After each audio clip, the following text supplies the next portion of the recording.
picked up a teenager, for, Shifu, you really don't need me to send you?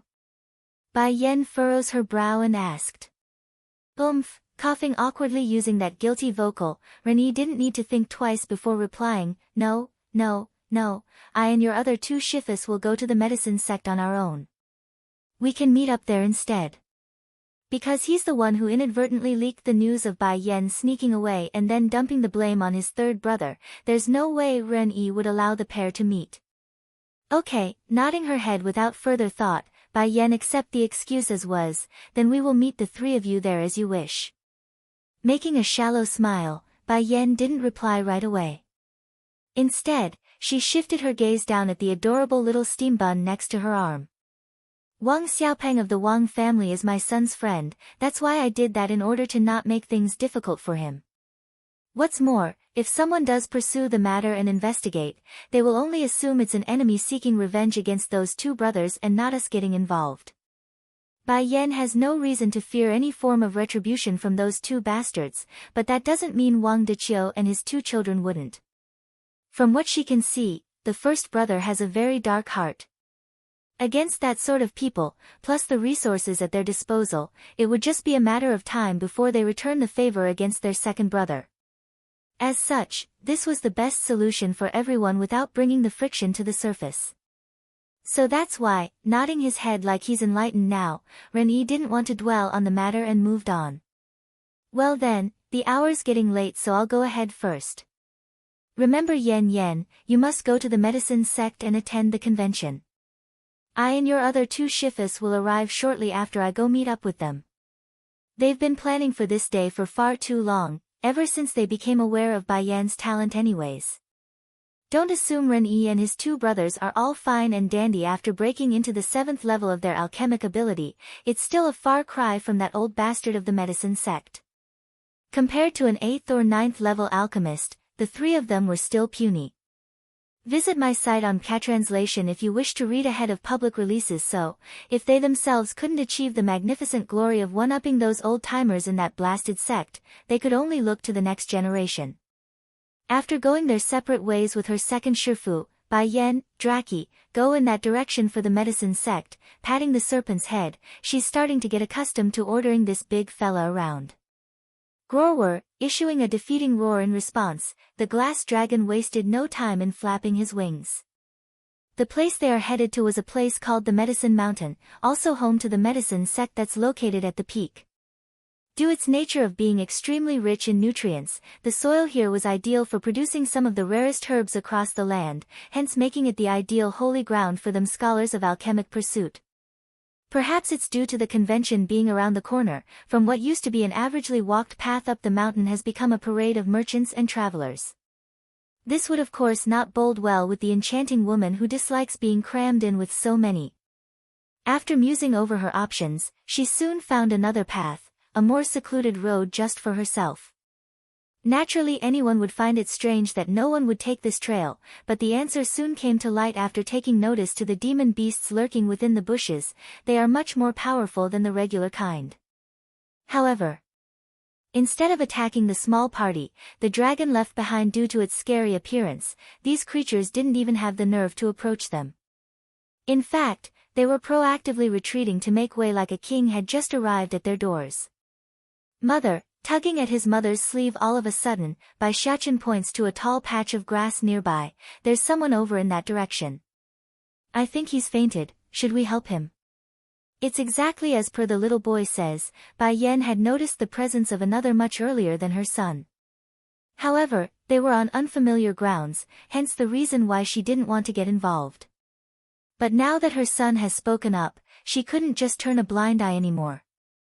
Elder of the medicine sect, too, uncle, tightly pulling against An Zhenning's hand, the peachy boy revealed a touch of rosy anger from his face as he made his case, these people are too horrible, can you go help my friend? Xiang ran, this is related to the medicine sect though, the man clearly sounded hesitant. Unlike the Wang house who has the Misty Fairy house backing them from behind, their in-house might not be able to bear the consequences if they do offend such a power. That's why he's not stepping in. I don't care, you have to help Xiaochen and his mother. If you don't help them, then I will, giving a thorough stomp of his feet, and Xiang Ran makes his final move, I will leave home and never return. Towards his nephew's unreasonable demand, and Zhen Ning could only make a helpless smile. That's what happens when this little guy is his brother's only son and the old pop's precious little sweet boy. But just as this man wanted to speak out to intervene, the reddish figure standing in the middle of the encirclement had made her move first. With one quick leap, Bai Yan was now floating in the air. I originally didn't want to make things too difficult for the Wang house because of Xiaopeng's relationship, but you people simply wouldn't let us go. Almost immediately after that statement, a deafening roar of a dragon had come swooping over from the distance, followed closely by a ginormous shadow darting to their location and blocking off the sun in the process. Glass dragon, kill any who dares to block our path. Landing firmly onto the creature's back, Bai Yan issues out this order like a king, a truly ruler of this world. Dare dragon, Wang Dei was deathly pale from the shock. Visit my site on Catranslation if you wish to read ahead of public releases. How can this be? Dragons have long gone extinct 1,000 years ago, why does she have a dragon as a ride? This is not possible. Of course, it's not just this scoundrel thinking this. It's been a millennium since dragons have appeared before the mundane in this world. To witness one in real life was equivalent to witnessing a god, a surreal creature of legend. That's why when news broke out of Bai Xiachen becoming the master of this glass dragon, most have already gotten wind of this, the one exception being Fairy City. In the minds of these people, they only have the misty fairy house in their eyes. As to what occurs in the outside world, it's unimportant, making them relatively closed off if not for the occasional visitors from the other two major sections. Then just as everyone was in awe over the serpent flying in the air, a majestic voice untimely interjects itself. It seems I came at the wrong time. Should I leave and return after the Wang family finishes with their affairs? This voice may sound unfamiliar to all the rest, but Wang Deyuan and Wang Dei definitely recognizes it. Just like how they foretold, an elder in white soon appeared from the gloomy clouds, issuing out a ray of hope for these two brothers. Elder Zheng, you came just in time. The scoundrel didn't forget to shoot a venomous glare over to Bai Yan's location. This woman took away the dragon fruit we prepared for you. If your prestigious self came any later, then it would have been too late. Medicine sect, 1, Mother, this little uncle is so pitiful, why don't we help him? Tugging at his mother's sleeve, Bai Xiachen's bright baby eyes were filled with sympathy. Since Bai Yan would rarely refuse the little steambun's request, it didn't take much for her to nod that head. You can follow me for the time being, but you must listen to me on the road and can't act without my authorization. Can you do that? Changing from that lonely expression mere moments ago, a fair blooming smile instantly bursts forth from that dollish face. I can. In comparison to the secluded road that the party took, the entrance to the medicine sect was rather noisy right now. Even so, that doesn't mean just anyone could get into the place, they need an invitation. Fortunately Ren-Yi thought of this ahead of time. Right before the elder left, he specifically handed over the slip to the woman, thus allowing her to bypass the two guards smoothly. Mother, is this the medicine sect? It's quite different from what I imagined it to be. The little steambun was rather taken aback by the bustling bazaar that appeared before his eyes. First rubbing her son's head over that remark, Bai Yan patiently explains the reasoning. This is not the real medicine sect yet, it's only the outer perimeter town used by them to trade and such. Think of it like a capital city and a palace, one stays at the edge while the other stays at the center. Making a faintly understanding nod, the kid didn't care whether or not he got it. Okay, I will listen to you, mother. Amused by the boy's obvious confusion, Bai Yan only smiled at him without pointing that out. She's more concerned with a certain face at the moment, specifically someone called Bai Zhanpeng who lives right here in the medicine sect. Forget it, the day of the convention is still not here yet. Meeting later on that date is the same anyways. Medicine sect. Come in. Slowly opening those eyes, the one speaking was none other than the mentioned Bai Zhanpeng. Creak. Young master, I have something to report. Respectful in his tone, this man in green appears quite excited in his demeanor. What is it? Bai Zhanpeng frowned and asked.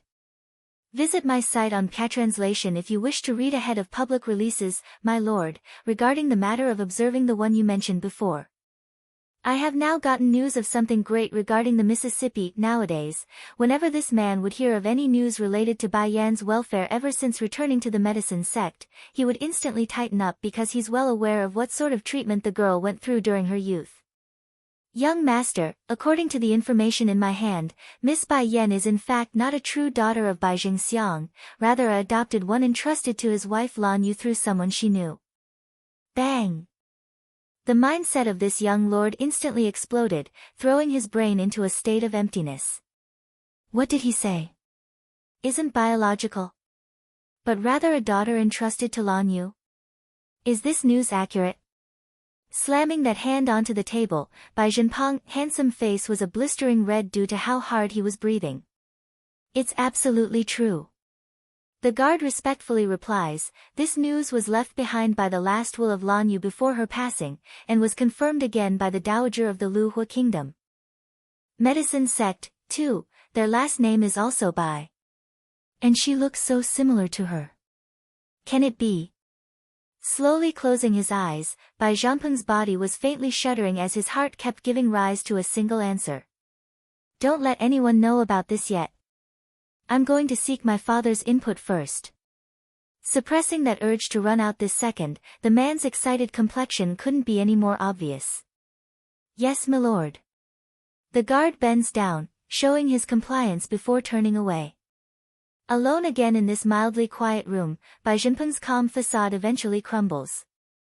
Throwing himself out the door like a rocket, the urgent man makes quick work of the distance between his room and the study where he would eventually find his father currently being smothered with the scent of dust and old age. Son, what's the matter? Is it that the preparations for the convention is ready? Showing a glimmer of hope in his eyes, Father, do you still remember the story I told you about before? Of how a young lady managed to save me and even cured me of my illness that's been stubbornly plaguing my body over the years. I do, but why? Raising a brow at his son's abnormally high expression, do you want me to send her an invitation as well? If so, then there's no need to ask me, you can take charge in my place. No, father, that's not why I'm coming to you, it's for an entirely different matter. Sucking in a deep breath, Bai Zhenpeng could no longer hold back his excitement and blurts out everything, there's something I didn't tell you. That girl, she looks nearly identical to Ninger, sister, when she was younger. PKK. It's as if a silent snapping sound just occurred in the study room. Dropping the book from the palm of his hand, the elder slowly rises from his chair like a stumbling senior who couldn't control his body. In fact, the trembles were so intense that even the tea set on the desk was being affected and started to shake. What did you say? The girl who saved you looks very similar to your sister. Why have you never told me about this? His daughter's been missing for more than 20 years. Whether she's alive or not, this poor father doesn't have a clue. So, imagine how much of a shock this sudden windfall must be for him. Visit my site on Catranslation if you wish to read ahead of public releases, it's because I've been investigating her background since I met her. At first the information came back as a negative. They say she's the biological daughter of a certain Bai house in that kingdom. Making a bittersweet smile, Bai Zhenpeng wanted to slap himself for being so foolish. Then why are you telling me this? Are you planning something? Clenching his shaking hand until it's making a crunching sound, the father fixes his gaze at his son like an eagle being renewed with life. Looking straight back, I became worried after I left that kingdom, that's why I had someone tail her during this period in order to protect her. Guess what, father, I just got word of something really important. Just thinking back to what the guard told him just minutes ago, Bai Zhenpeng's mood would instantly be thrilled with joy. Turns out the young girl I met isn't the daughter of that scumbag who leads that household, rather she's an adopted daughter of the late wife handed over by another woman whose surname also happens to be Bai like ours. Based on this, I speculate she might be Ninger's biological daughter. Though the middle-aged man didn't say the last bit aloud, but he could see he didn't need to, his father already knew what he meant. Clay. The sound was the direct result of the senior crashing back down to his chair and knocking the teacup from the desk. For this, the warm liquid had soaked into the various books that's considered invaluable to the outside world due to the knowledge written inside. Ningir's daughter. Is she really my granddaughter? Ha! I finally have a third generation to my line. Wonderful, truly wonderful. Medicine sect, 3, he laughed and laughed, then came the muddled tears of grief trickling down his cheeks. Ever since his daughter Bai Ning disappeared without a trace years ago, he's been sleepless and distraught over this fact. For that, not only did his hair turn entirely white overnight, even his son Bai Zhampeng has been unable to seek a caring wife due to the woes of that case. And now, word has returned that Bai Ning has a daughter. Even if the hope was little, it still means his daughter could be alive. Son, where is that girl? I want to meet her.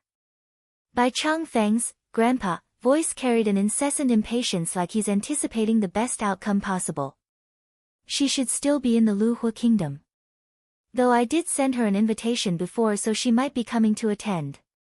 Cooling his initial excitement, Bai Zhampeng reverts back to his usual calm self. Father, let's keep this matter away from the girl for now.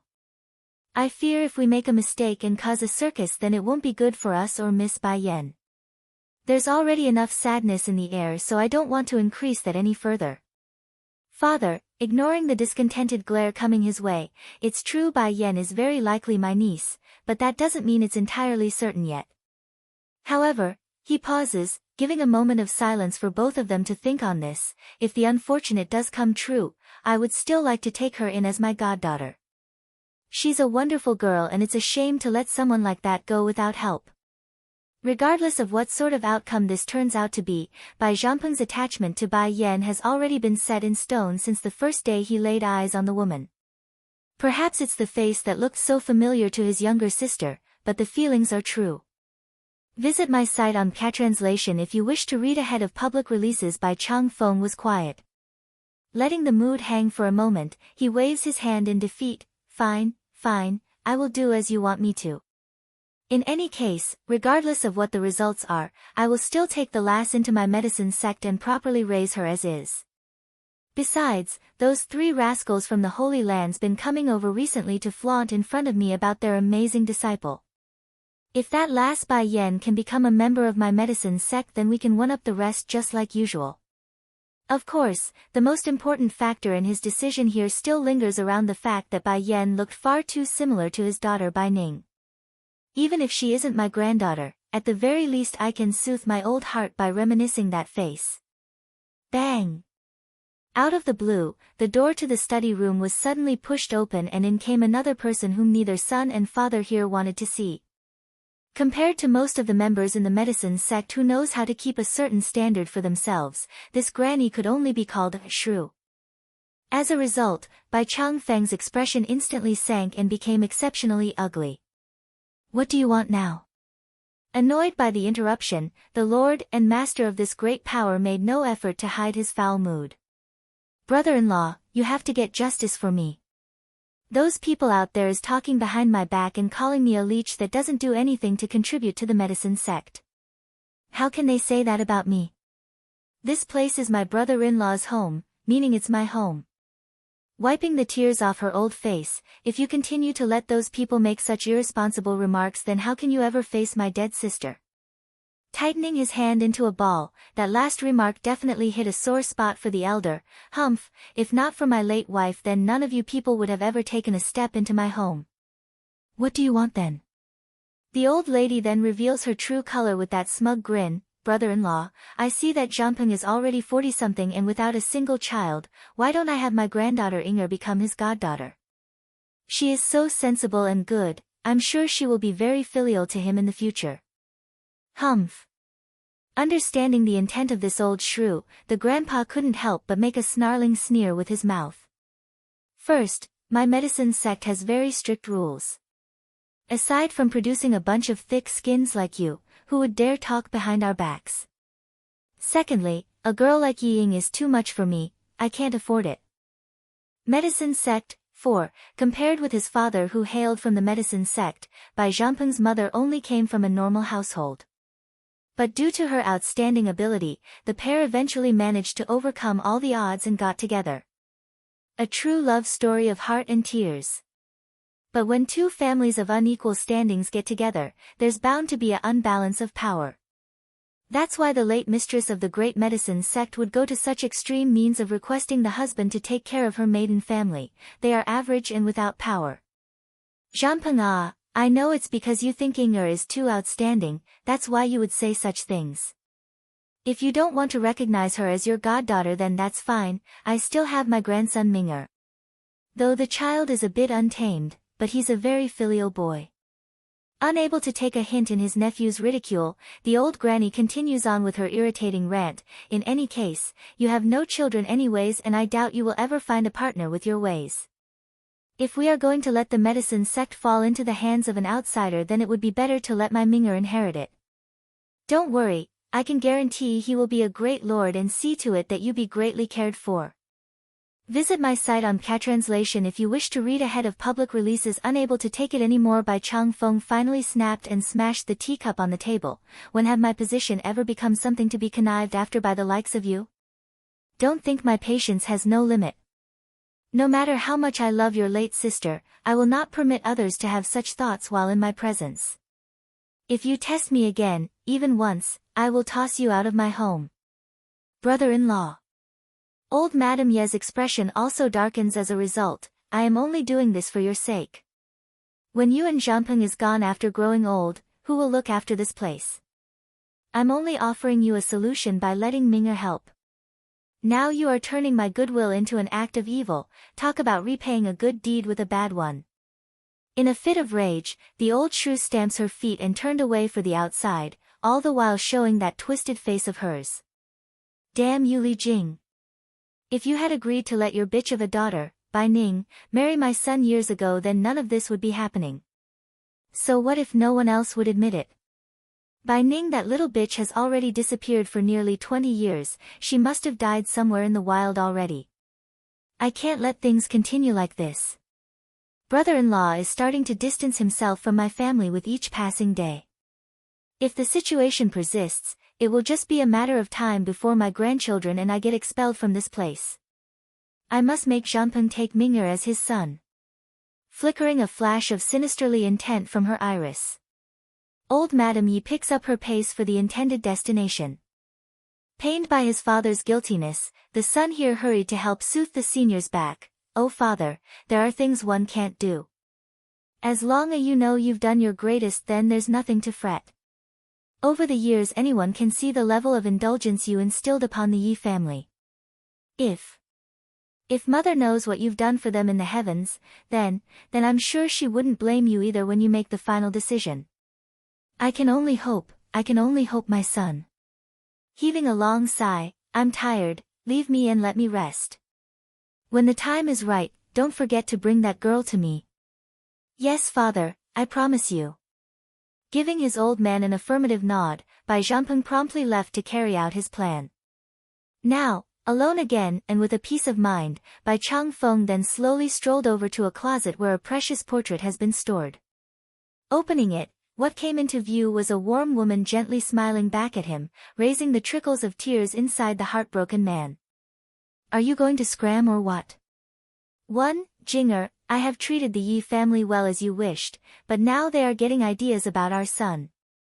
Choking at his own emotions, the grandpa needed a moment before continuing. If you were still alive, you wouldn't want to see such an outcome, would you? Touching the woman's face in that portrait, Bai Changfeng's gaze exuded the sense of love found only in those who truly knew what it means. So, when I can no longer endure after they crossed my limit, I hope you won't blame me if I did something to hurt them. Why is the world so cruel? Jinger is such an outstanding woman, how can a family like that produce someone so great? If this is the case, then my medicine sect won't have to be afraid of not having a successor anymore. As for Zhanpeng, making another sigh at the thought, his heart has never been focused in that direction. With my age, I fear that day won't come even after I am gone. While the father and son were preparing to carry out their plans, something else was happening not so far away at a particular inn. Brilliant, seductive, the man's very existence demanded attention as soon as he stepped through the main door, which immediately left the occupants inside gasping from astonishment. However, this was not the feministic kind that one would want to trifle with. This entity radiated the image of a king. In fact, it was so omnipotent that the very aura alone could suffocate their lungs if they weren't careful. Visit my site on Catranslation if you wish to read ahead of public releases. Finally, after a long minute of drooling awes from the masses, someone did eventually come back to their senses and whispered to their peers, "This man is so beautiful yet his aura is so scary. I doubt any woman in this world could ever tame such a wild horse." That may not be, I think the medicine sect Ying would have that ability. First, let's not mention the girl's skill. The fact that I heard the young lord intends to take her as a goddaughter is enough to put her into that position. Meanwhile, upstairs on the second floor of this inn, a woman dressed in a light green dress was currently looking down at what's occurring below. "Uncle Chung, what's your opinion of that man's strength?" The one known as Yi Chung remains silent for a while. "It is unfathomable." "Unfathomable?" Gently tapping the table, a faint smirk escapes the girl in green. "Grandma wants my brother to become the heir of the medicine sect, but with his sort of personality, it will only just be a matter of time before he destroys it with his philandering. Shame I'm a girl, otherwise I could do it instead. But my granduncle would never agree to it, nor would my grandmother." "Miss, your meaning is?" the elder asks, unsure what to make of the girl's sudden frankness. "What if I found a powerful husband? That man down there, didn't you say his strength is very good? I can set him as my target." "Miss, you are too impulsive," shaking his old head. "Do you know anything about his background? What if he's already with a wife and child? How could we allow you to become someone's concubine considering your status? And even if he is exceptionally strong, his background is not qualified to be your husband." Till end do us part. 1. Nibbling at the woman's ear, Ditsang naturally wouldn't miss the signaling glances between the sneaky pair. "We will talk about our problem after I am done." Swirling his head around, the man's gaze swiftly fell upon the insignificant ants down below himself, or more specifically, to Wang Dei, who was gulping at that intimidating existence. "Father, save me, I don't want to die," the scoundrel makes a plea to the grandpa, fearing he would be the first to suffer that wrath. In response, the family chief of this Wang house only closed his eyes, allowing his body to tremble slightly due to the unsettling sensation coursing through his veins. "Miss Bai Yen, I choose the first option of driving my sons out of the household. Being expelled is better than death." Wang Dei instantly degenerated after hearing that. Slouching his back into a curve, this middle-aged fella looked like he just aged 10 years over in that split second. "When did I ever promise something like that?" It was then the domineering and dark voice casts its shadow over the people. "You think a single word is enough to settle things after attacking my wife and child? What does sir want then?" Showing a bitter smile, the old grandpa steels his own nerve to ask. "Apologize to my wife by kneeling on the ground." Unyielding and unmerciful, Ditsang's voice was bone-chillingly cold. "I won't suffer such humiliation. Kill me if you like." Wang Dei was really angry. "I've already been expelled from home, now these people still want to humiliate me." But pompous words don't equate to his own courage. Following that proclamation, a loud and deafening roar had come down from above, sending the scoundrel shuddering with horror at the realization. Visit my site on Catranslation if you wish to read ahead of public releases. I know my wrong, please have mercy on me, Mississippi. This literally left everyone flabbergasted as their jaws dropped. What happened to the death over humiliation? It was just one roar, that's enough to make him pee his pants. Then again, it was an understandable reaction after their eyes fell upon that thick mass of flocking birds in the sky. Instead of showing contempt, only sympathy remains for the Wang brothers who made a true fool of themselves today. "I have already apologized. Can I leave now?" Not even brave enough to raise his head when asking, Wang Dei only had the look of a coward as he shivered uncontrollably. What sort of sin did I ever do to encounter these two monsters? When did I say you can leave just because you apologized? Raising a bloodthirsty grin, Ditsang begins toying with the fool according to his will. "You," green with anger in his face, Wang Dei wanted to flare out at the damning couple. However, he knew the only chance he has was to play submissive. "What else do you want from me then?" Say it now so I can do it. Ignoring the kneeling man down below, Deetsang returns his gaze over to Bai Yen for the answer. What do you want to do with him? Have them leave the Wang house entirely with their close members. If I were to ever learn of their return, then I will personally cut off their legs. A flash of light flickers within the woman's iris, showing she meant it. Okay, in light of that frown, Deetsang didn't raise an objection and only sneered at the contemptible man. Scram then. Like being granted amnesty, Wang Dei wasted no time in pulling his daughter up from the ground before fleeing out of this place. Although the identity of being part of the Wang family was very important to him, but that's nothing in comparison to his own life.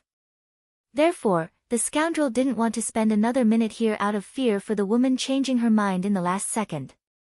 Just you wait, one day I will return everything you did to me today.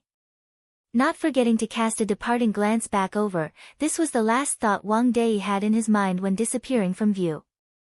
Are you going to scram or what? 3. The timing of Deetsang's entrance couldn't be any more inappropriate. Not only did he get to witness firsthand Bai Yen handing a handkerchief over to the teen, their hands are actually touching. In a blink of an eye, a storm seems to have covered the entire room due to the man's gloominess. Deetsang, what a coincidence that you came at this time. Twitching in the corner of her mouth after jerking up from the chair, Bai Yen hurries to take the lead in directing the story. Yes, what a coincidence this is. Stomping over to make a grab for that dainty hand in question, Deetsang's appearance was overflowing with the ooze of jealousy while he eyed the lolly-faced opponent. What were you two doing just now? I was helping Piggy wipe his tears. Piggy? Your handkerchief is really just for that pig? Yep, only for the pig. She regretted it the second after that involuntarily response. I clearly didn't do anything here. Why am I explaining myself back forth and forth in front of Deetsang? Not like I need to anyways. As for the pink piggy who's responsible for the misunderstanding, the poor thing already lost all semblance of its former self. Scared to the point where he couldn't even raise his pig head, the little guy was clearly being overwhelmed by that dominating aura. Who is he? Pressing his lips together, Deetsang continues to ask. Working fast in the brain, Bai Yen blurts out the first thing that came to mind, my little brother. Your little brother? How come I never knew you had another little brother aside from Bai Xiao? This, stumped by that comment, if I say he is then he is, am I right my son? Without disappointment, Bai Xiaochen hurries to nods his little head like a rocking drum in support. Uncle Mo is mother's little brother, that's right. Visit my site on Catranslation if you wish to read ahead of public releases. If he's your mother's little brother, then why are you addressing him like that? Note, he used his surname instead of Shang, which would be considered a formal way of addressing someone and not a close family member. Showing a dull face like he's lost, the little steambun didn't get the question from his old man. Did I say something wrong there? Yen, dubious in his eyes, Mo Li Shang returns a look of his own at the tyrannical figure across from himself. Have I met him before? Why can't I remember anything? Heavily furrowing that brow, Mo Li Shang painfully grabs onto his own head in pain. That cheek had turned dreadfully pale like it's been devoid of color, bordering on the line of transparency even. Shang.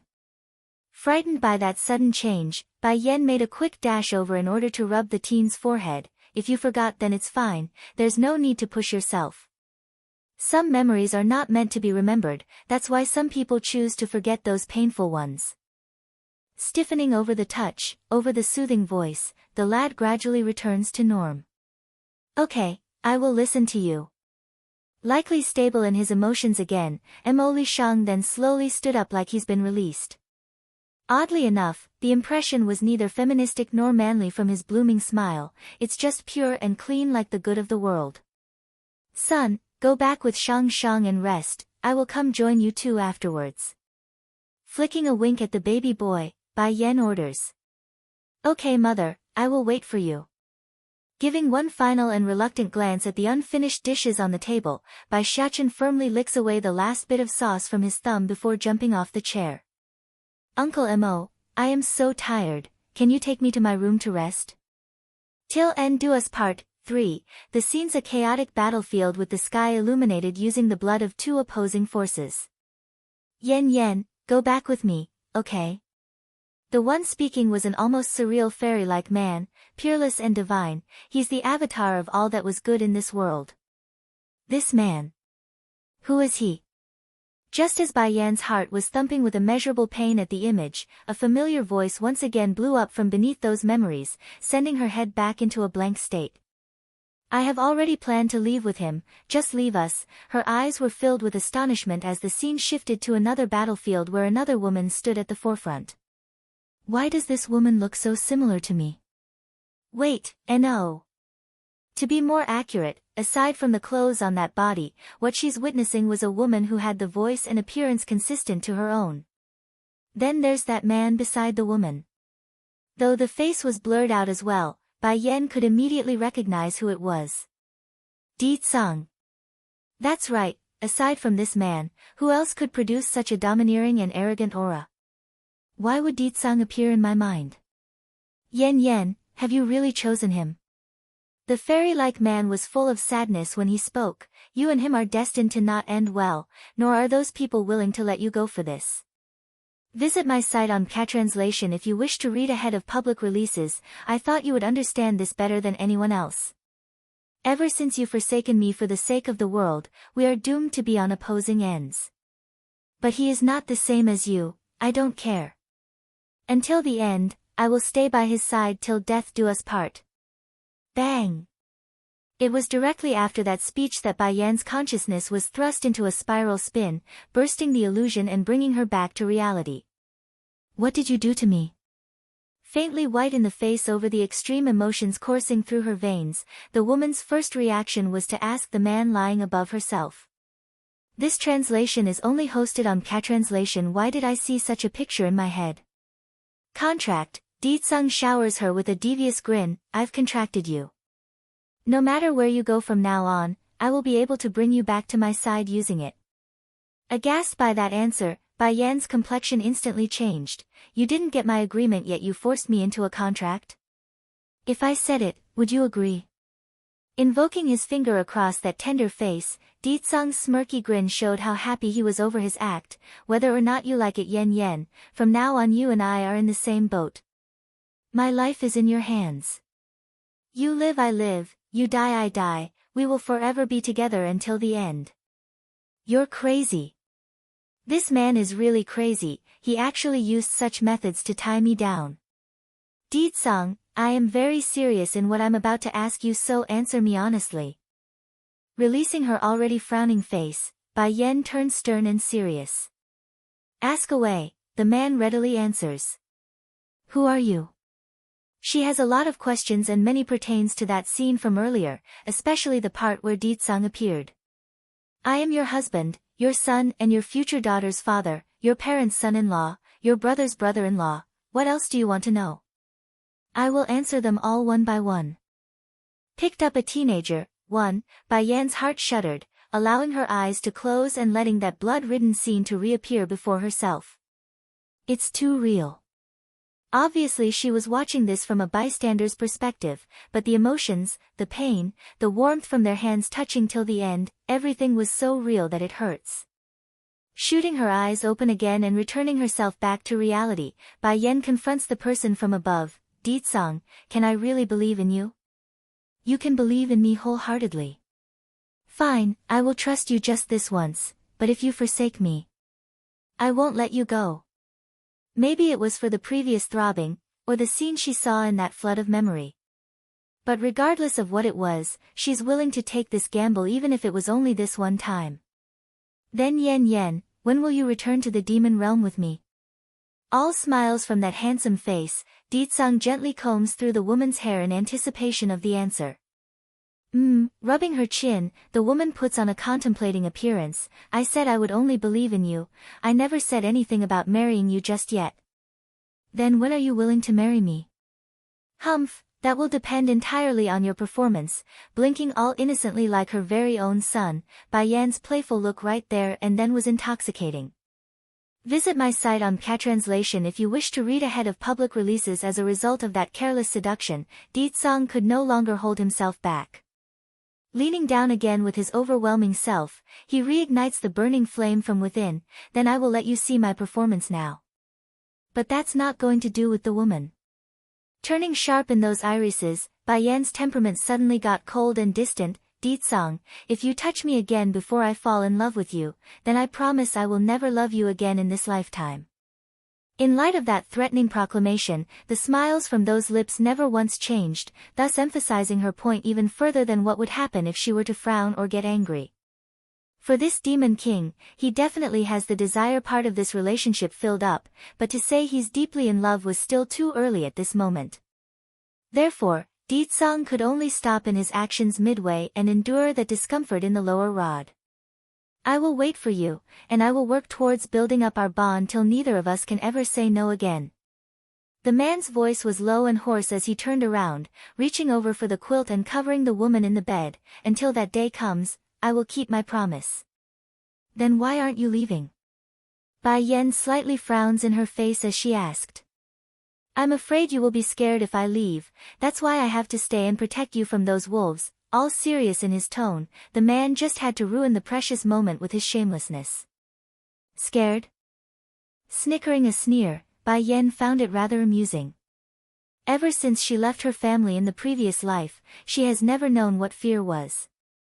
This was true when confronting the unknown, and it remains true even back when she was struck down by that lightning strike in her last moments of life. Deetsong, you set a contract without my consent, so I have to give you something good in return. The man originally thought she would be angry and was even ready to accept the impending fury. However, what came next was something totally beyond his expectations, a kiss. Boom. Feeling the blood rush right up to his head from that contact, his entire existence was ready to explode from the excitement. She actually took the initiative to offer me a kiss? It's way too sudden. In a reflexive urge, Deetsong promptly pulled that body closer with his hands and pressed in deeper. Eventually, two constricting bodies were tumbling back and forth atop of the bed, allowing the faint gleam of the moonlight to shine through to their indecent act. After a long period of their electrifying experience, Deetsong was long asleep by then. Chest open and robe partially untied, he was oh so close to the place of Zen. As for the woman currently lying there atop of him, Bai Yan was rather pleased with her little deed based on that sneaky grin there. You will have to try harder next time if you want me, Deetsong, hee. She really did go all out this time, because all that remains clinging to that perfect body of hers was a thin layer of underwear, barely enough to cover any of her private parts. Picked up a teenager, too? Oh Deetsong, why do you always fall for the same trick even after the last? Revealing a beam of success from her gleeful eyes, Bai Yan quickly dresses herself again before disappearing off into the moonlight. The Wang family's home. After all this time, Bai Xiaochen was still drawing his circles beside the big tree in his crouching position. As such, Ren Yi, second Shifu, was starting to get extremely anxious in his demeanor. Oh my sweet little ancestor, I will take you to find your mother, okay? If you keep being like this, then my old heart is going to die from distress. During the couple of years that they spent together on the Holy Island, the three troublesome old-timers would do anything to please this little guy. Even if it meant plucking the stars off the starry sky, they would gladly do it. Mother? From his moody depressed state, the little steambun suddenly cries out and made a dash for a certain direction from the front. Following this, what came into view for everyone was a wondrous female figure that's slowly coming over. Mother, I thought you didn't want me anymore. All red in the eyes after being picked up by those slender hands, the little fella looked all aggrieved, like he just faced the biggest indignation out there. Doing the same, Rennie first wiped the old tears from his eye before speaking. Oh Yen Yen, where have you been all this time? After you left, your precious son here has been crouching beside the tree and refused to talk to anyone. No matter how I tried, he just ignored me and everyone else. Visit my site on Translation if you wish to read ahead of public releases. You are mother's most important son, how could I ever not want you? Giving the boy a kiss on the forehead, her heart's ready to melt over her son's behavior. Really? The kid's eyes were twinkling with light over that soothing statement.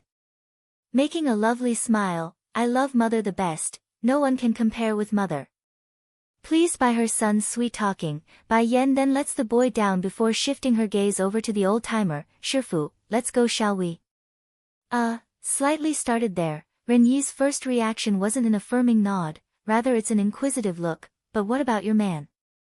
Slyly smiling at the question, Bai Yan grew all cheeky. If he's that capable, then he can come find me on his own.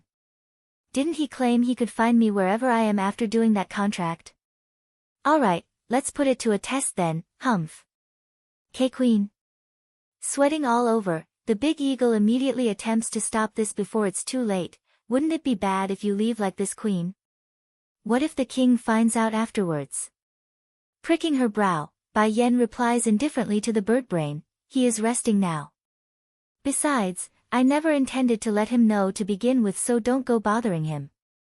But, the muttering of the eagle finally irked the little steam bun. Can't you understand what my mother is saying? Turning dark in his cute little face, Bai Xiachen narrows in his threatening eye at the ignorant fool. Little Highness, whoever dares to stop my mother, then I will tell Batty Father on them. I want to see if he will believe me or you. Bai Xiachen was an overprotective mother fanatic, hence the reason why he wouldn't allow anyone to defy Bai Yan's order. My mother is always right and no one is allowed to stop her. Sure enough, panic swiftly arose from the eagle's heart. Hurrying to lower his head, yes, Highness. Now that's a good bird, patting the eagle on the head like it's a pet. If you are obedient, then I will speak good stuff about you in front of Batty Father. And if you are afraid of being blamed, you can just say mother and I won't come home if he blames the innocent. Yi Ying, 3, attractive. I don't need such thing.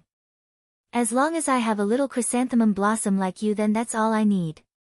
Bai Yan's face instantly sank into an evil squint. What did you just call me? Little chrysanthemum blossom? Oh Yan, did I say something wrong again? Showing a all-innocent face, Ditsang really questions himself on whether or not he made a mistake again. I'll deal with you once we are alone. Giving the ignorant bastard a ruthless pinch, she grinds her molars in annoyance. Taking this all in from the side, Yi Ying's endurance was seriously taking a beating. She may have a strong will, but this level of flirting shouldn't be something an unmarried maiden should witness or hear. Therefore, it took all the nerve she had just to contain that unbridled fury from leaking out.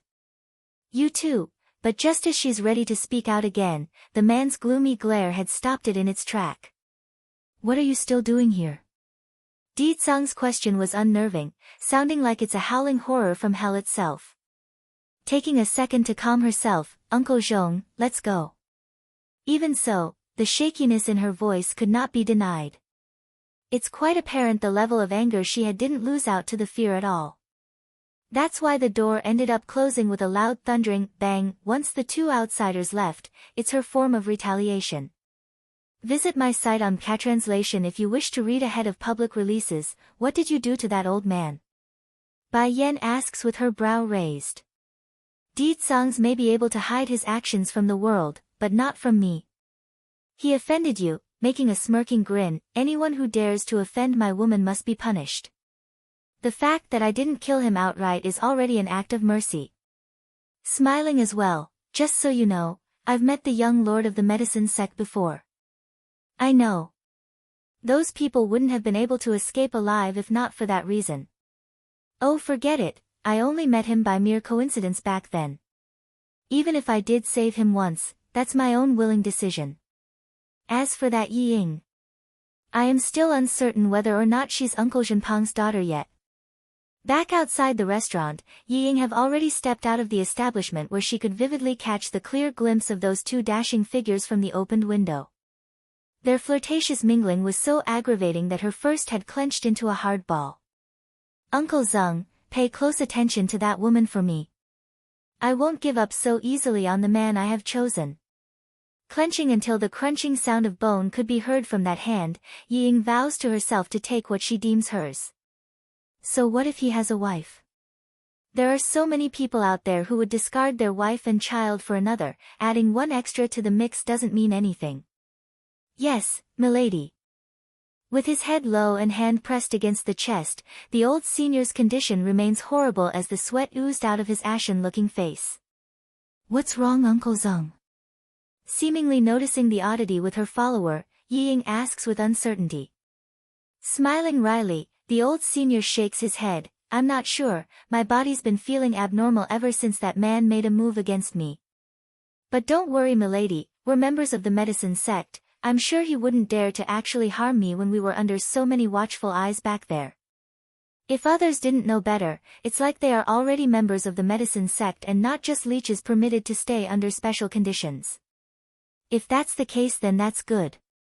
Once we are back home, I will have some of the alchemists take a look at you and diagnose your condition. Loosening her grip and regaining some calm, Yiying was back to her usual egotistic self. Let's go. Yiying, 4. Due to how close the impending date for the alchemist convention was, right around the corner actually, the number of visitors has skyrocketed around the medicine sect as a result. Therefore, out of consideration for her son's safety, Bai Yan specifically tasked the baby tiger Little Rice to stay permanently close to the boy's side at all times. This was for Bai Xiaoqin's safety, especially after what happened with the snake incident. On the contrary though, Ditsang's been so absent from their room that Bai Yan didn't even know what the man's been up to during the past few days. If the person doesn't want to say, then she's not going to ask. That left the woman either thinking about her life or simply continuing on with the path of cultivation. Pity though. Aside from that moment when the contract was made between them both, the mysterious scenes in her head had never once again surfaced like she wanted it to. Mother, inside a quiet room of the inn, Bai Yan was currently lazing around by enjoying an afternoon tea when the door was pushed open and in came an excited steam bun. Jumping right into those slender arms, Mother, I am back. What's wrong, did you not enjoy your fun outside to come back this early? Showing a stunning smile, Bai Yan gently caresses that hair in a soothing motion. Visit my site on Catranslation if you wish to read ahead of public releases. The outside is too lively. Because of the alchemy convention, the people are proactively hosting their own little gatherings everywhere. But I still think Mother's skill is better than theirs if you ask me. Are they now? She gives her son a lovely peck on the cheek over that compliment, causing the boy to burst into a giggling fit at the tickling sensation. Mother is the best, no one can compare with Mother. Nodding in earnest like it's the absolute truth, the little fella's appearance glowed with pride over his own words. A humph. Suddenly, a light cough from the doorway had broke their warm and intimate scene. Wrinkling that brow, son, did you not remember my teachings? When entering and leave, one must always close the door. Remember this, okay? First giving the uninvited guest at the door a disgruntled glance, then back at his own mother, he nods heavily. I understand, Mother, I will remember this for sure next time. I don't want some bad people to get inside our home to harm you. Lady, we meet again. Is this your son? He looks so cute. Humph, so what if he's cute, nothing more than a little runt who doesn't know his manners. In any case, there's no way Yiying would say what's truly in her heart, not while in front of the competition anyways. Still smiling like she's without harm, the girl walks into the room without an invitation. Today, I have something to discuss with you. Sipping the tea in her hand, Bai Yan casually asks without bothering to give the person a look, I heard you are Bai Zhanpeng's daughter. Startled at first over the question, Yiying quickly composes herself after realizing the information must have come from her follower Yizeng. Bai Zhanpeng obviously didn't want to take her as a goddaughter, but in times like this, there's no way she could diminish her own prestige and allow the foe to step above herself. Therefore, she only needed a moment to muse over the options at her disposal before nodding in confirmation. My godfather is actually my distant uncle. Due to how doting he is of me, it's decided that I would become his goddaughter right after the alchemy convention. Regarding this piece of news, not many should know about it yet. I see. Bai Zhanpeng is the distant uncle of Yiying. In other words, the grandmother of this girl is the sister of the late wife of the current old lord. You said you came to me with something to discuss. What is it? Bai Yan's not a nosy person, but she was quite interested in why someone like Yiying would want to meet herself. The man I saw at the restaurant the other day, is he your husband?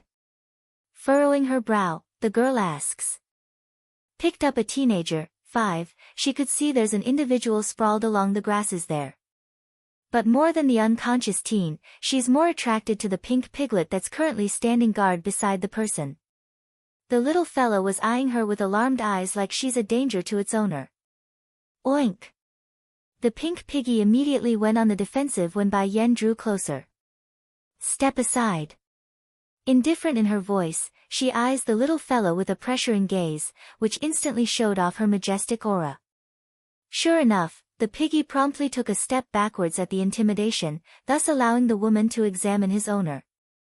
The teenager's skin was fair, almost pale even, but that baby face only added to this charm and turning him into a doll. Towards the boy's lilicon appearance, Bai Yen didn't hate it and even found a strange attachment to it, like she wants to get closer to the lad. As a result of this unknown movement in her heart, she could no longer leave him be. Mother, is he still alive?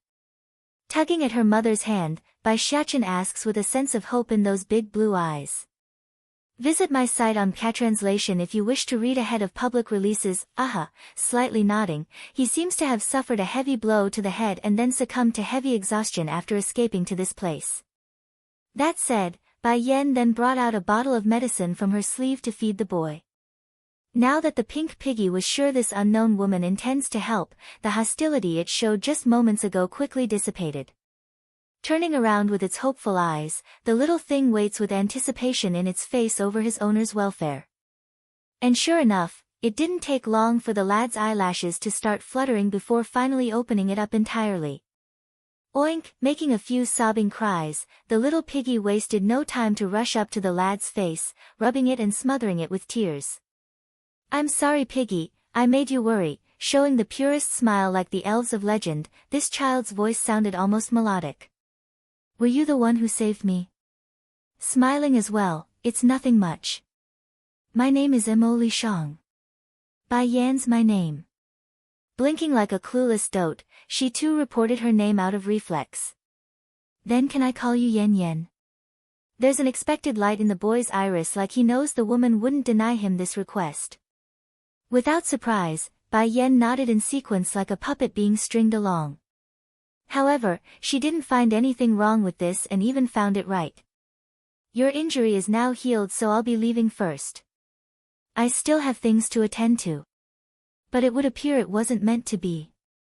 Only a few steps up the road with her son and she was forced to turn around at the tailing boy. Do you have something else you need? I have nowhere to go, I want to follow you, can I? Holding the pink piggy in his arms, he puts on the most pitiful look, just like how Bai Xiachen normally does it. I still have a long way to go, so why don't you go home first? Maybe your loved ones are already looking for you. After a long sigh, Bai Yen nevertheless shakes her head in refusal. With his head hanging, the teen appears lost now. I can't remember them. I only remember I am called Mo Li Xing. As for everything else, I can't remember them. You must get justice for me, too. Bai Yan's words may be blunt and direct, however, it also pointed out the impudent girl's real intent with no wiggle room for excuses. It's true my meaning is like that, but why is it that I've been turned into a heinous witch coming out of this woman's mouth? Ying furrows that brow like she's perplexed by the situation. Am I not doing this for the sake of us both? The man would immediately become extraordinary after marriage, and this woman would also transform from a chicken into a peacock by marrying my brother. And the payment? Merely a title of being a wretched wife who cheated behind her husband's back. What's wrong with that? Compared to the benefits, anyone would know what to choose in this case. Lady, you, the girl's expression darkens somewhat. She wanted to say more after that momentary silence, but it appears the opposition was done listening. Yi Ying, your plan is very good indeed, the benefits are all yours and the bad are dumped onto another.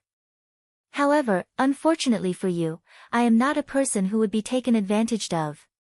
Visit my site on Catranslation if you wish to read ahead of public releases. Oh, is that your opinion? Bai Yen wanted to laugh but held it in to form a smirk instead. As it so happens, he actually needs a favor at this very moment.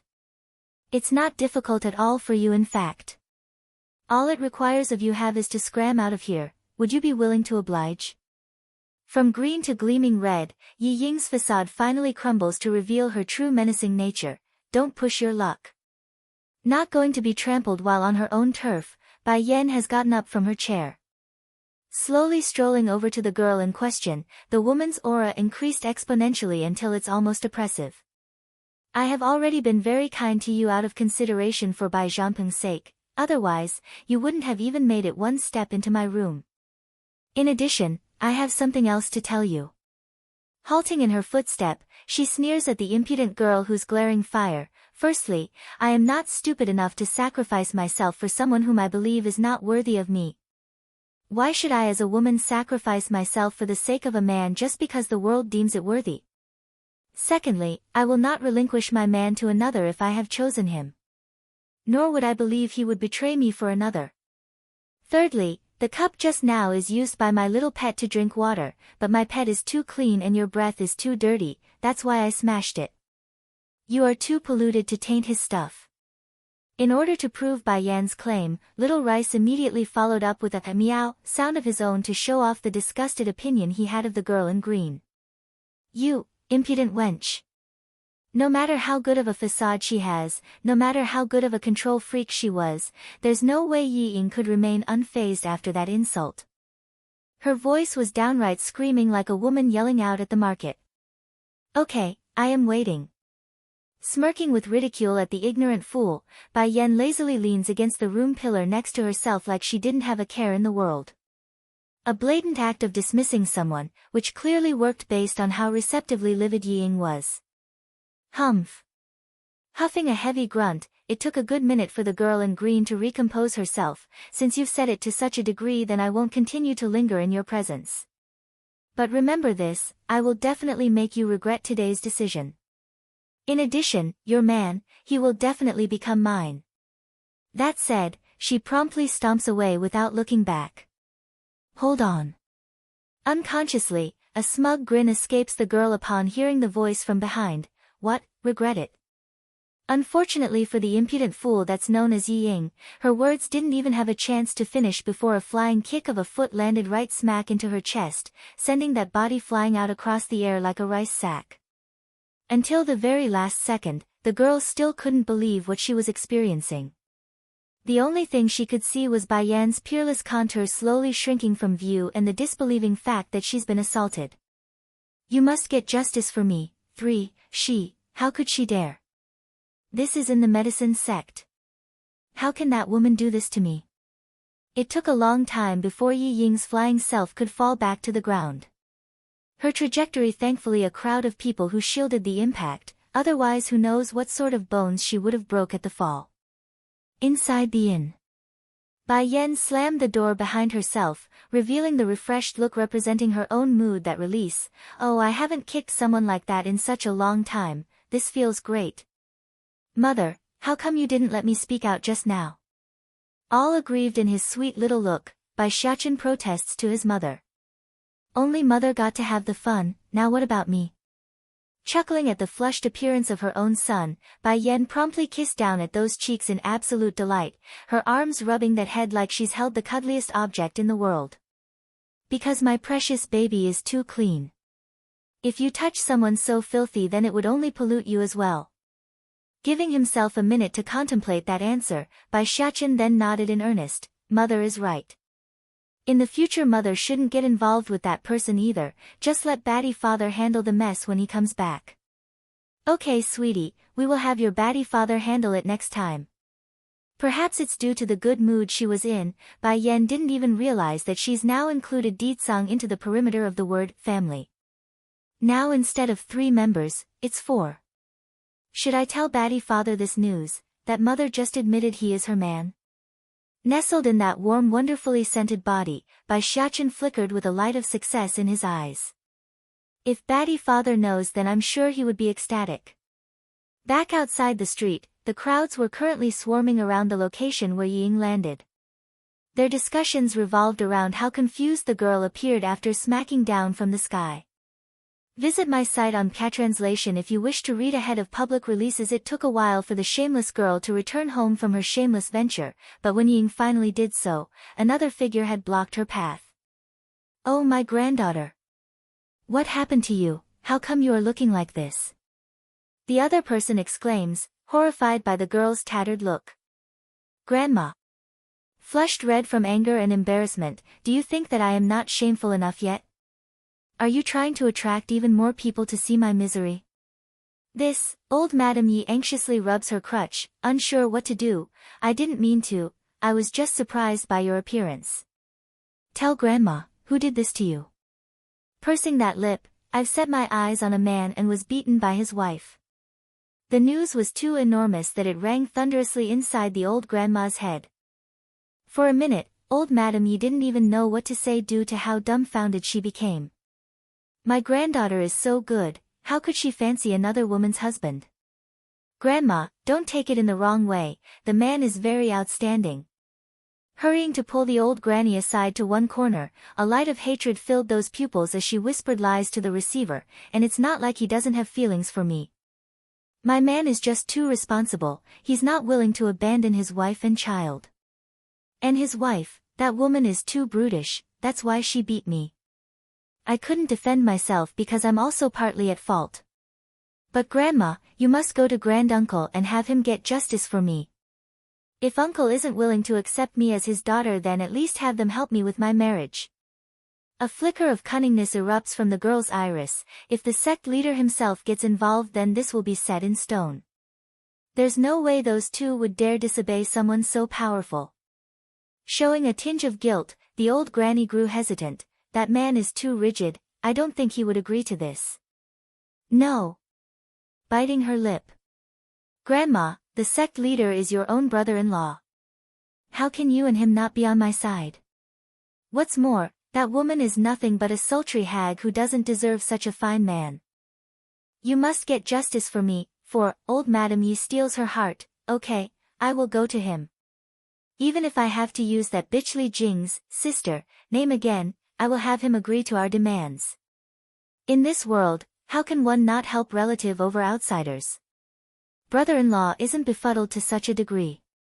Unfortunately for her though, it appears Bai Chang Feng was fully intent on avoiding this dreaded shrew at all costs. No matter what she did or what she tried, the guards refuses to waver. Back inside the study. The old lord of the medicine sect was currently painfully rubbing his temple as he sighed helplessly. These people really are endless. Since you already said you won't take Ying as your daughter, then it should have been the end of it. Why can't they understand when to back off? Son, how are things going with your investigation? And, when is she coming? Bai Chang Feng's voice sounded tense, his eyes whimpering with concern. Naturally Bai Zhanpeng would know who his old man was referring to. The messenger I sent returned with word that the girl is currently away from home. As to whether or not she is my sister's daughter, I can say with almost certainty now. From my investigation, that daughter of the Lan house did in fact know someone by the name of Bai Ning years ago, just that her family doesn't know if it's one and the same. Inhaling deeply, he continues with exasperated breath, though Ninger isn't with us anymore, but at least her blood can after so long. Visit my site on Catranslation if you wish to read ahead of public releases. Ever since he first laid eyes on Bai Yan, he has had an emotional yearning for the girl. It urged him, propelled him to get close to her. If that's not the effect of their blood being one and the same, then what else? Pang! The cup in the old lord's hand shatters as he dropped it from his hand. Perhaps it's due to the answer being so fitting to his heart, but the trickling tears could no longer be contained as he burst into a bellowing laugh. Jinger, wife, it must be you watching over us. Now your granddaughter will soon be at home. That is my granddaughter. No one can compare with her. Now my line will have a third-generational heir. When can I meet my granddaughter, my son? Will she like a grandfather like me? Oh right. You said she has a child now, will her son like a great-grandfather like me? No matter what, we did remain oblivious to their existence for all these years. The elder's appearance looked no different from that of an insecure child, asking this and asking that. Father, she is a good child as well as her son. I'm sure they wouldn't hate you. That's good then, heaving a sigh of relief, Bai Chang Feng rubs his hand nervously like an unsettled child. Then suddenly jerking up from his chair like he remembered something important, oh no. I must prepare something for my granddaughter and great-grandson. What's your opinion, should I hand over my medicine vault to them or my entire medicine sect instead? She's not lacking in medicinal ingredients, so you might as well hand over this place. Bai Zhanpeng's expression grew meaningful. The middle-aged man's intent was very simple. As long as he's free of the burden at home, then he could run off in search of his sister. Medicine sect, 4. Compared with his father who hailed from the medicine sect, Bai Zhanpeng's mother only came from a normal household. But due to her outstanding ability, the pair eventually managed to overcome all the odds and got together. A true love story of heart and tears. But when two families of unequal standings get together, there's bound to be an unbalance of power. That's why the late mistress of the great medicine sect would go to such extreme means of requesting the husband to take care of her maiden family. They are average and without power.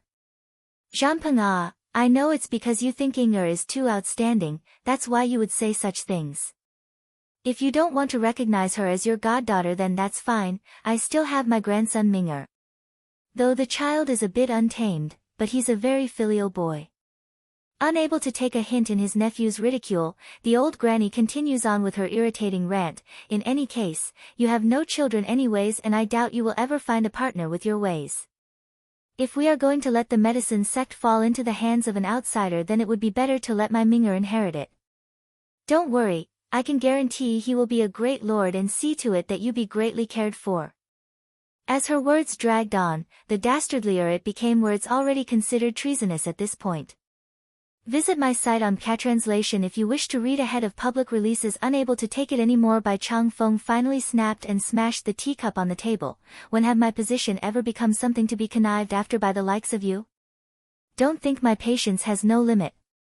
No matter how much I love your late sister, I will not permit others to have such thoughts while in my presence. If you test me again, even once, I will toss you out of my home. Brother-in-law. Old Madame Ye's expression also darkens as a result. I am only doing this for your sake. When you and Zhanpeng is gone after growing old, who will look after this place? I'm only offering you a solution by letting Minger help. Now you are turning my goodwill into an act of evil. Talk about repaying a good deed with a bad one. In a fit of rage, the old shrew stamps her feet and turned away for the outside, all the while showing that twisted face of hers. Damn you, Li Jing. If you had agreed to let your bitch of a daughter, Bai Ning, marry my son years ago, then none of this would be happening. So what if no one else would admit it? Bai Ning, that little bitch, has already disappeared for nearly 20 years, she must have died somewhere in the wild already. I can't let things continue like this. Brother-in-law is starting to distance himself from my family with each passing day. If the situation persists, it will just be a matter of time before my grandchildren and I get expelled from this place. I must make Zhanpeng take Minger as his son. Flickering a flash of sinisterly intent from her iris. Old Madame Yi picks up her pace for the intended destination. Zhanpeng, maybe. I will really have to forsake your mother's dying wish one day. Even after the shrew left, the old grandpa's complexion remains as bad as it could be based on how heavy his breath was wheezing. Pained by his father's guiltiness, the son here hurried to help soothe the senior's back. Oh father, there are things one can't do. As long as you know you've done your greatest, then there's nothing to fret.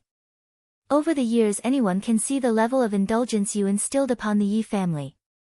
If mother knows what you've done for them in the heavens, then I'm sure she wouldn't blame you either when you make the final decision. I can only hope, my son. Heaving a long sigh, I'm tired, leave me and let me rest. When the time is right, don't forget to bring that girl to me. Yes father, I promise you. Giving his old man an affirmative nod, Bai Zhanpeng promptly left to carry out his plan. Now, alone again and with a peace of mind, Bai Chang Feng then slowly strolled over to a closet where a precious portrait has been stored. Opening it, what came into view was a warm woman gently smiling back at him, raising the trickles of tears inside the heartbroken man. Xiaoqin's little revenge, 2, oink. At the moment the pink piggy's face was being pinched by that fair hand of his owner, its eyes showing tears over the maltreatment. You are eating too much, piggy, hurry, and spit the food out of your mouth. Mo Lishang sternly orders, otherwise, you will have indigestion again. In light of his big bulging belly that made it difficult to even walk, the pink piggy refuses to relent and shakes his teary face in defiance. Spit it out, you spit it out right now. The teen's angry now. Firmly pressing down at the defiant pig's body, he pries open that gluttonous mouth and forcibly stuffed his fingers in there. Bai Xiaoqin originally wanted to go say, hi, from behind, but after seeing what was pulled out of that slobbering mouth, he was dumbfounded and froze in place. Oinky oink. Piggy's expression appeared very sad after that, its eyes constantly shifting over to the little chick slobbered in his saliva. If one didn't know any better, it would look like the teen did the most heinous crime to him. As for its poor victim, the chick was obviously scared beyond its wits based on how shaky those legs were. Unsteady and confused, the poor thing instinctively ran towards the outside in that fashion. If you eat live stuff again in the future, then I will sell you. Mo Lishang puffs up his cheeks, threatening the little fellow with his lolly face. Really, Piggy's appetite is getting bigger and bigger lately. If this continues, then I can't even afford to keep him. That did it. Stopping his whimpering cry upon that, the pink piggy remains sad in his eyes like a aggrieved child. Understanding he might have went a little overboard with that statement, Mo Lishang scratches his head only to realize he's got company. Oh Xiaoqin, did you get scared? Piggy is just too gluttonous, so I can only resort to such means. If I don't take care of him, then he might really kill himself from overstuffing that belly. Visit my site on Catranslation if you wish to read ahead of public releases. The piggy huffs a grunt in protest. I would rather die from overeating than to die from restraint. Suddenly, the image of that tender-looking little chick emerges within his head again, causing that mouth to drool for a second time. The little thing must be very tender, look at how cute it's walking over there. Oh, how I want to eat it. Jolting up from the floor instantly, Mo Lishang also showed a flushed face of anger. Who is it? Who dare to make trouble for Yen Yen? I think I remember she was called Yi Ying, blinking his cute little eyes. She should be coming here today as well. Why don't we go look for her? Yes, let's do that. A gleam of frosty cold escapes the teen's pupil. Because of the Bai Yan's existence, the two men here are of one accord. But Little Rice on the other hand thought otherwise. After listening in on their dialogue, the baby tiger reflexively blurts out his protest, but little master, the convention is about to begin. If mistress can't find you when it's time, then she will be very angry at us. Little Rice. Pinching his lips into a flat line, Bai Xiaoqin swiftly calls out in warning. Apparently the baby tiger forgets something important. He's not supposed to talk in front of the public. Understanding the mistake and possible consequence of his actions just now, Little Rice hurries to look up at the teen with an unnerving unease. Xiaoqin's little revenge, 3, however so, Mo Lishang's expression remains unchanged. Uncle Mo, Bai Xiaoqin quiets down his voice, aren't you finding it strange that Little Rice can talk? Nowadays there aren't many creatures outside of humankind capable of regular speech. Aside from the most powerful of existences within the abyss of the demon forest, it's almost non-existent. Why should it be strange?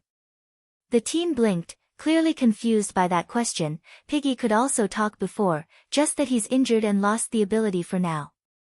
No wonder. Heaving a sigh of great relief, Bai Xiaoqin raises a brilliant smile. Uncle Mo, please keep Little Rice's ability to speak a secret. I don't want to bring more trouble for mother because of this.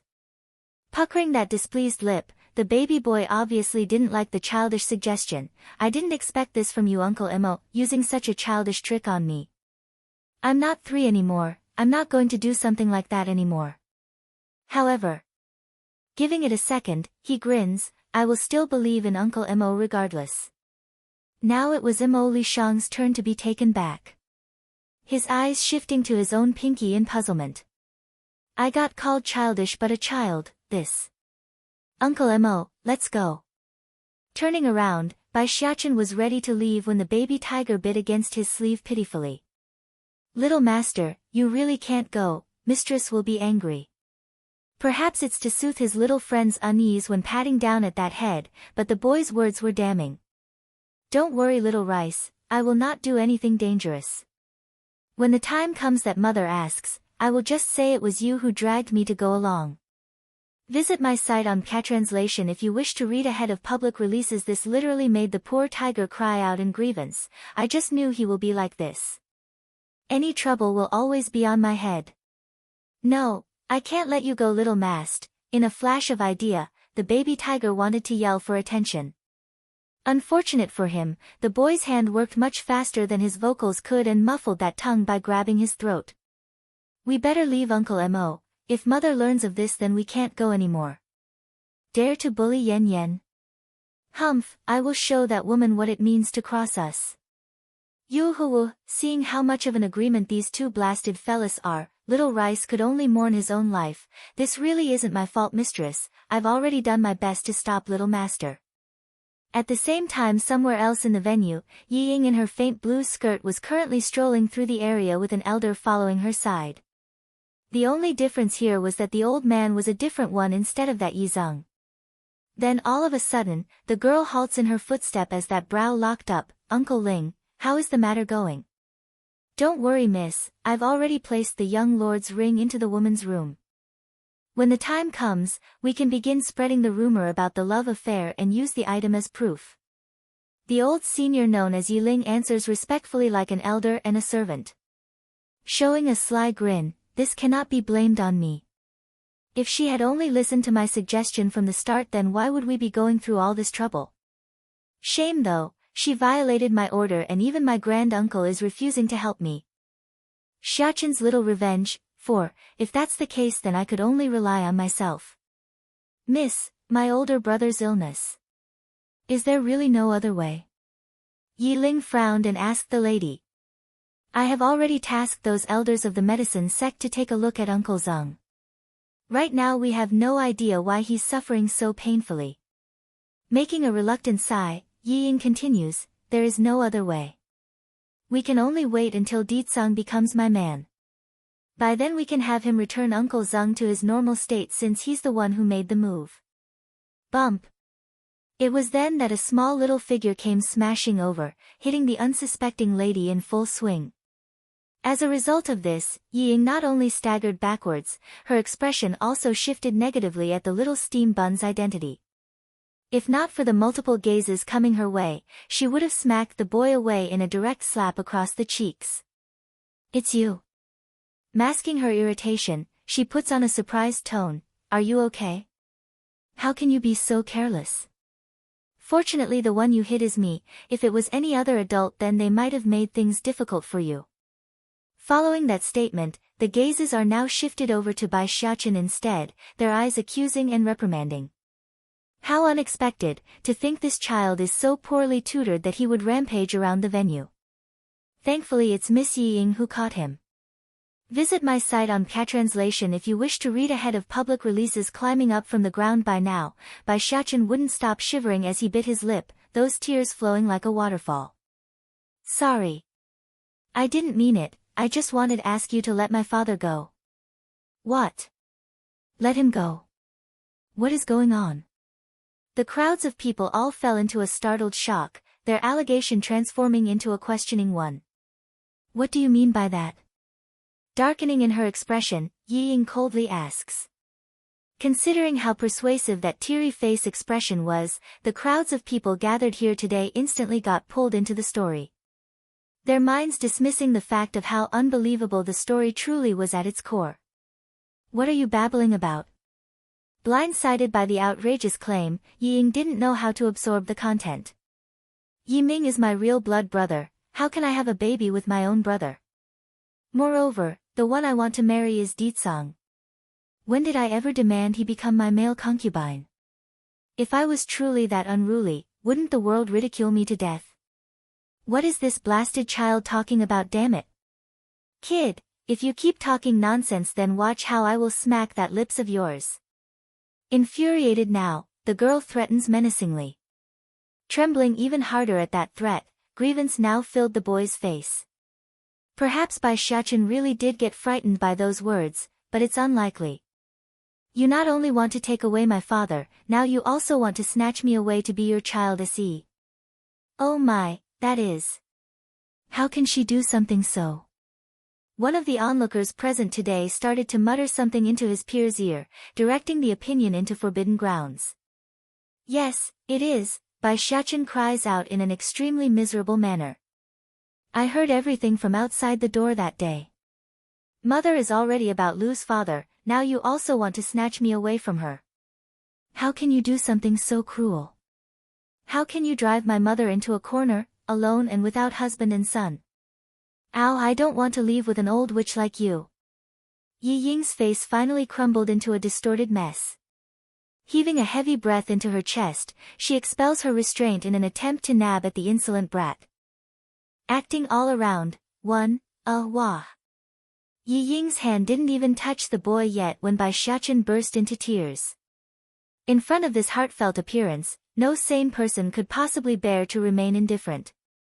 I really don't understand why someone would be willing to move against such a lovely child. This is truly and utterly heartless. You little.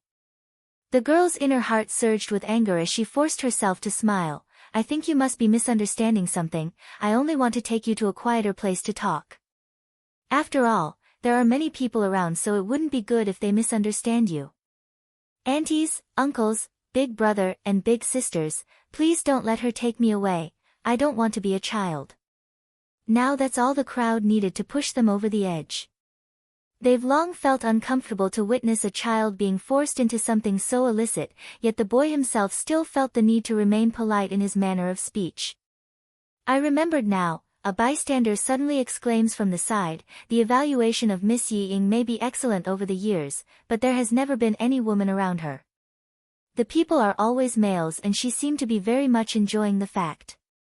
Visit my site on Catranslation if you wish to read ahead of public releases, yes, and, if it was replaced by the average person, they would certainly have a change in face after being exposed by the little guy. The fact that she's still able to smile so willingly must mean she's a very deep-thoughted woman. To be able to attend the alchemy convention meant they are no fools.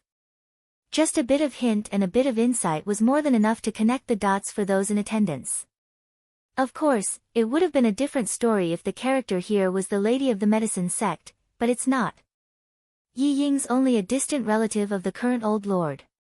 Even if they do reprimand her, the hosts themselves wouldn't do anything, especially when this said relative was the unsupportive type who's done nothing to contribute aside from leeching around. Now, no longer able to keep up that smiling facade, the woman turns bitter and signals her follower to move and grab the impudent brat before more damages could be done. Unfortunately for her, a third person had rushed over to cut into the fray in that split second. Uncle, how come you are here?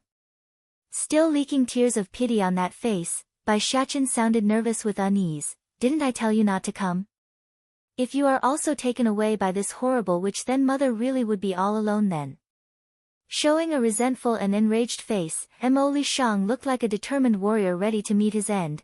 I would rather die than to go with this old witch. You must do the same, my dear Xiaochen.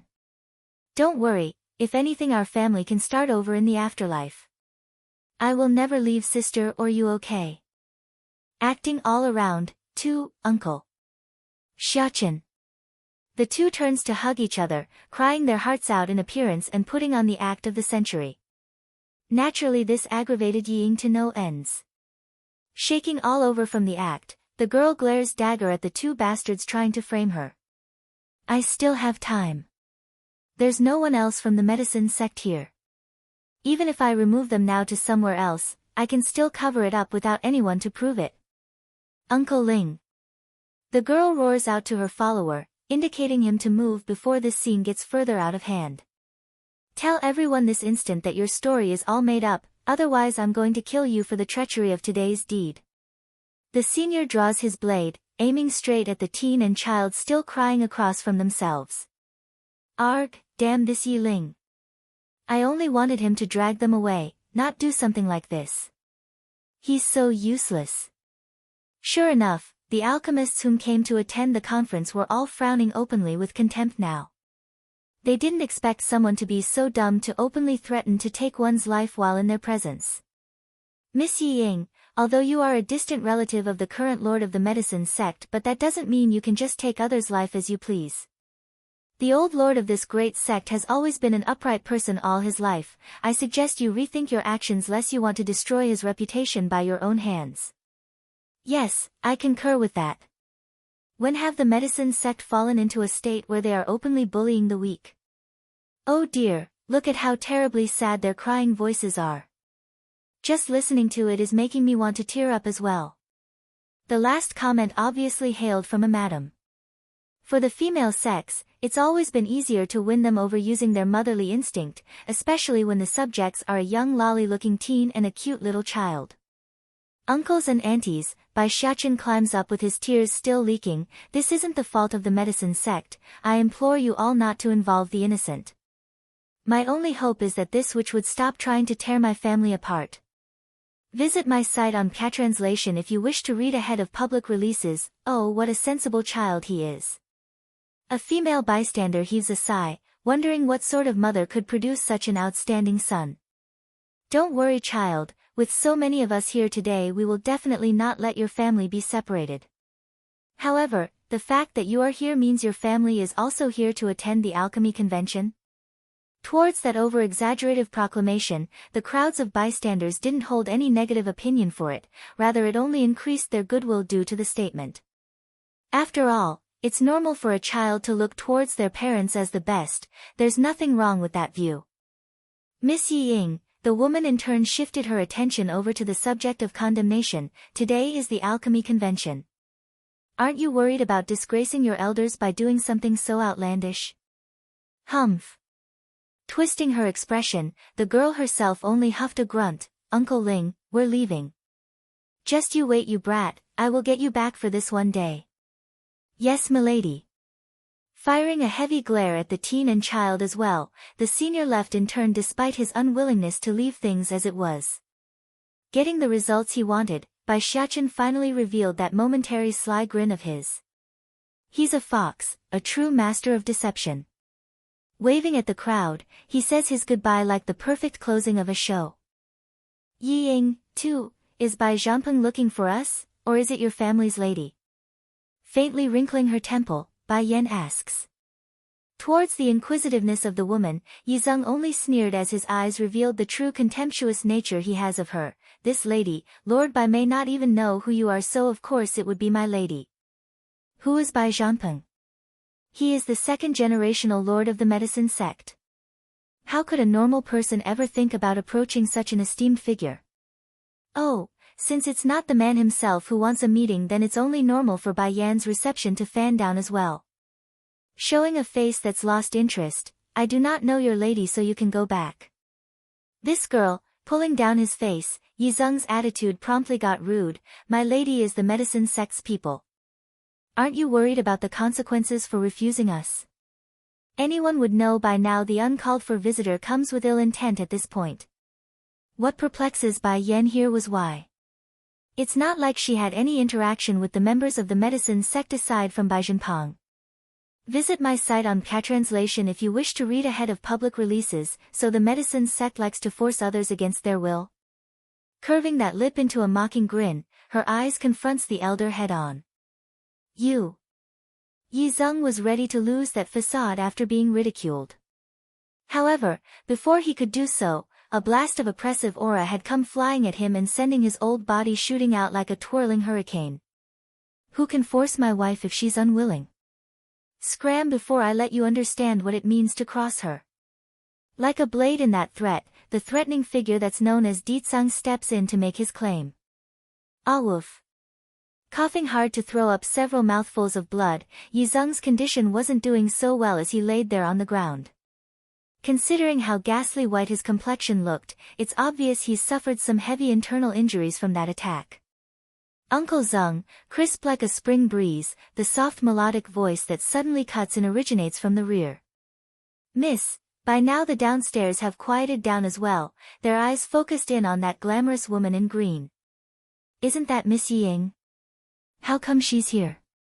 Since there's no third-generational heir to the medicine sect yet, most younglings are currently targeting the closest thing to it, and that was Yi Ying, a distant relative of the current lord. Uncle Zeng, what are you doing? Showing a faintly annoyed face, Yi Ying apparently wasn't very pleased with her followers' performance. I asked you to invite these two guests over, why are you showing such rude behavior instead? Hurry and apologize to them. Dumbfounded at first over the order, Yi Zeng nevertheless knew what the lady was doing. Making an unwilling bow, apologies, I've been rude.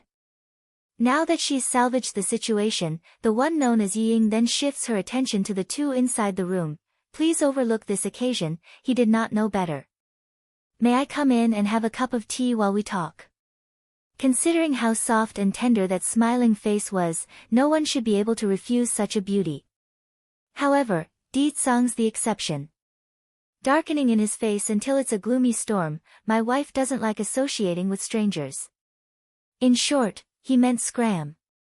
Not only did the uninvited girl not get angry, Yi Ying even smiled at Bai Yan like a confident peacock. First allow me to introduce myself. My name is Yi Ying. Miss, I'm assuming you are here to attend the alchemy convention, am I correct? I can help you with that and even introduce you to an elder of our sect. I'm sure with my word you would be able to get some pointers during your time here, how about it? As tempting as that proposal would be for others, Bai Yan acted like she didn't hear a thing. Stretching out her limbs while lazing around in the man's embrace, she's no different from a sloth at the moment. Di Tsang, that face of yours really is troublesome, always attracting these pests over when they are not wanted. Acting all around, for Uncle Mo, following the disappearance of his friend's fleeting back, Bai Xiachen then shifts his gaze back over to the teen. I really like you, do you like me as well? That face couldn't be any more friendly and innocent as he spoke initially. Mo Li Shang was rather stunned by the boy's proactive initiative, nevertheless, he composes himself to answer, of course. Do you really like me as well, Xiachen? Aha, I really do. Giving an earnest nod as confirmation, I've always wanted another uncle. Why don't Uncle Mo become my real uncle? Looking at the big, watery eyes of the little steam bun, Mo Li Shang's brain didn't even need to think and nodded without forethought. Yes, I will be your uncle. If Uncle Mo becomes my uncle, then he would become Mother's younger brother. That means in the future he won't be able to threaten Baddie Father's position. What's more, we will then be another step closer to going into the demon realm.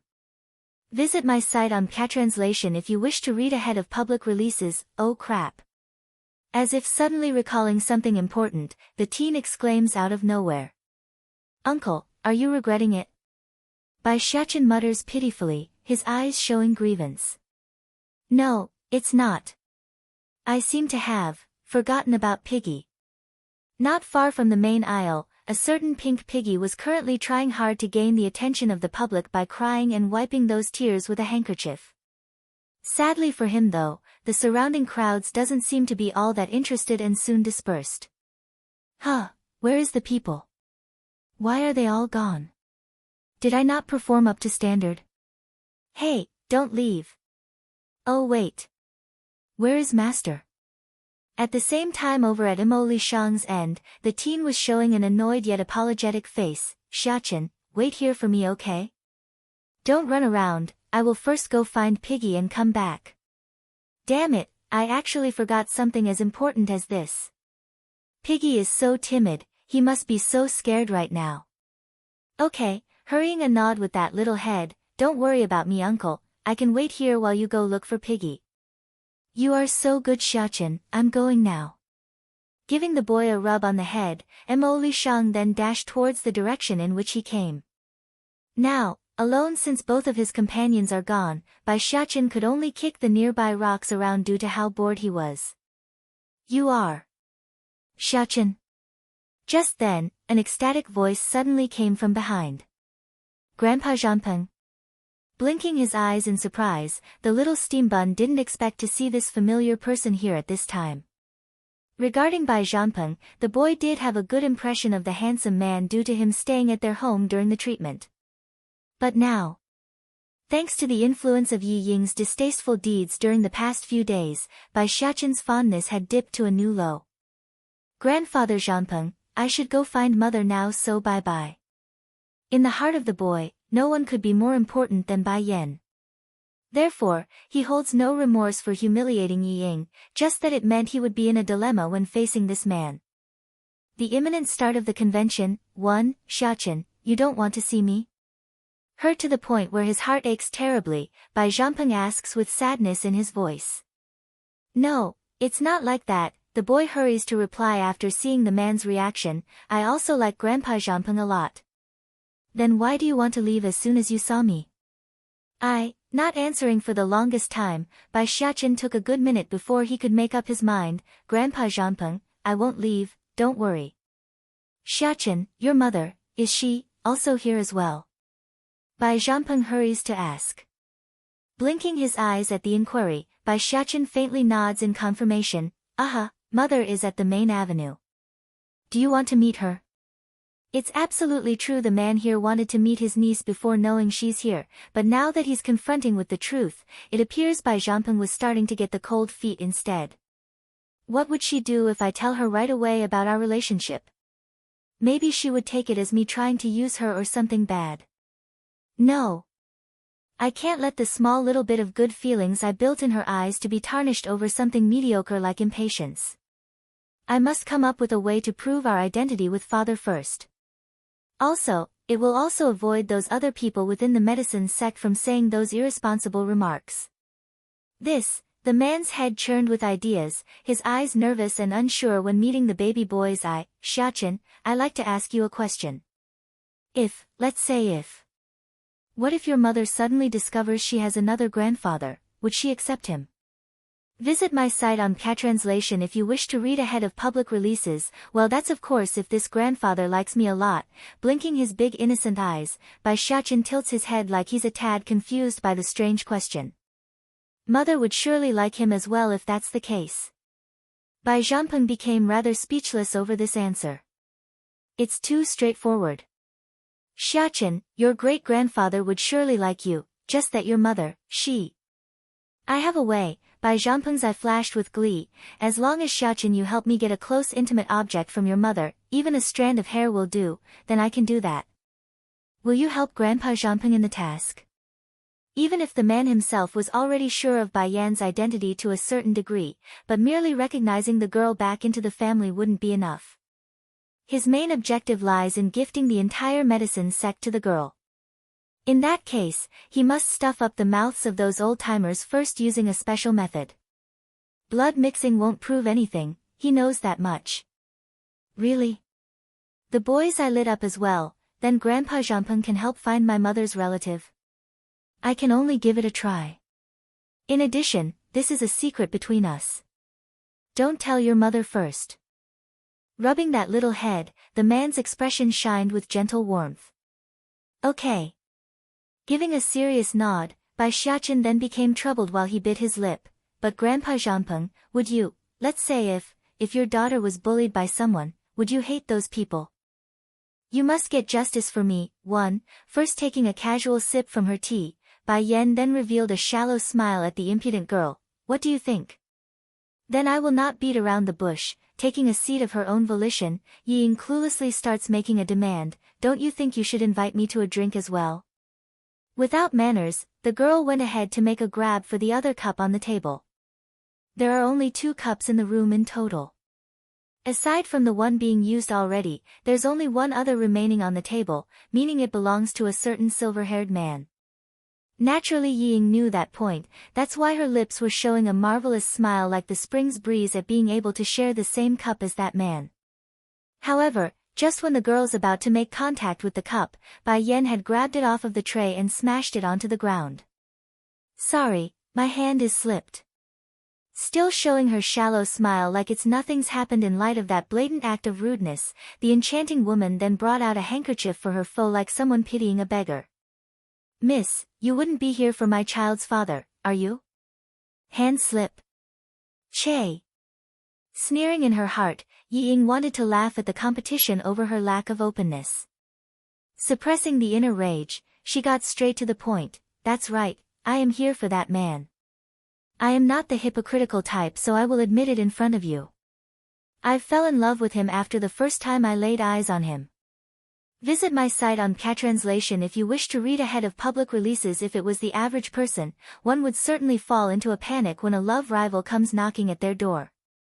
However, unfazed and glowing stronger than ever, the enchanting woman that's known as Bai Yan has never been known to back down from a challenge. Knowing she's messed up after not get a reaction, Yi Ying now clues in on her own folly. She's underestimated the woman. Lady, sucking in a deep breath, she continues to use her calm voice. Loving a person isn't about possession, it's to think about what's good for the other half. I'm sure you know about my position within the medicine sect. If you release him, then it may not be necessarily a bad thing. Chuckling, if you want to get him, then let me offer you a good solution. Just go find him, why bother coming to see me? If so, wouldn't that give him the notoriety of throwing away his wife and child? Showing a frown, Yi Ying turns all aggressive like she's spouting justice. How can you bear to have him shoulder such a bad name? So, are you claiming you have a better solution? Though still smiling, Bai Yan's iris had gotten cold like a vicious predator now. I do, trying hard to hide that nefarious grin from her face. Miss, I'm sure you love your husband very much, so you would do anything for him, am I right? Now this got quite interesting. Not speaking at all, she awaits what this impudent girl wants to say.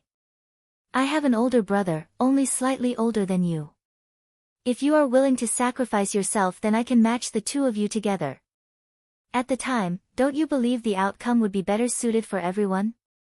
Now this was just downright hilarious, causing Bai Yan to spill tears of mockery at the foe. So, your meaning is to have me collude with your brother first, this way the world could sympathize with Ditsang's act of abandoning me and my son.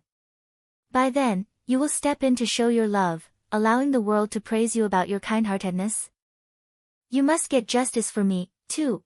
Bai Yan's words may be blunt and direct, however, it also pointed out the impudent girl's real intent with no wiggle room for excuses. It's true my meaning is like that, but why is it that I've been turned into a heinous witch coming out of this woman's mouth? Yi Ying furrows that brow like she's perplexed by the situation. Am I not doing this for the sake of us both? The man would immediately become extraordinary after marriage, and this woman would also transform from a chicken into a peacock by marrying my brother. And the payment? Merely a title of being a wretched wife who cheated behind her husband's back. What's wrong with that? Compared to the benefits, anyone would know what to choose in this case. Lady, the girl's expression darkens somewhat. She wanted to say more after that momentary silence, but it appears the opposition was done listening. Yi Ying, your plan is very good indeed, the benefits are all yours and the bad are dumped onto another. However, unfortunately for you, I am not a person who would be taken advantage of. Lady. Going cold in her complexion as well, I never thought you are such a person. Your man must have been blinded.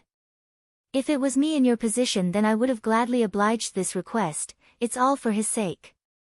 If one doesn't even know how to make sacrifices, then how can one talk about love? You do not deserve him.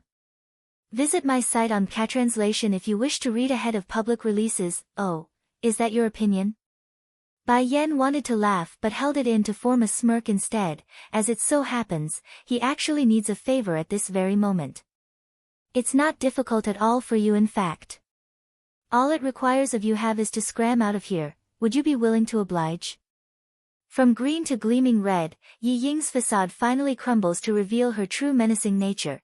Don't push your luck. Not going to be trampled while on her own turf, Bai Yan has gotten up from her chair. Slowly strolling over to the girl in question, the woman's aura increased exponentially until it's almost oppressive. I have already been very kind to you out of consideration for Bai Zhanpeng's sake, otherwise, you wouldn't have even made it one step into my room. In addition, I have something else to tell you. Halting in her footstep, she sneers at the impudent girl who's glaring fire. Firstly, I am not stupid enough to sacrifice myself for someone whom I believe is not worthy of me. Why should I as a woman sacrifice myself for the sake of a man just because the world deems it worthy? Secondly, I will not relinquish my man to another if I have chosen him. Nor would I believe he would betray me for another. Thirdly, The cup just now is used by my little pet to drink water, but my pet is too clean and your breath is too dirty, that's why I smashed it. You are too polluted to taint his stuff. In order to prove Bai Yan's claim, Little Rice immediately followed up with a meow sound of his own to show off the disgusted opinion he had of the girl in green. You, impudent wench. No matter how good of a facade she has, no matter how good of a control freak she was, there's no way Yi Ying could remain unfazed after that insult. Her voice was downright screaming like a woman yelling out at the market. You came to the medicine sect to attend the alchemy convention, you want to see the sorts of methods I have to make it so you can't enter it? Okay, I am waiting.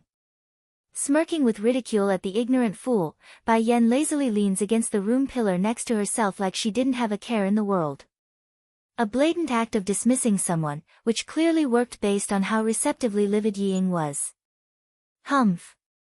Huffing a heavy grunt, it took a good minute for the girl in green to recompose herself. Since you've said it to such a degree, then I won't continue to linger in your presence. But remember this, I will definitely make you regret today's decision. In addition, your man, he will definitely become mine. That said, she promptly stomps away without looking back. Hold on. Unconsciously, a smug grin escapes the girl upon hearing the voice from behind. What, regret it? Unfortunately for the impudent fool that's known as Yi Ying, her words didn't even have a chance to finish before a flying kick of a foot landed right smack into her chest, sending that body flying out across the air like a rice sack. Until the very last second, the girl still couldn't believe what she was experiencing. The only thing she could see was Bai Yan's peerless contour slowly shrinking from view and the disbelieving fact that she's been assaulted. The imminent start of the convention, for, not long after the little stir, an elder soon took the stage after most of the attendees have arrived to participate. It is Elder CEO Wang. Elder CEO Wang is one of the few 7th-grade alchemists within the medicine sect. To think someone so prestigious would be in charge of overseeing the alchemy conference today. Though many were surprised by the new entry, but more than that, their eyes were filled with awe and worship instead. That's a 7th-grade alchemist master. Most wouldn't ever reach such a height in their entire lifetime. Elder CEO Wang, just as the prestigious elder got partway up the stage, Yi Ying's shallow voice had come from behind. I was just wondering, mind if I make a request from you? I know I am inexperienced, but may I know if I can be the host instead this time? Not only was this girl the Lord's distant relative, he's also heard of the rumor regarding the young Lord Bai Zhanpeng taking the girl as his daughter. By then, perhaps the entire medicine sect would be inherited by the lass. Faced with such a prospect, how could he dare oppose such figure? Visit my site on Catranslation if you wish to read ahead of public releases, that's wonderful. Yi Ying raises a smirky grin, this time our medicine sect invited only the capable, there are no idling individuals among its ranks I believe. Therefore, it's safe to assume each sect and power came with a whole team as well as their chief alchemist. In order to avoid wasting time, anyone without an invitation or team should be excluded from participating in the event.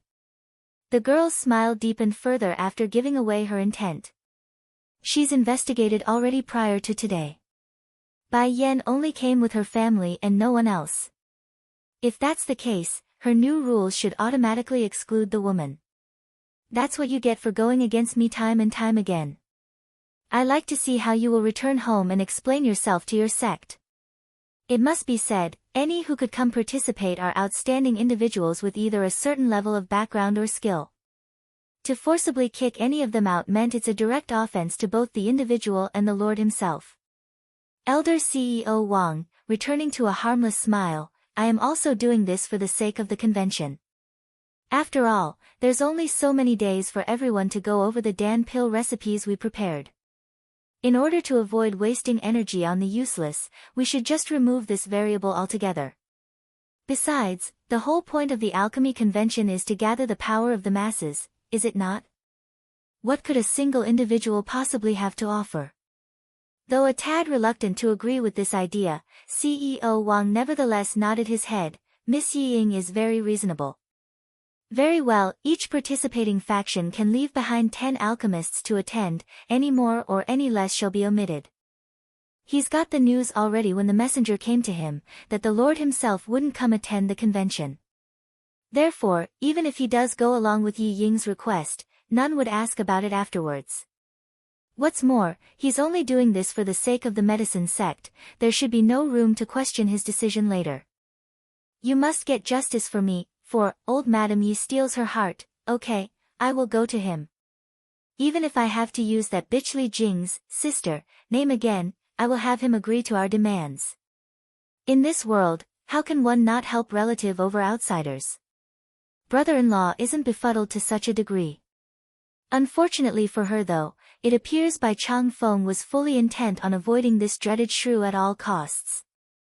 No matter what she did or what she tried, the guards refuses to waver. Back inside the study. The old lord of the medicine sect was currently painfully rubbing his temple as he sighed helplessly. These people really are endless. Since you already said you won't take Yi Ying as your daughter, then it should have been the end of it.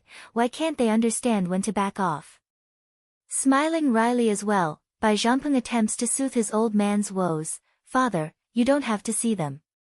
Even if your feelings for mother is deep, it still doesn't excuse them for their unending nagging. No one should put up with them. Son, how are things going with your investigation? And, when is she coming? Bai Chang Feng's voice sounded tense, his eyes whimpering with concern. Naturally Bai Zhangpeng would know who his old man was referring to. The messenger I sent returned with word that the girl is currently away from home. As to whether or not she is my sister's daughter, I can say with almost certainty now. From my investigation, that daughter of the Lan house did in fact know someone by the name of Bai Ning years ago, just that her family doesn't know if it's one and the same. Inhaling deeply, he continues with exasperated breath, though Ning'er isn't with us anymore, but at least her blood can after so long. Visit my site on Catranslation if you wish to read ahead of public releases. Ever since he first laid eyes on Bai Yan, he has had an emotional yearning for the girl. It urged him, propelled him to get close to her. If that's not the effect of their blood being one and the same, then what else? Pang! The cup in the old lord's hand shatters as he dropped it from his hand. Perhaps it's due to the answer being so fitting to his heart, but the trickling tears could no longer be contained as he burst into a bellowing laugh. Jinger, wife, it must be you watching over us. Now your granddaughter will soon be at home. That is my granddaughter. No one can compare with her. Now my line will have a third-generational heir. By this stage Bai Chang Feng's very old hands were shaking. In fact, the trembling was so bad that he couldn't even manage to get a grip on the second teacup. When can I meet my granddaughter, my son? Will she like a grandfather like me? Oh right, you said she has a child now. Will her son like a great-grandfather like me? No matter what, we did remain oblivious to their existence for all these years. The elder's appearance looked no different from that of an insecure child, asking this and asking that. Father, she is a good child as well as her son. I'm sure they wouldn't hate you. That's good then. Heaving a sigh of relief, Bai Chang Feng rubs his hand nervously like an unsettled child. Then suddenly jerking up from his chair like he remembered something important. Oh no. I must prepare something for my granddaughter and great-grandson. What's your opinion? Should I hand over my medicine vault to them or my entire medicine sect instead? She's not lacking in medicinal ingredients, so you might as well hand over this place. Bai Zhangpeng's expression grew meaningful. The middle-aged man's intent was very simple. As long as he's free of the burden at home, then he could run off in search of his sister. She is the disciple of the Holy Land, too. Rubbing her chin, Bai Yan looked like she's contemplating something. We can just say the medicine sect bullied us and kept us from attending. If your grandchiefess want to make a ruckus for that, then just let them come in person. Yi Ying immediately sneered with contempt after hearing that outrageous comment. Who would dare come make trouble at the medicine sect? How laughable. This woman is really too arrogant. Okay mother, let's go home then. I don't want to give this old witch an opportunity to snatch me away. Absolutely adorable in his voice, the little steam bun looked nothing like the little devil that he was not long ago. Pity though, Yi Ying has already become the goddaughter of the young lord here. No matter how sympathetic they are of the mother and son, they had neither the influence nor power to stop the outcome. Now, without any more hindrance or care, Bai Yen slowly turned away with her son in hand. She looked nothing like someone facing defeat, rather that of a winner in how calm and proud her demeanor was. Then all of a sudden, her eyes narrowed as the contour of a handsome young man's face came into sight. Yen Yen. Filled with excitement in that voice, the youngster who owned the voice quickly made a dash for that enchanting red figure in an attempt to give her a hearty hug. Unfortunately for this newcomer, the only response he got was a foot in front of his face and sending him flying as a result. Oh Yen Yen, you are still the same as before, always so cruel.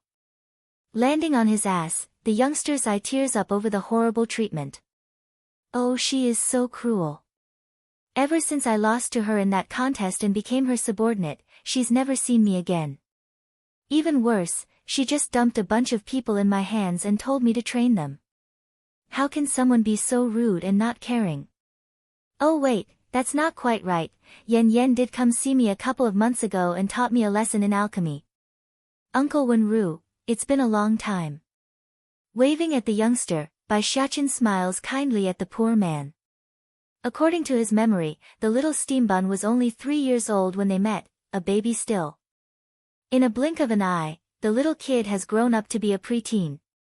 Wenru, what are you doing here? Raising a smile, Bai Yen shakes her head at this silly subordinate of hers. Visit my site on Catranslation if you wish to read ahead of public releases. Oh, I was going to find you and give you the invitation letter. But when I went to the flower brothel and asked around, Hualuo told me you were gone, that's why I rushed over to the medicine sect after hearing you were around. Taking out the invitation letter from his pocket, Wenru readily hands over the item to Bai Yen, thus attracting the attention of everyone nearby. This is the invitation for the convention. Sounding unsure, Elder CEO Wang sharply swept his gaze over to the reddish figure. Why do you have 2 invitation slips? 2 invitation letter. This is impossible. The medicine sect would never make such a blunder and would most certainly not hand a single person 2 invites. If so, there's only one possibility then. The woman here, she did not bring an invitation letter with her in the first place and secretly snuck inside without authorization. Giving a shrug at the senior's questioning gaze, Bai Yen also found it surprising. How strange, the invite slip I have is from my Shifus, so who sent me this one then? Suddenly, a certain name came jumping out at the bottom of her consciousness, Bai Zhanpeng. She is the disciple of the Holy Land. 3. If Bai Zhanpeng didn't know I was a member of the Holy Land, then this is all justifiable. Yen Yen, did I do something wrong? Blinking his eyes, Wenru asks in an innocent tone. It's all right, I'm merely caught off guard that I had another invite slip. No matter though. Showing a cold smile, Bai Yen gives it a second before continuing, even if they sent me more of this, I'm already past it and would rather leave. As soon as her words came out, she was already walking forward again with her son. The voice faint and uninterested, Wenru, let's go. Befuddled by the strangeness, the youngster hurried to catch up. Did someone bully you in Exaichen? If so, then tell me, I will beat them up for you.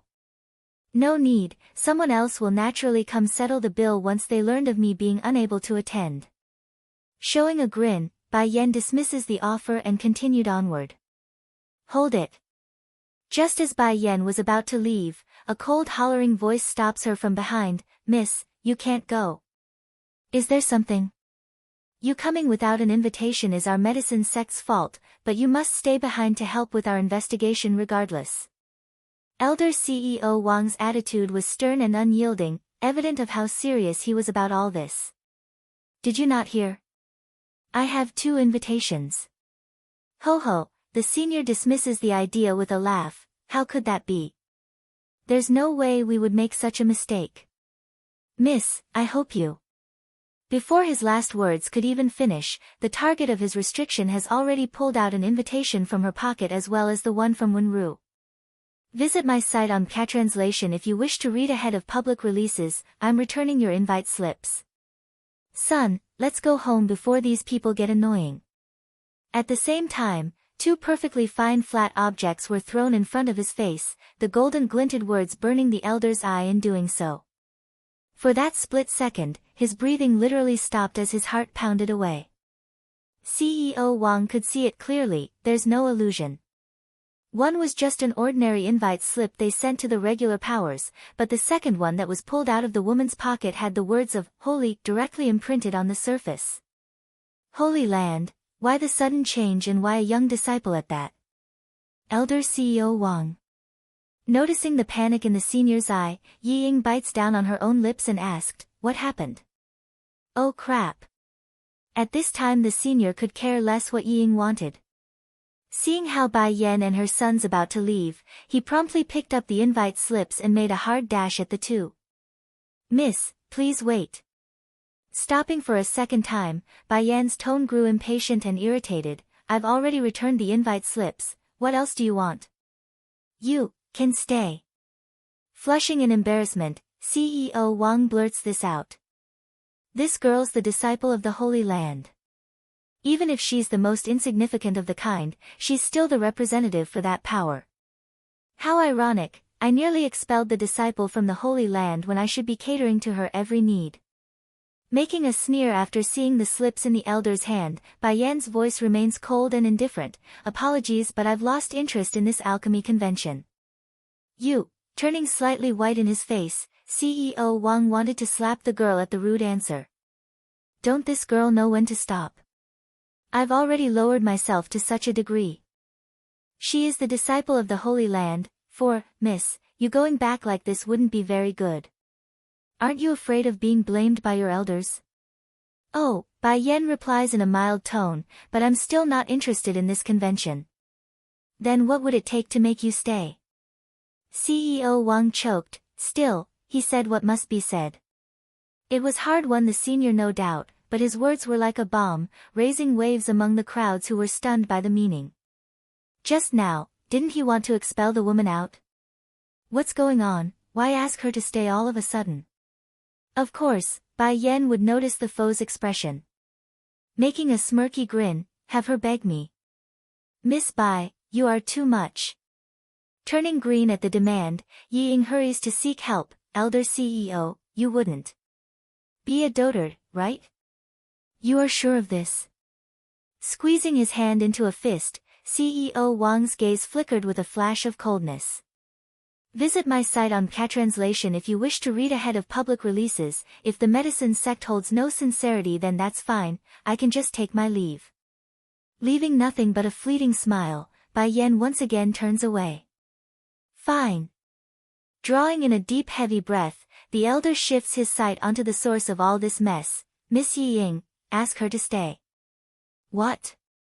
Widening her eyes in dismay, Yi Ying couldn't believe what she's hearing. She is a disciple of the Holy Land. If we were to drive her away, then it's the same as face-slapping the other side. Once the matter returns to their side, it would inevitably cause discord among both sides. Bang! Like the foolish girl, the entire venue had also fallen into an eerie silence over the news. Elder CEO Wang, she is really a disciple of the Holy Land? Yi Ying faintly asks, her skin pale and lifeless. Heaving a long breath at the question, the invitation is indeed the one we sent to the Holy Land. The fact that she's carrying it is proof, there's no mistake. The tides have changed once again, shifting over to the losing side following words of this prestigious elder. Originally a lot of the attendees were feeling sorry for Bai Yan and her son, but now, it's simply shocks at the incredible news. Miss Yi Ying, the woman came on behalf of the Holy Land. Understanding the unwillingness in Yi Ying's eye, the senior hurried to persuade the girl by lowering his voice. If it becomes known that we expelled someone like that and the Lord learns of this, your granduncle would surely be outraged. Biting that lip, the shuddering girl didn't answer and continued to hold her ground. But, the fact that the Holy Land would send her alone and without any masters to escort is proof that she's merely a person of no importance. Perhaps this is the Holy Land's way of showing respect to us since they've repeatedly rejected the invite before. So, her background and identity couldn't possibly be more noble than yours. The last sentence there was what Yi Ying wanted to hear the most. One was the most insignificant of existent while the other was the distant relative of the medicine sect. It's obvious which one would be more noble in terms of status quo at the end of the day. Humph, just you wait, I will return this favor one day. The wretched girl vows inwardly, swearing she would get revenge. Miss Bai. Squeezing her feministic fingers into a crunching ball, Ying forces a rigid smile as she made a deep bow. It was my fault in being inconsiderate and not noticing your identity as the Holy Land's disciple. With sincere hope, I implore you to stay following my apology. Bullying someone who doesn't know how. Responding with a faint turn of her head, what a shame, I still want to leave. Bai Yan never had any interest in this alchemy convention to begin with. If not for her three Shifa's sake and demanding attitude to attend, the woman here would have just ignored it completely. But not everyone's going to take this toying lightly. Showing a grim face, the elder in charge immediately lashed out, "You, Miss Ying have already lowered herself into apologizing. Is this how the disciples of the Holy Land do things?" When it reached the last part of that sentence, CEO Wang obviously said it with intense force, losing all forms of his majestic temperament for being an elder.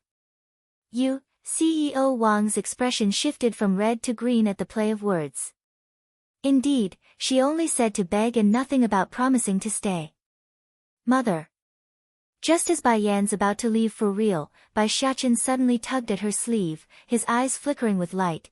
I want you to see you win the championship for this convention though. It wasn't easy for him to plan out the good show. To leave like this without doing anything would of course cause some reluctance within the baby boy. At the very least, not until they destroy Yi Ying's reputation first. Visit my site on Catranslation if you wish to read ahead of public releases. Son, you want the crown for this contest? Surprised by the demand, she looks down to be confronted by a pair of foxy eyes. Alright, Mother will take it for you. As long as it's my son who wants it, then I will bring it to him. When Ru, who was still by their side, had become speechless over this full turnaround. Yen, is it good to be so doting of Xiachen like this? What happened to leaving?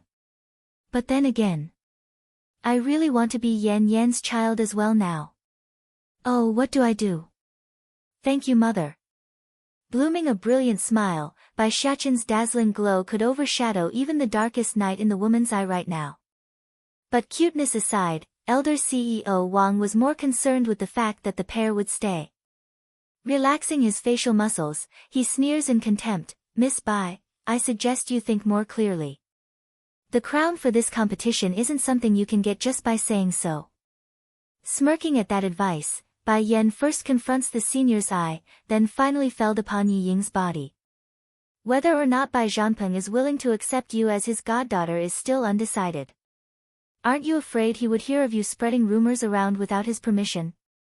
The implication of that was she didn't want to be the lady of the medicine sect, rather it's due to her uncle's respect for her grandmother that brought on this outcome.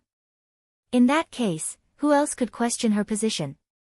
Miss Yi Ying, hold your words with her lest she defiles your prestigious status. It's just that CEO Wang's didn't have the nerve to say the last bit upon making contact with the woman's gaze. Her temper is so big, she might just turn around and leave if I annoy her. But even if he didn't say it, there's no need. Everyone present could easily understand his meaning. Bullying someone who doesn't know how. Indeed, as one of the three major forces out there, one woman was the lady of the medicine sect while the other remains a small little disciple. In terms of importance, it's obvious which weighs more at the end. A humph. Coughing like he's clearing his throat, CEO Wang continues like he's not responsible for that downgrading comment. I won't bother explaining the extra stuff so everyone can just head on inside. The accommodations have already been prepared ahead of time. Boom. The attendees were exploding with excitement at this moment. Even the medicine sect is having trouble creating some of these recipes. Holy hell, what sort of recipes are they? Of course, some of these Dan pill recipes are relatively simple and shouldn't pose a problem for many of you. Raising a faint grin, CEO Wang opens his arms wide into a welcoming posture. in 3 days' time, whoever can discern the most recipes will be the winner of this competition. I wish you all luck. The reason why the medicine sect could remain so powerful all these years was due to the fact that they are in control of special place, where it would spill out different unknown recipes during the year. As for this convention, it's merely a pinky's worth of insight to what they truly hold. No matter how generous they are, these people aren't going to bring out their true treasures. Visit my site on Patranslation if you wish to read ahead of public releases. Elder CEO Wang, please allow me to take it from here for the arrangements.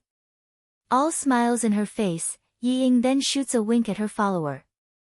Understanding the meaning behind that, the one known as Yi Ling swiftly began to move, leading the attendees to their arranged rooms.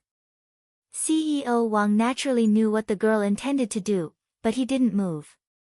Showing an uninterested face, the elder agreed with Yi Ying's idea of tempering the arrogant woman's attitude. Just that, he seems to have dismissed the fact that the woman they are targeting was Bai Yan and not anyone else. Without surprise, the reaction was a direct turnaround as soon as it became apparent what sort of living arrangements were store. Now this was troubling. In truth, Yi Ying only wanted her follower to arrange the worst rooms for Bai Yan and her companions. Who could have guessed the dumb old fart that's known as Yi Ling would try to push a shack that's meant for the firewood instead? Apparently the idiocy running through the first brother also runs through the younger one here as well. Understanding he's messed up big time upon seeing how easily Bai Yan was turning away, Yi Ling wanted to scream out at the woman to make her stop. However, he still hasn't forgotten the fact that the opposition was the disciple of the Holy Land. Suppressing his anger, Miss Bai, our medicine sect don't have any extra rooms left. Why don't you just stay in the shack for now? It won't do any harm anyways. Not budging an inch, Bai Yan's attitude was very determined and walked straight past the senior that's trying to block her path. Now he could no longer keep up the facade. Falling into a urgent panic, Yi Ling's only recourse was to get on his knee. Miss Bai, please don't leave, I am wrong, I am wrong. I will arrange the proper accommodations for you this time. It wasn't easy for Elder CEO Wang and her ladyship to keep this woman from leaving. If I botch this and ruin everything, I would become the greatest sinner of the medicine sect. And the sect leader, his lordship, would definitely kill me. But that not only didn't work, it only brought on a wave of cold laughter from Bai Yan. From start to end, she had never once looked at the bumbling old fool. Regret? It's too late to make regrets now. Before long, the ruckus happening on this end had reached CEO Wang's ear, who quickly became outraged at the news. Bullying someone? Who doesn't know how? 3. At first his thoughts did coincide with Yi Ying's and intended to leave the worst room they had for Bai Yan and her companions. However, worst was worst, that's nowhere close to being a shack for the firewood. Wouldn't that be the same as embarrassing the medicine sect if words got out? What's more, CEO Wang's frustration had long been brewing within his stomach due to Bai Yan's repeated vexing. Now that Yi Ling was dumb enough to tap into that rage, it's obvious the consequences would be dire, evident by how ruthless and hard he was whipping that stick at the one responsible for this mess. Seeing how it's about time to intervene lest someone actually dies, Bai Yan finally steps in. However, her sneer remains the same despite her soft-heartedness. Want me to stay? That's possible. I believe Yi Ying's room is not bad. If she is willing to move out and let me take it, then I will agree to stay. Oh yes, by the way, the ingredients that I'm going to be using is not bad. I want 100 portions of every kind sent to my room. Miss Bai, you are asking for too much. You don't agree? Then that's fine as well. Shrugging her shoulder like she didn't care, son, let's go back to the Holy Land. When your grandchiefess ask about this, then we can tell them we were driven out of the medicine sect by Yi Ying, the young lady of the medicine sect. That immediately caused a twitch in CEO Wang's face. Damn this woman, using the Holy Land to threaten me again. As resentful as he was, the elder really couldn't afford to let her return like this. Fine, I accept your demand. By this point his eyes were burning with fire as if he wants to tear Yi Ling apart. If not for this idiot, then this woman wouldn't have had the chance to speak. Bai Yan didn't mind the glares shooting her way, rather she's quite relishing in the attention. And as if her demands weren't enough, that sly smile of hers only emphasized the villainous nature that's in her bones. Visit my site on Catranslation if you wish to read ahead of public releases, and don't forget to arrange Yi Ying's room for me. Oh, forget it, I will go myself and do it instead. Just tell me the way. Also, I don't like sharing my place of rest with strangers. Aside from my people, I will not allow anyone else to trespass. This nearly made the elder explode. If not for CEO Wang's people rushing over to hold him back, then who knows what sort of act the old fellow would have done. Is this still a guest coming to attend the alchemy convention? My God, she's acting more like the young lady around here instead of Yi Ying. It's not that elder CEO Wang was afraid of Bai Yan as a person, rather it's her background that's keeping him from acting. No matter how small of a disciple she was, the woman still represented the Holy Land here today. Son, although her room is not very good compared to our home in the Holy Land, but it's only for 3 days. Once it's over then we can go home, so bear with it for now. Transforming from her cold indifference, Bai Yan's attitude could only be called brilliant and warm once speaking to her boy. Nodding like a sensible child, Bai Xiachen readily agrees, I don't mind, mother. As long as I'm living with you then any room will do. Talk about being candid. Because of the pair's downgrading words, CEO Wang's face first shifted from green, then blue, then finally into a purple shade at the insult. She really dared to say that. How can Yi Ying's room be worse than the residence of a mere disciple from the Holy Land? If you're going to brag then at least listen to yourself first. Thank goodness such people aren't part of the medicine sect, otherwise, who knows how much misfortune would befall everyone here. Bullying someone? Who doesn't know how? Oh thank goodness, that nightmare is finally gone.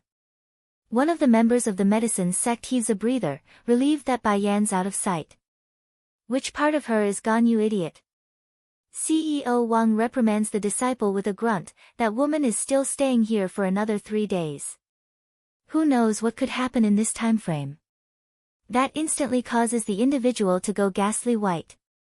His expression right now was no different from someone confronted with the end of the world. At this moment within the exquisite room, a young maiden in a succulent dress was currently sitting on a table and sipping tea. How come Yi Ling isn't back yet? But just as the maid-servant was about to answer that question, the door to her room was suddenly smashed open and in came the stunning figure. Visit my site on Catranslation if you wish to read ahead of public releases. Who allowed you to come here? Slamming the table, she immediately jerks up from her seat and roars out.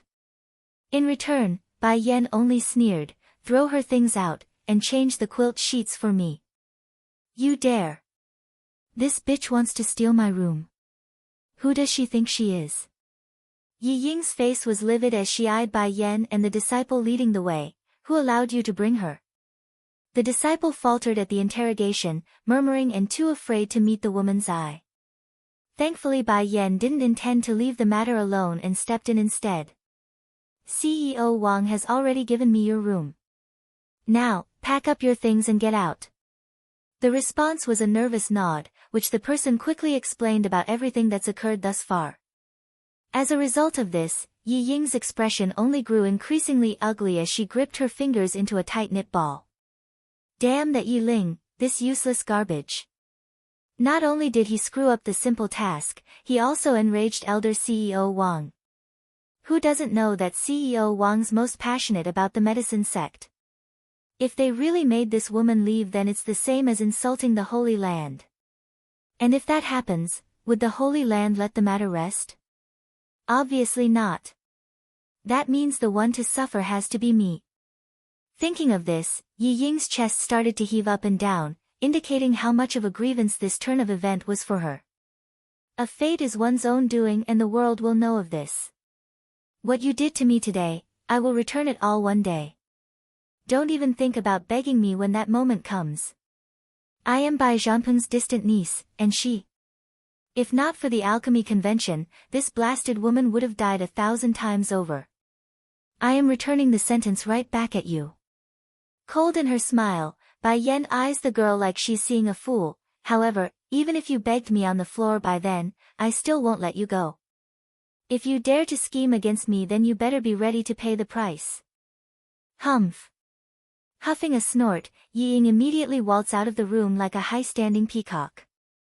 However, her pride only lasted right up to the doorway and out of sight, where nothing but grievance remains on that face. "Miss, what should we do now?" asked the maid that's with the girl.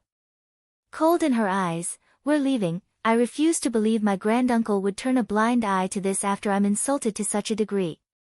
She originally wanted to go call on her grandmother to help, but that idea quickly got squashed after recalling how useless old Madame Yi was at her core. Acting all around, for Uncle Mo, following the disappearance of his friend's fleeting back, Bai Xiachen then shifts his gaze back over to the teen. "I really like you, do you like me as well?" That face couldn't be any more friendly and innocent as he spoke initially. Mo Li Shang was rather stunned by the boy's proactive initiative, nevertheless, he composes himself to answer, "Of course." "Do you really like me as well, Xiaochen?" "Aha, I really do." Giving an earnest nod as confirmation, "I've always wanted another uncle." "Why don't Uncle Mo become my real uncle?" Looking at the big, watery eyes of the little steam bun, Mo Li Shang's brain didn't even need to think and nodded without forethought, "Yes, I will be your uncle." "Uncle, I like you so very much."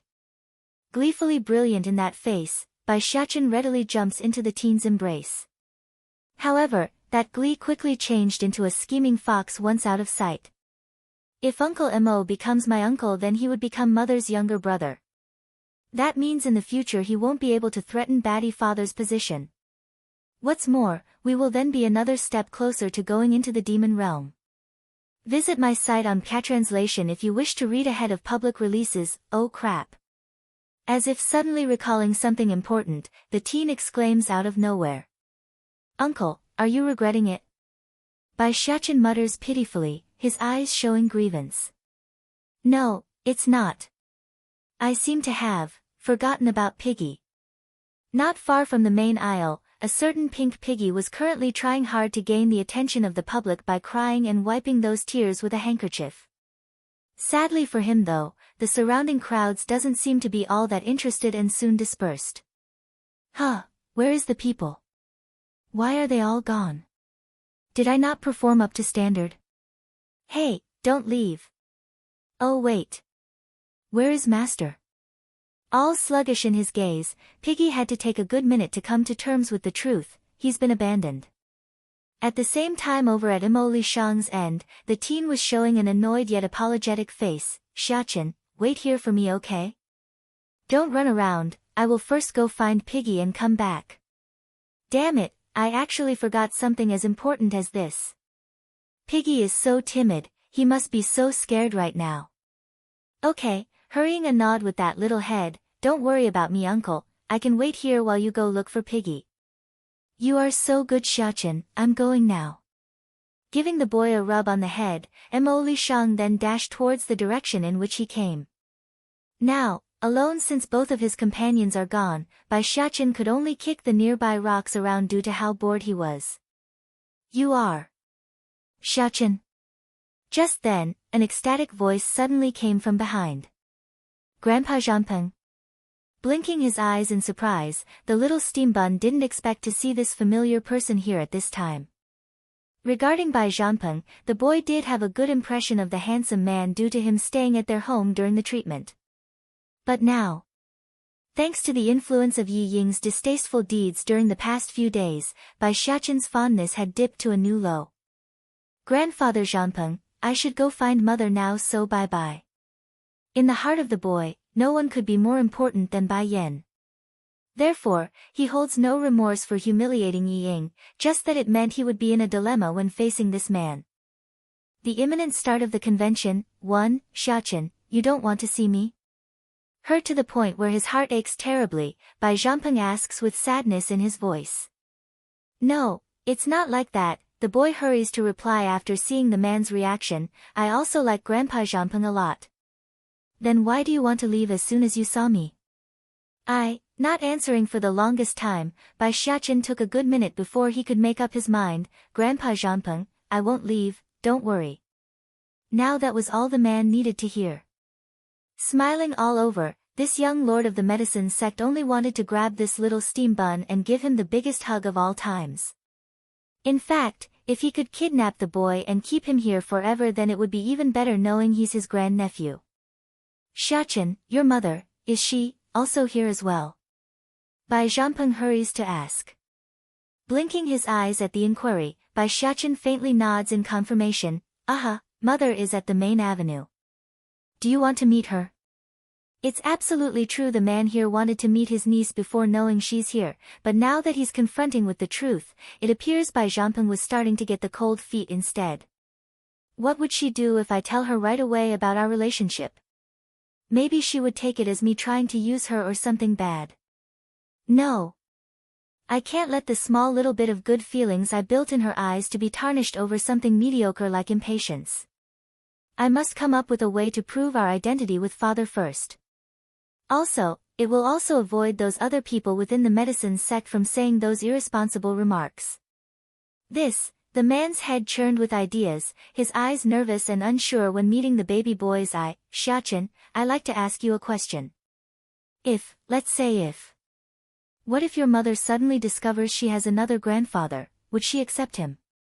Visit my site on Catranslation if you wish to read ahead of public releases. Well, that's of course if this grandfather likes me a lot.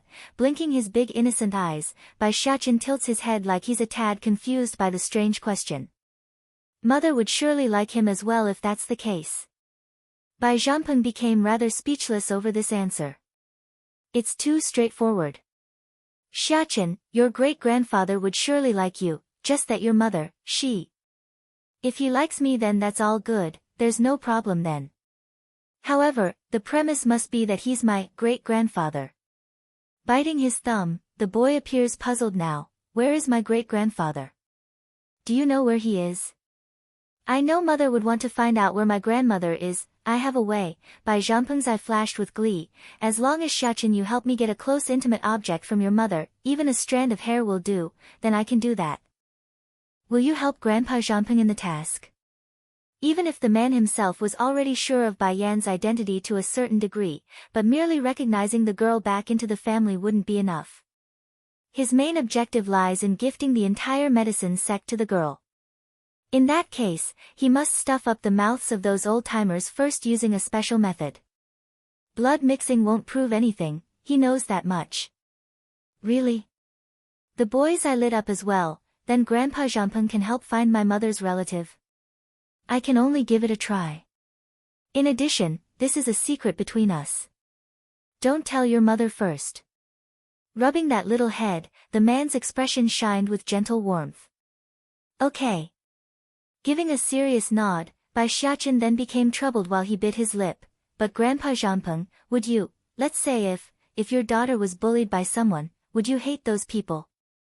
Earth-shattering 333, not long later, the guards soon returned with another person to stand in front of Bai Changfeng's presence. Tell me, is there anyone who came to our medicine sect carrying the invitation slip from the Luoho kingdom? Taking a sip from his teacup, the old senior casually asks despite his heart tensing up into a knot. Reporting to sect leader, there is indeed a person who came with thy item. Try as he might in being respectful, the man's voice nevertheless carried a pang of agitation when speaking. It couldn't be helped. The poor person was nothing more than an individual in charge of watching the entrance gates. The very fact that he could gain an audience with the Lord was a gift in of itself. Snapped. Is it a girl coming from there? Is she beautiful? Where is she? Take me to see her. All excited in his face, the senior jerks up from the chair. Hearing this dumbstruck burst of demand from their lord, the individuals present were all frozen over, their faces disbelieving like realities playing with their ears. It can't be, the lord is going through a second spring because the madam is gone for so long. But no matter what, going after a young maiden not even half his age is too much. Sect leader, gulping hard, the gatekeeper got even more nervous, but the one who came isn't a girl, it's a boy. Boy. Visit my site on Catranslation if you wish to read ahead of public releases. Something definitely cracked within the old fella's heart. Slouching back down to his chair, Bai Changfeng's eyes were filled with nothing but decadence and frustration. It's actually not her. She should have received the invitation from Zhanpeng. Why did she not come to the medicine sect? Is it because she hates us, hates me? At the moment, countless unnecessary thoughts were running through this grandfather's head, making him even more nervous and unsettling to everyone nearby. But she shouldn't have known about Zhanpeng's background, nor their relationship. So why? SEC sect leader. Shaking right down to his legs upon seeing the ever-increasingly dark face on the old man, the poor gatekeeper could barely keep his words clear. What else? With eyes still ready to kill, Bai Changfeng's tone sounded unnervingly cold. That is. Miss Yi Ying is seeking an audience outside. Tell her to go. But the miss, bang. Slamming his hand against the desk in fuming rage, who are you calling the miss? My medicine sect have no such miss in my household. Tell her to scram, if not then I will toss her out myself. Literally popping their eyes, the gatekeeper and the rest didn't understand what's going on. According to their memory, the Lord's attitude towards the Yi family has never been this poor before. What are you still standing there for? Hurry and get out. Or do you want me to kick you out instead? Not giving the poor people a chance to run, Bai Changfeng has already flown out and sent multiple kicks at these poor servants but to send them flying. He's been enduring old Madame Ye's outrageous demands over the years due to the bond with his late wife, but now that he's decided not to endure anymore, he has no reason to keep up a good face anymore. Besides, his patience was already wearing thin due to Bai Yan not appearing before him. The fact that these annoying people are coming to bother him at such a time meant it's only natural they face a good chunk of that fury. Miss Yi Ying, don't wait anymore, the Lord isn't going to see you. After being kicked out with the gatekeeper, the guard immediately went before the girl to pass on this message. Just that, instead of being respectful like before, his voice now carried sarcasm and contempt. Sure enough, Yi Ying's complexion instantly got paler. Did you not tell him I've been humiliated? If others humiliate me then it's the same as humiliating the medicine sect. Does my granduncle not care? Earth-shattering 333, the guard sneered. What does shaming you have to do with our medicine sect? Do you really take yourself as the lady here? Hurry up and get out of here. As a member of the medicine sect, these guards are of course good at reading the changing tide. Therefore, it's only normal their attitude wouldn't be good once Bai Changfeng revealed his negative opinion of the Yi family. How dare you talk to me like that? Yi Ying's pretty face finally started to crumble, revealing her twisted side that she's been hiding all along. How dare this small fry talk to me like this, argh? And why wouldn't I dare? Hurry and go, otherwise I will throw you out myself. The Lord doesn't want to see you, so hurry and get scarce. Waving his hand impatiently, the guard acts like he's swatting a fly.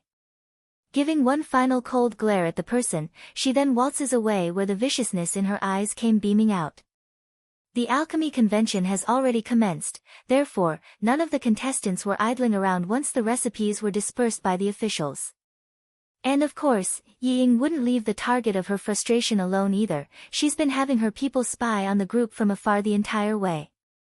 When it became known that Bai Yan had done nothing but sightseeing with her son the entire time, Yi Ying's lip just couldn't resist making a scornful grin. And here I thought the Holy Land would send someone capable over, turns out it's nothing but a useless individual who doesn't even know anything about alchemy. Miss, do we still need to keep an eye on that woman then? One of the guards in service to the Yi family asks. Visit my site on Catranslation if you wish to read ahead of public releases. There's no need anymore, she couldn't possibly blow up any wind at the rate she's going. Oh right, what about my useless brother, how is he doing lately? Young master, aside from eating, drinking, and playing, she is otherwise in the backyard with those women. Flushing red from embarrassment, the guard awkwardly explains. Showing a sarcastic smirk, he is just as useless. Fortunately, this baggage still holds some value. Whatever, just go down for now. Also, keep your eyes out for my uncle, I want to know if he does anything in this time frame. Yes, milady. Bowing his head, the guard retires to leave the girl alone. Meanwhile, at the same time over at the lower segment of the mountain, two of the gatekeepers were busying chatting with each other like usual. They were bored, so alcohol was their only means of entertainment. Well, that was until they noticed the three beautiful figures quickly walking over to their location.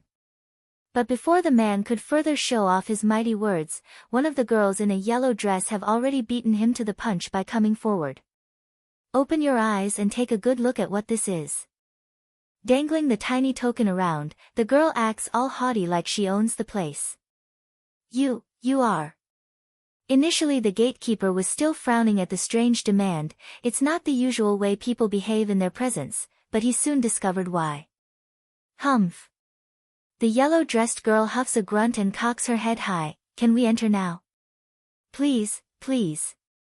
Shaking all over like he couldn't keep his composure, the gatekeeper and his companion immediately opened up a path. Xiaoyun, cousin, Xia Wan, demon princess, let's go. Chu Yi's expression appears to be a little dejected as she strode past the entrance. I haven't seen Bai Yan for so long, I wonder if she's taken on other favorite sisters lately. I bet she's already forgotten about us because we haven't seen her.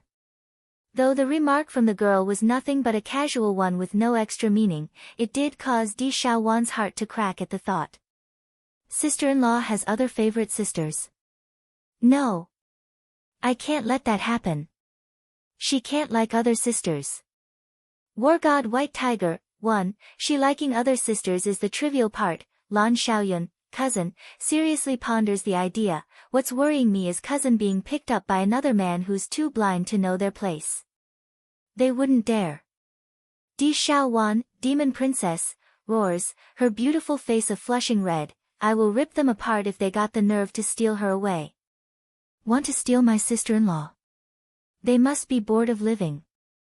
Even if I don't tear them apart, my old bro would do it instead. Zheng Er, what is that token just now? Shouldn't we have examined her some more? What if she's out to do evil? Wouldn't the Lord be angry at us for not doing our jobs? The other companion didn't get a good look, so his curiosity was at a real high, hence the reason for so much questions. The girl just now is the witch from the Holy Land. What? The companion became so shocked that he literally jumped in fright. The princess of the Holy Land? What is she doing here for? We need to report this to the Lord this instant, otherwise we would be in big trouble. Witch was the nickname everyone gave to Chu Yi due to her devastating nature to anywhere she visits. That just goes to show the notoriety of her name. The other gatekeeper appears troubled. I was just called by the sect leader earlier. He asked me a load of questions while I was there and stated that no matter what occurs, he's not to be disturbed. I'm not so sure it's a good idea to go against his will. Visit my site on Catranslation if you wish to read ahead of public releases. When the man spoke of his experience in meeting by Chang Feng, the man's face definitely grew prouder, like he didn't get kicked out or something. Sure enough, his companion immediately showed an envious look. In that case, I will go report this to the rest of the elders. We need to keep the ingredient vault and library safe from the witch's hand. It's no secret that a few years ago Chu Yi had burned the great treasury vault of the three chief elders in the Holy Land. Not only did the precious ingredients inside get burned to a crisp, most of the valuable books were also lost as well. Therefore, the first reaction these people had was to secure their valuables in case of the same misfortune happening to themselves. Yes, I go right away. The gatekeeper urgently ran off with sweat still pouring out of his forehead. Inside the main quarters of the medicine sect, Lan Xiaoyun, cousin, was curiously eyeing the bustling market before her eyes. So this is the legendary medicine sect? Aside from the air being thicker with life energy, it's not much different from the outside world, is it? Of course, Xiaoyun, cousin, there is nothing fun about this place. Just wait until you come to my home. I will show you what it really means to be a sacred ground for cultivation. Di Xiaowan, demon princess, scoffs off her friend's word like it's only normal. How can this place compare to the demon realm? I bet the people here couldn't even ascend into the celestial rank of their cultivation. Oh, that's right. Turning her attention over to the cheeky girl, Lan Xiaoyun sounded curious. Xiao Wan, you still haven't told us about your home yet. Where is it exactly? War God White Tiger, too, well, that is, caressing her own chin, Di Xiao Wan got all excited, the place is a real paradise. There are flowers scattered across the mountain as far as the eye can see, and the keeper of the demon mountain is called Suzaku, she's the vermilion bird. Oh yes, I'm not gloating or anything, but not anyone can go there, you know. You have to be like me, who is very close with her, to get permission. For anyone that doesn't know what the vermilion bird is, it's very similar to the phoenix, but its tail feathers are a rainbow color. Think of something like Ho-Oh from Pokemon for a reference. Upon hearing this, Lan Xiaoyun was full of yearning in her eyes, and even Chu Yi's opinion has changed about this Dumbaklutz. Vermilion bird? Isn't that one of the legendary sacred beasts of the celestial realm? Does this powerful creature really exist? What celestial realm? Such descriptions are nothing but shameless propaganda made by those hypocrites. Suzaku is a vermilion bird, but she's one of the 4 great sacred beasts in charge of protecting the demon realm, not a guardian of the celestial realm. Pulling a long face, Di Xiaowan's attitude about the celestials and their twisted stories were all very negative. The only one remaining now is Suzaku. Somewhat dejected at this point, aside from that little pet beside sister-in-law is the descendant of White Tiger, the remaining 2 is no longer around. Visit my site on Catranslation if you wish to read ahead of public releases. There are 4 sacred beasts in total: Vermilion Bird, White Tiger, Azure Dragon, and Black Turtle. These 4 acted as the guardians of the demon realm thousands of years ago. But nowadays, aside from Suzaku, who remains alive from that period, the other was Little Rice, who descended from the original White Tiger. At the moment, the 3 girls were exchanging different glances with each other, but most were directed at the demon princess. Xiao Wan, Lan Xiaoyun bit her lip, no matter what your identity is, we will always be friends. Through the sweet Dumbaklut's carelessness, both girls are now able to discern she's not average. Then by connecting by Xiaqin's ability to summon various demon beasts at will, the answer became all too easy to guess. Humph. Humph. Bai Xiaqin is my nephew anyways, and Bai Yan is my sister-in-law. If these 2 dares to leave me behind, then I can happily keep them both to myself. You dare? Chu Yi got angry. Di Xiao Wan, I'm telling you now, you won't get such an opportunity.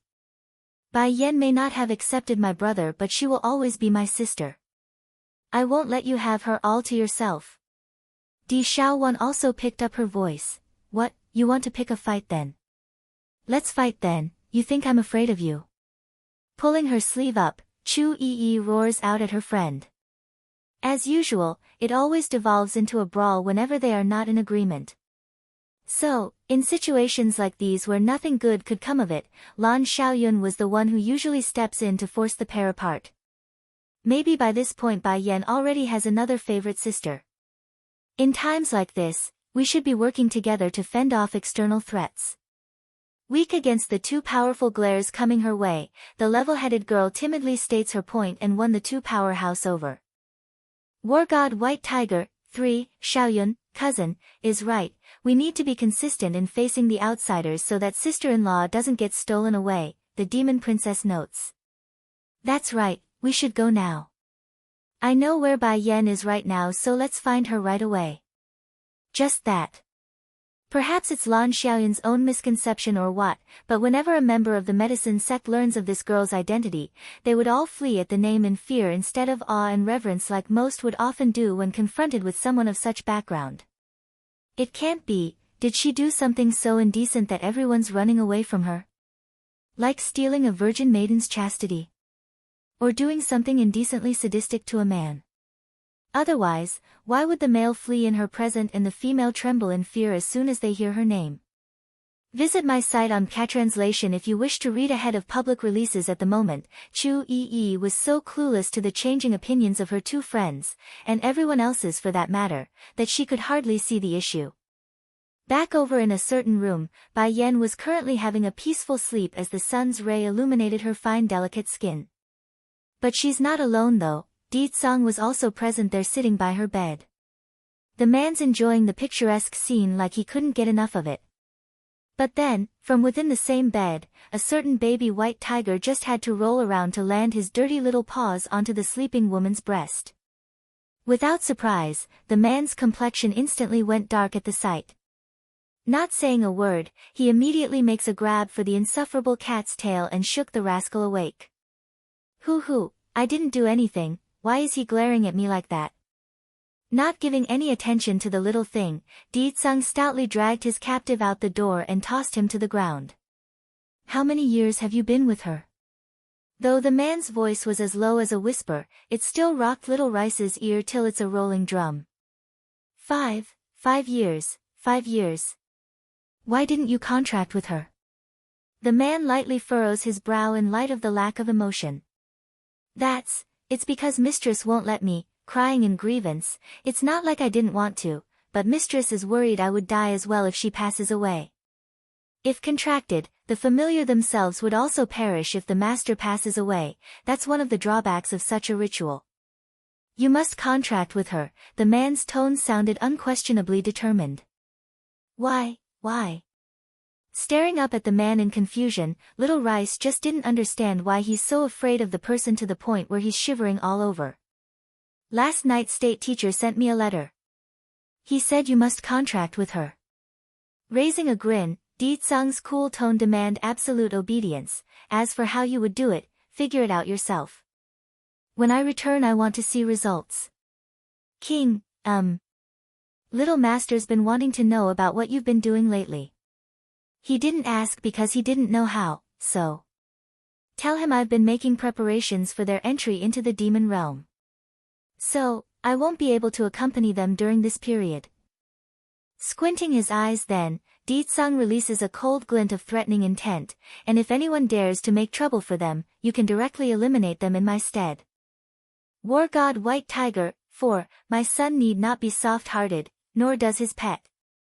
If anyone dares to provoke him, then destroying the foolish idiot is all he needs to do.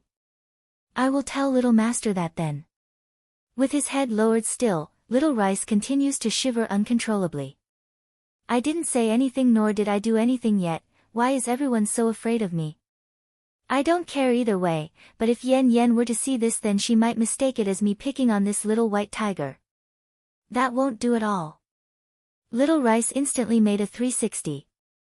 From a shivering look, his face now carried a cuddly smile. How could you be terrifying, King? That must be your illusion. But if you could hold back your suffocating aura then that would be great. Really, how does Mistress and Little Master endure being in front of King's presence?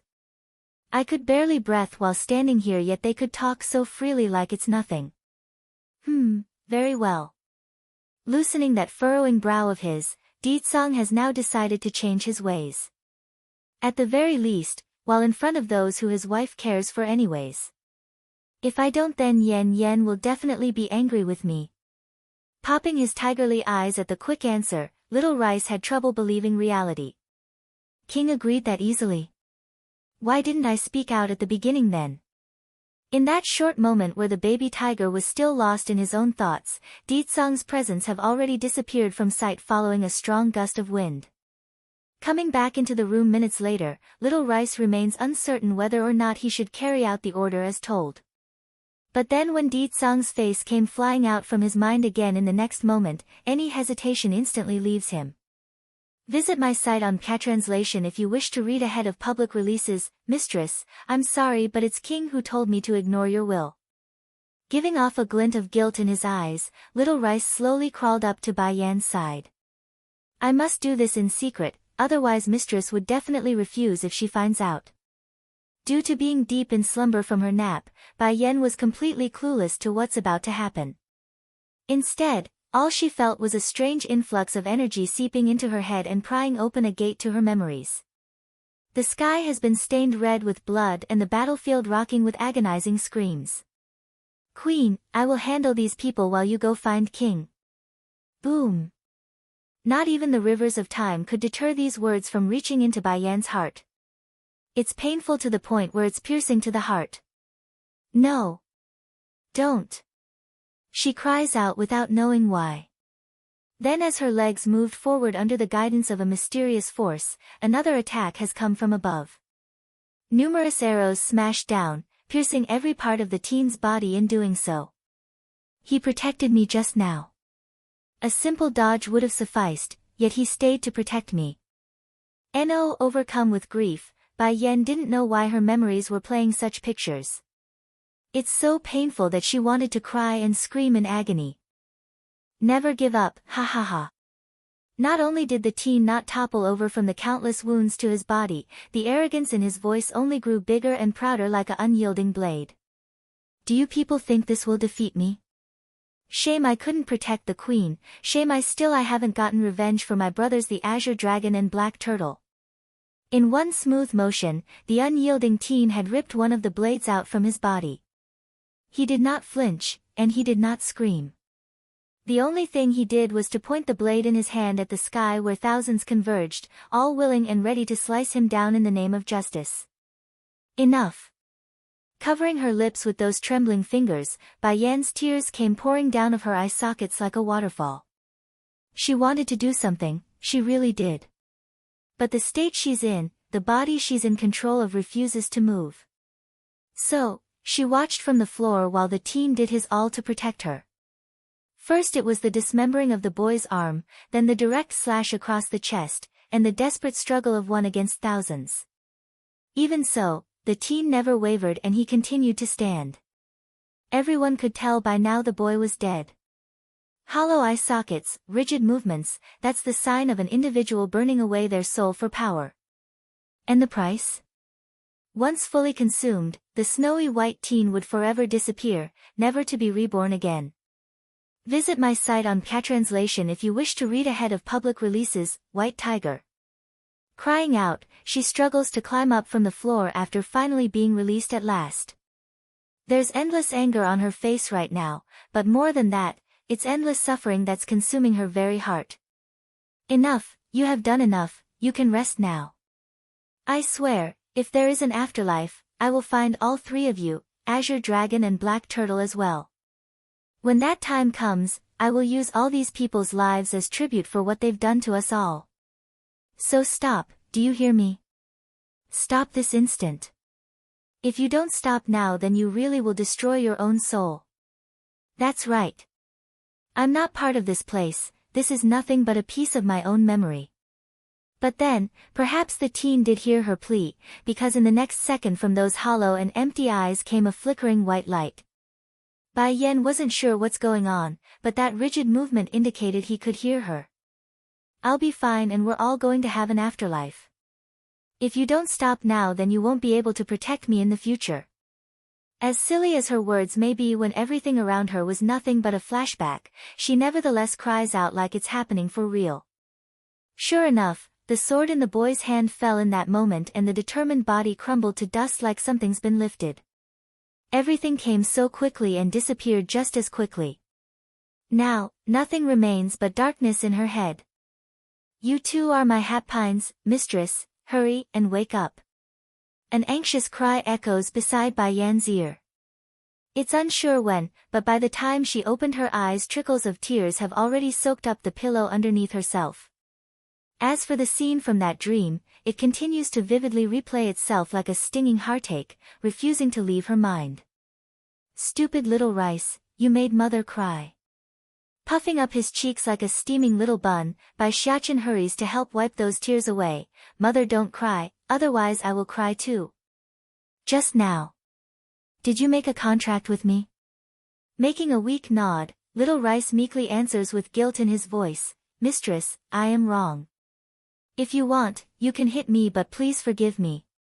Then before the furball could finish that apology, the woman has already pulled him in for a tight embrace. Those arms were rough and hard, borderline suffocating even. Even so, little rice didn't dare to move. He could see the pain in his mistress's eyes. Little rice, her voice shaky still from the dream, I won't let anyone harm you again. If they do, I will tear them apart from limb to limb. Mistress? Blinking with confusion in his eyes, the little furball clearly didn't understand what's going on. What's going on with mistress lately? Normally this would be a heartwarming scene, however, Bai Xiaqin on the other hand only showed sadness on his cute little face. Will mother not love only me in the future? I'm so sad. Oh, what am I supposed to do? For the longest time, Bai Yan refuses to let go and even pulled her son into an embrace. Together, all three of them, they cuddled for warmth like one big happy family. Visit my site on Catranslation if you wish to read ahead of public releases. This undoubtedly delighted the baby boy. From a sorrowful rainy expression, Bai Xiachen was now looking all bright and dandy. In fact, the changes were so fast and apparent that even little Rice had become astounded by the face change. Son, my precious little baby, you are my most important treasure in life. I was just thinking earlier, if I were to have a son in my past life, then it would have to be you as well. The boy didn't answer right away, rather he inched closer against Bai Yan's chest to take a deep sniff of her bodily aroma. It's as if the very scent could calm his heart. I will always be mother's most precious son. Whether it be this life, the last, and the future. Startled there for a second, Bai Yan honestly didn't think her boy could say something so wonderful at his age. Taking the two up to her face, she gives them both a peck on the forehead and then closed her eyes. Mother, I can't breathe, the little steam bun pleads, bringing the woman's focus back to reality. Mother, a little flushed in the face, the baby boy eyes her with worry. Did something happen? Slowly shaking her head, Bai Yan's voice was soft and gentle. It's nothing, I'm just feeling moved at having you two around. She did have a family back in her previous world, but that sort of family was equivalent to not having one. But now, she could truly say happiness has found her. And in order to protect this happiness, she would never allow anyone to harm them.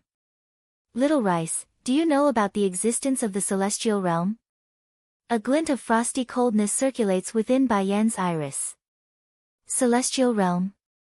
Blinking those tigerly eyes, the little furball had wanted to answer that question to only be interrupted by a loud clamoring from the yard outside. The troublemakers are here, Yen Yen is resting now, no one can bother her. This voice was obviously Mo Li Shang's and his tone sounded angry when it reached the occupants inside. Slightly furrowing her brow, Bai Yan's attention was quickly caught by the teen's anger. Come, we will go see what's happening outside. Shang, are these people here for me? Leaning her body against the doorframe in a lazy manner, Bai Yan asks without any particular meaning. However, that attitude and appearance took on a different light in the eyes of others with ulterior motive. For the man in green, there's a very power lust in his eyes. I thought my sister was already pretty enough. To think there's such beauty in this world. Oh, want her, I will definitely take her for my own. Making a difficult gulp, the one speaking was Yi Ming. So you are the woman who forcefully occupied my sister's place? For Bai Yan, who was still yawning from waking up not so long ago, she naturally wouldn't miss the dirty look coming her way, and what of it? Ho, Yi Ming cackles sinisterly, do you think you can still stay at the medicine sect after offending my sister? But, if you are willing to serve me, then maybe I will help you. It was precisely at this moment that another had arrived on scene. From the neighboring room, when Ru had just opened his door to hear this outlandish and foolish remark. Therefore, imagine how big his eyes must be popping right now. Visit my site on Catranslation if you wish to read ahead of public releases. Crazy. These people from the medicine sect have really gone mad. Yen Yan's knowledge in alchemy alone is enough to put her above everyone else here, and let's not mention the fact that she's the disciple of the 3 chief elders of the Holy Land. Now this buffoon is demanding she serve him. Where did this bastard get the nerve? Still oblivious to his own mistake, Yi Ming presses forward by proudly cocking his head. My sister Yi Ying is only a woman at her core, that's why my grandmother would be more inclined to side with me. Here, I will give you a deal. So long as you promise to service me, then I will put in a few words for you, what do you say? Slowly narrowing her eyes, Bai Yan's gaze grew dangerous now. Little Rice, look after Xiachen in my stead. Meow. Calling out using the fake feline cry, the baby tiger understood the buffoon was screwed now. Come over here, flicking her finger in a hooking motion, Bai Yan looked exceptionally seductive in the blasted man's eye. Boom. Without giving anyone the time to react, a ruthless kick has shot up into the man's crucial part and creating a popping sound in the process. A deafening scream echoes with resounding clarity across the clouds, scattering the birds and animals in the surround terrain. Right now, forget about speaking, Yiming's complexion gone from red to green, then from green to purple. In fact, it's almost impossible to imagine what sort of emotions this man must be going through. Slapping them flying. You guys, capture this woman for me. Damn it. How dare she kick me in the crotch? I will make her pay for this transgression and my humiliation. Aside from coursing pain throughout Yiming's face, there's also intense hatred and anger. He's not going to let this slide after having his crotched kicked so brutishly. What are you people doing? Go grab that woman. Stomping his feet from frustration, Yiming didn't care about the alchemy convention or what identity this woman has, he only cares about hurting the perpetrator. Little Rice, go get me a stool, I want to watch Mother clobber these baddies. Sitting on the ground, Bai Xiaochen was currently snacking on a bottle of Dan pills that he pulled from his storage sack.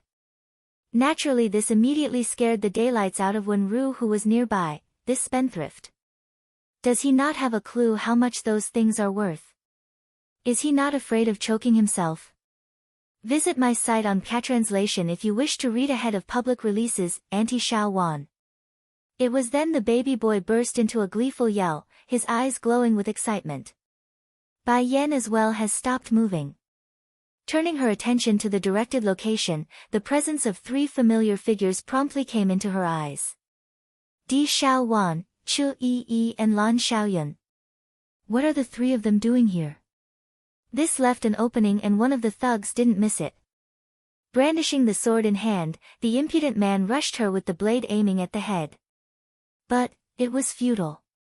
As if with eyes behind her back, Bai Yan only needed to raise her hand slightly to release a powerful shockwave at the attacker's face. Next moment, the man had shot straight into the air and out of the yard following that incredible slap. If not for the loud impacting rumble of the earth that came later, the audience might have thought he wouldn't have landed at all. Monster. This woman is a monster. People, where's all my people? Forgetting his stinging pain down beneath, Yiming eyes his surrounding that was quickly dwindling in numbers. What happened the first time was happening again and again, until all were slapped away to who knows where. Smirking now, Bai Yan's voice remains as indifferent as ever after her deed. If you want to know where your followers are, then just dig into the earth. I'm sure after you go out there and dig 100 meters, then you will find a couple of their corpses. 100-meter corpses. Yiming subconsciously flinched backward like he's facing a demonic monster who's out to take his life. It's Yiying who asked me to come find you. This is not my fault, I was only told to come seduce you. She told me you are nothing but an insignificant disciple of the lowest standing, that's why I came. If you like this translation, then please turn off your ad blockers, it really helps. Or if you want to read ahead, try becoming a Patreon backer, the first tier is just $1, so give it a shot. Bullying someone? Who doesn't know how? Oh thank goodness, that nightmare is finally gone. One of the members of the medicine sect heaves a breather, relieved that Bai Yan's out of sight. Which part of her is gone, you idiot? CEO Wang reprimands the disciple with a grunt, that woman is still staying here for another 3 days. Who knows what could happen in this time frame? That instantly causes the individual to go ghastly white. His expression right now was no different from someone confronted with the end of the world. The same was true of the others as well. When known the target of their nightmare still has to stay for another 3 days, they would immediately show the look of someone getting a painful headache. At this moment within the exquisite room, a young maiden in a succulent dress was currently sitting on a table and sipping tea. How come Yiling isn't back yet? But just as the maid-servant was about to answer that question, the door to her room was suddenly smashed open and in came the stunning figure. Visit my site on Catranslation if you wish to read ahead of public releases. Who allowed you to come here? Slamming the table, she immediately jerks up from her seat and roars out. In return, Bai Yan only sneered, throw her things out, and change the quilt sheets for me. You dare! This bitch wants to steal my room. Who does she think she is? Yi Ying's face was livid as she eyed Bai Yan and the disciple leading the way. Who allowed you to bring her? The disciple faltered at the interrogation, murmuring and too afraid to meet the woman's eye. Thankfully Bai Yan didn't intend to leave the matter alone and stepped in instead. CEO Wang has already given me your room. Now, pack up your things and get out. You, sucking in a deep breath, Yi Ying presses down her anger and eyed the disciple some more. Is what she's saying true? The response was a nervous nod, which the person quickly explained about everything that's occurred thus far. As a result of this, Yi Ying's expression only grew increasingly ugly as she gripped her fingers into a tight-knit ball. Damn that Yi Ling, this useless garbage. Not only did he screw up the simple task, he also enraged elder CEO Wang. Who doesn't know that CEO Wang's most passionate about the medicine sect? If they really made this woman leave, then it's the same as insulting the Holy Land. And if that happens, would the Holy Land let the matter rest? Obviously not. That means the one to suffer has to be me. Thinking of this, Yi Ying's chest started to heave up and down, indicating how much of a grievance this turn of event was for her. A fate is one's own doing and the world will know of this. What you did to me today, I will return it all one day. Don't even think about begging me when that moment comes. I am Bai Zhanpeng's distant niece, and she. If not for the alchemy convention, this blasted woman would have died 1,000 times over. I am returning the sentence right back at you. Cold in her smile, Bai Yan eyes the girl like she's seeing a fool. However, even if you begged me on the floor by then, I still won't let you go. If you dare to scheme against me, then you better be ready to pay the price. Humph. Huffing a snort, Yi Ying immediately waltzed out of the room like a high-standing peacock. However, her pride only lasted right up to the doorway and out of sight, where nothing but grievance remains on that face. Miss, what should we do now? Asked the maid that's with the girl. Cold in her eyes, we're leaving. I refuse to believe my granduncle would turn a blind eye to this after I'm insulted to such a degree. She originally wanted to go call on her grandmother to help, but that idea quickly got squashed after recalling how useless old Madame Yi was at her core. Scared to the point of being unable to walk, too, now it was Di Xiaowan's turn to speak, as if my sister-in-law would need to fight with others when she already has such an outstanding man like my brother. Let me guess, you are another shameless animal trying to seduce her, aren't you? Bai Yan immediately shot a questioning gaze at the demon princess. Did you just indirectly accuse your brother as a shameless animal? Well, that is definitely what I just said, but I'm not admitting it. Bai Yan smiled and nodded. Indeed, your brother is not a shameless animal, he's a shameless, cunning and insidious fox. Now Di Xiaowan was ready to cry. She knows it's just a matter of time before the word gets out if Bai Yan would go this far. Glaring now at the cause of her mistake, damn bastard, if it weren't for you then I wouldn't have bashed on my brother. Tell me where that bitch of sister of yours is this instant. Shuddering at the order, Yi Ming's first instinct was to flee. Sadly for him though, Chu Yi had moved ahead and blocked off his path. Want to run? You bullied Bai Yan first, and now claim to be my fiancé. If I let you go now, then how am I supposed to show my face again in public?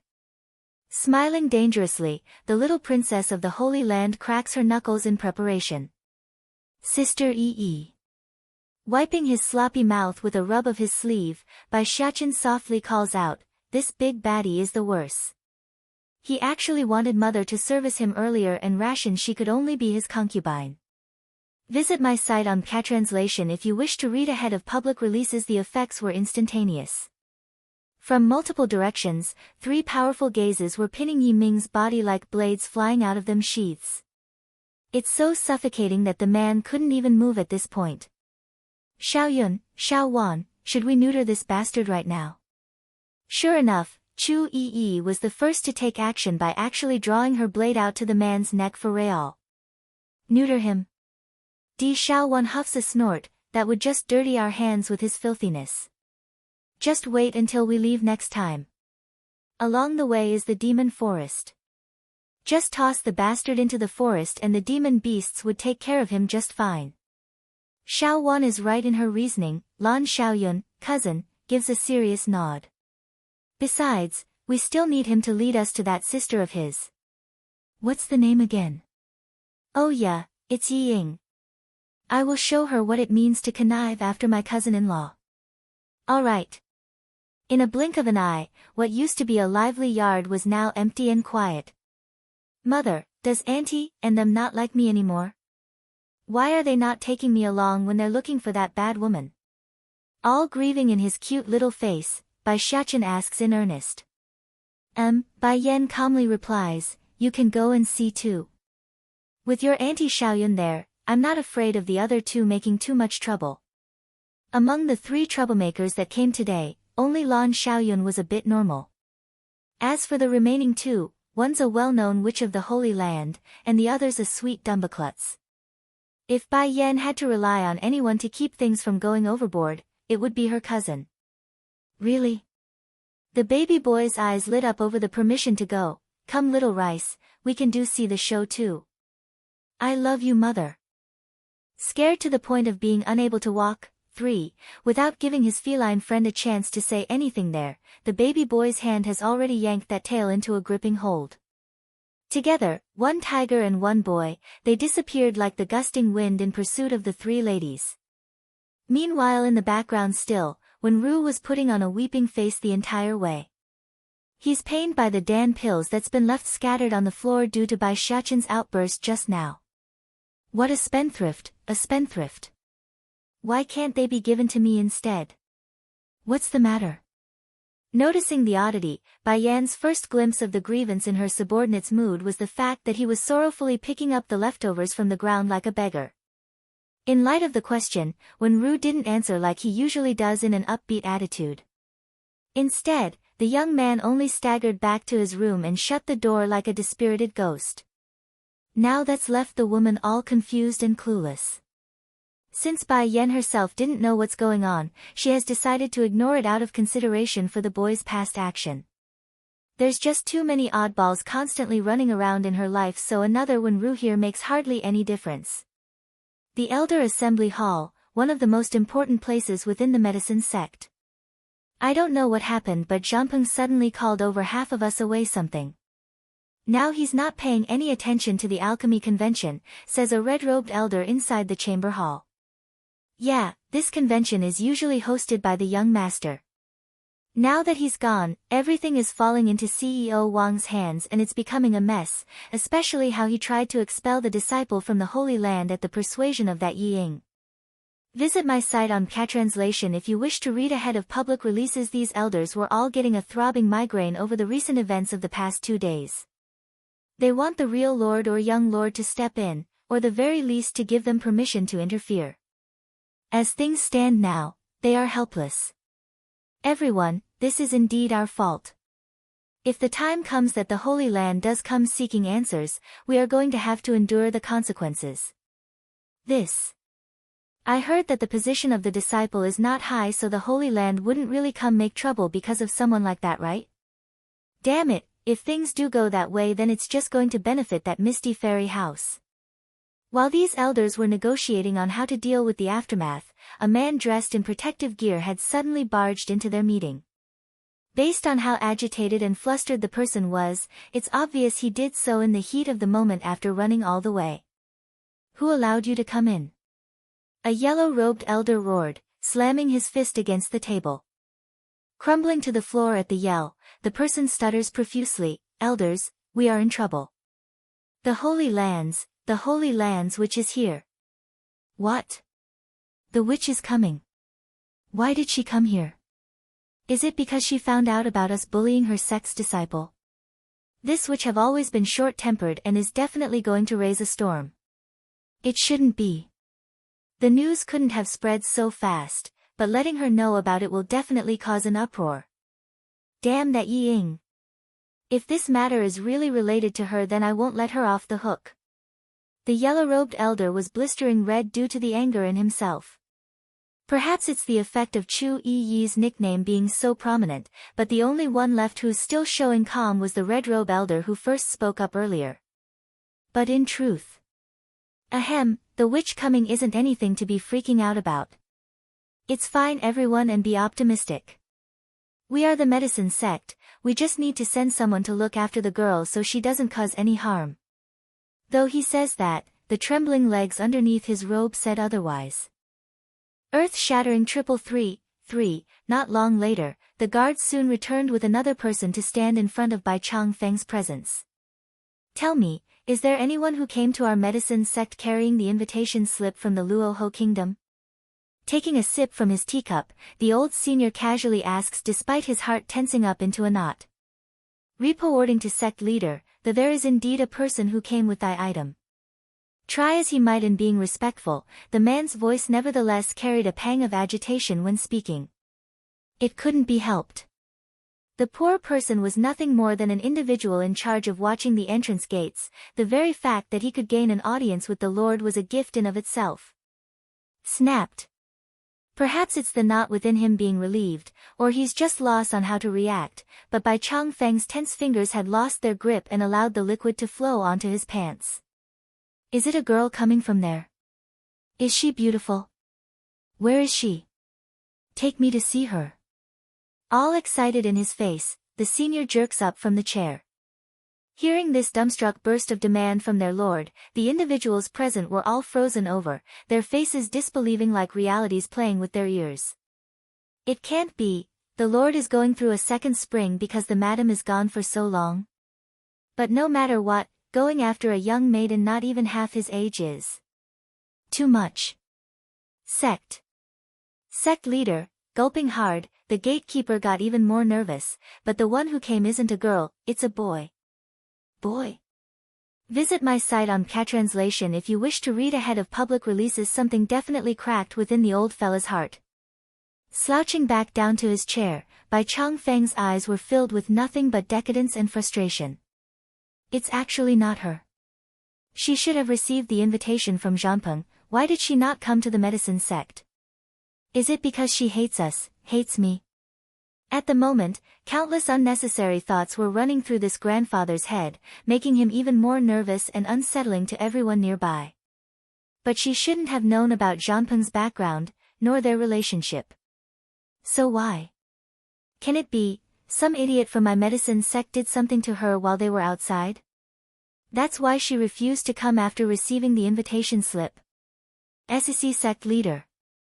Shaking right down to his legs upon seeing the ever-increasingly dark face on the old man, the poor gatekeeper could barely keep his words clear. What else? With eyes still ready to kill, Bai Changfeng's tone sounded unnervingly cold. That is. Miss Yi Ying is seeking an audience outside. Tell her to go. But the miss, bang. Slamming his hand against the desk in fuming rage, who are you calling the miss? My medicine sect have no such miss in my household. Tell her to scram, if not then I will toss her out myself. Literally popping their eyes, the gatekeeper and the rest didn't understand what's going on. According to their memory, the Lord's attitude towards the Yi family has never been this poor before. What are you still standing there for? Hurry and get out.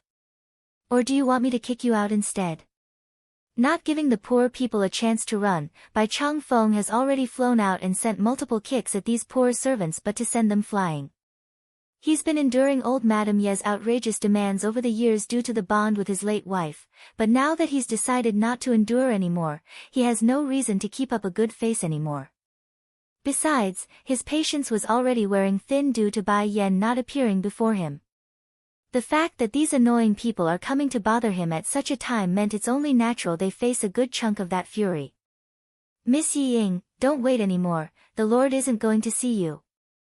After being kicked out with the gatekeeper, the guard immediately went before the girl to pass on this message. Just that, instead of being respectful like before, his voice now carried sarcasm and contempt. Sure enough, Yi Ying's complexion instantly got paler. Did you not tell him I've been humiliated? If others humiliate me then it's the same as humiliating the medicine sect. Does my granduncle not care? Indulgence with the face slapping. 1. How can this old Madame Yi think about letting her grandson become the successor to the medicine sect when Bai Zhanpeng is still alive? Isn't that the same as cursing the young lord to be without child in this lifetime? The outburst from the old granny was completely overheard by the elders who came rushing over just now. So, imagine their shock and disbelief after knowing the witch was also present. Too arrogant. The yellow-robed elder points accusingly at the perpetrator, his breath huffing hard like he's about to pass out. When did my medicine sect become your Yi families? It's enough that you would attempt to make the young lord take your granddaughter Yi Ying as his goddaughter, now you are going as far as to make your grandson the future heir? How outrageous. The sect leader is still alive, and our young lord will stay healthy for many years to come. And what's that nonsense about the witch saying this Yi Ming is claiming to be her fiancé?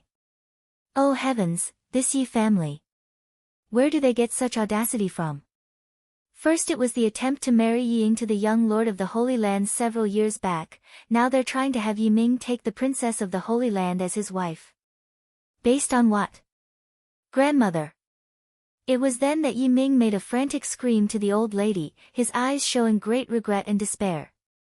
The whole reason he would dare say something like that earlier in front of Chu Yi and the rest was because there's nobody else around.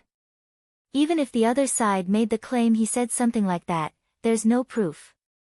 But now, there's not only the disciples and outsiders coming to investigate the commotion, even the members of the Elder Council have arrived. I didn't say anything wrong. Old Madame Ye's neck shrank a notch, indicating her level of guilt. In actual fact, she regretted it as soon as she finished speaking, but since she has said it already, she couldn't exactly take it back. Grandmother, what's happening? Finally, the ruckus has brought Yi Ying out from the back as well after the loud noises. Slowly coming forward, the girl immediately furrowed her brow upon seeing Chu Yi's figure. Visit my site on Patranslation if you wish to read ahead of public releases. She had once saw the witch a few years ago, but that's only from afar. Therefore, her only feeling was that the foe looked familiar and couldn't recognize who it was. Why is it so noisy outside? It couldn't be an attendee of the alchemy convention is coming to make trouble, right? Squinting her eyes, Yi Ying puts on a dissatisfied expression. It's best to simply throw these sorts of people out. I won't allow any form of cheating no matter what they say or do. My heart is stern and true to the medicine sect. Now that just confused the daylights out of Chu Yi. Scratching the back of her head, the witch turns to her two friends who promptly returned with a clueless shrug of their own. What does she mean by that? Lan Xiaoyun asks, baffled still. Di Xiaowan shook her head and answered, I don't know, maybe she has a problem in her head. What alchemy convention? I am here to get even with that Yi Ying. Where is that person? Get her out here this instant. Cold in her tone, Di Xiaowan grew dangerous in her aura. Auntie Xiaowan. It was then that a little steam bun with her white kitty came running over from the rear, his voice soft and childish. This bad woman is Yi Ying. She not only connived after Batty father, she also wants to snatch me away. Yi Ying never said she would kidnap the baby boy, nevertheless, that won't stop Bai Xiaochen from adding oil to the fire in the worst way possible. Then just as Yi Ying was still stunned over the claim against herself, the demon princess has already rushed over to send a loud smacking slap across the girl's face. Who allowed you to connive after my brother? Who allowed you to try to steal my nephew? And who allowed you to compare yourself with my sister-in-law? Indulgence with the face slapping, too, the slap has left Yi Ying utterly dumbfounded to the point where she had to take a good minute to come back to her senses. Ah! You bitch, I'm going to tear you apart for hitting my granddaughter. Old Madame Yi screams, running for the perpetrator in order to exact revenge. However, before that old woman could do anything, Di Xiaowan have already sent a mega kick against her obese body. A few tumbling rolls later, the old hag now laid flat on the ground. Yet none moved at her command. Instead, everyone only turned to the livid-looking elders that's been watching the entire thing unfold. They knew this wouldn't turn out well, so the posture of the medicine sect members instinctively backed off a step. As for Elder Lu Zhong and the rest, they wanted to tear Yi Ying apart right now. The only reason they didn't rush over earlier was because they had no proper plan to appease Chu Yi, not because they didn't want to. This is over. This time no matter how much we appease this witch, we're screwed. You want to hit me? Under the angry eyes of Yi Ying and others, Chu Yi only snarled a snicker. My father wouldn't even dare to hit me and you're threatening me? Who the heck are you? You're not even a disciple here. What, does the medicine sect have an opinion about me, about our holy land? Holy land? Yi Ying was gobsmacked by the news, this girl too. You are nothing but a disciple of the Holy Land, don't get ahead of yourself with that arrogance. Even if your sect leader comes in person today, our medicine sect won't let you off so easy. Visit my site on Catranslation if you wish to read ahead of public releases. Peng. Yi Ying didn't even get to finish her threat when an immense push tossed her aside.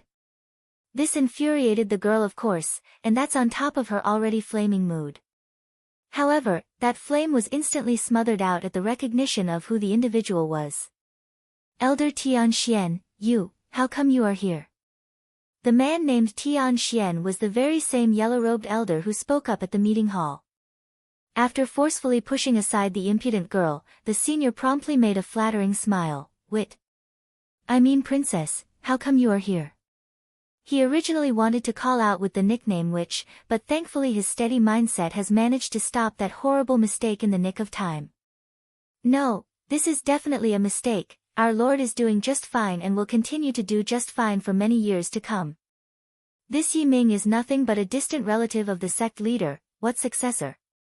Elder Tian Xian shoots a harsh glare at the Yi family members. As for that talk about being your fiancé, I never heard of such nonsense. That's right. Princess, you are both beautiful and talented, only the best of the best out there is worthy of you. This Yi Ming, he's not even worthy of being your shoe licker.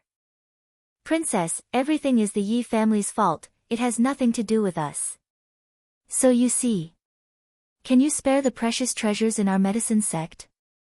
The elders were surrounding Chu Yi from every angle, afraid the girl would slip away to rob them dry using this opportunity. Indulgence with the face slapping. 3 elders, pausing for a sec, Yi Ying nervously asks, what do you mean by those words, what princess? The princess of the Holy Land could only refer to one individual, so she wanted to confirm it again. Yi Ying. Lu Zhong, red robe, face got dreadfully cold, how dare you threaten the princess here? Even if I had 100 lives in my hand, I would never dare to say something so outrageous like hitting the wit. I mean princess. Boom. First it was the massive explosion in Yi Ying's head, followed closely by the empty state of mind. As a result, all traces of blood have left the girl's face as she faltered backwards in disbelief. No. Impossible. This woman is the princess of the Holy Land, the one envied by all the females in this world. Impossible. A shrewd scream suddenly burst out from the ground. It was old Madame Yi, her face twisted and enraged by the truth. She resents everyone, including the world. This wild wench couldn't possibly be the princess of the Holy Land. Impossible, all of you must be lying to me. It's a mistake. Yes, they're either lying or making a mistake. How can this uncultivated wild wench be a princess of such a great power? The Lord of the Holy Land must be blind to love such a rude impudent girl. Visit my site on Catranslation if you wish to read ahead of public releases. Thank goodness my Yi Ying is not like this. She's clever and well-behaving, the polar opposite of what is bad. Hey, shifting her head over to her friend then, Chu Yi's smile was sinister and scary. Di Xiao Wan, want to have a bet on who can leave more bruises? Okay, the demon princess readily nods in return. I will be responsible for the lower body and you the upper half. As for the face, we will give it to Lan Xiaoyun. How dare she try to snatch my brother and nephew? Let's see how she will do that after we are through with her. Rolling up her sleeve, Chu Yi slowly steps forward in an intimidating manner. Now Yi Ying was truly frightened as the 3 girls surrounded herself. She could tell there's no escape and the impending future couldn't be good in any form. Ah! For some reason, the sky was extraordinarily brilliant this afternoon. However, this wondrous scene was soon shattered when a heart-wrenching scream rocked the air and the occupants on this mountain. Perhaps it's due to the deadline quickly drawing close, but aside from the disciples and uninvolved individuals, pretty much all of the alchemists coming for convention had ignored the commotion. They're far too busy with their own work to care about another's misery. My granddaughter, my precious granddaughter. When everyone eventually dispersed after being done with the show, it was old Madame Yi who rushed over to the girl's side first. The old granny was trembling all over as she examined the dazed-looking patients. Answer me please, Inger, please answer grandmother. Still bloodshot in the eyes, Yi Ying didn't react as she eyed the sky. However, the swollen sting on her bruises eventually brought her back to attention. Grandma, I want revenge. There's not an ounce of beauty left in the girl's outer contour, only a corrosive hatred that could melt the target. I want vengeance for today's pain. But, if the other party really is the Holy Land's princess, then how? Indulgence with the face slapping, for, I must be Bai Zhangpeng's daughter, and I must be the young lady of this medicine sect. I must be feared by all like that Chu Yu. And I will have all those who mocked me look at me with adoration. In the past she was only keen on taking the young lady position for this place, but now, it's not enough anymore. Why didn't you marry Bai Changfeng back then? Clenching her fingers until the nails were piercing into her own flesh, Yi Ying stares intently at the old granny. Even if you couldn't become his wife, then why didn't you become his concubine? Would I be in this situation if you had done so back then? I would have been a genuine lady of the medicine sect.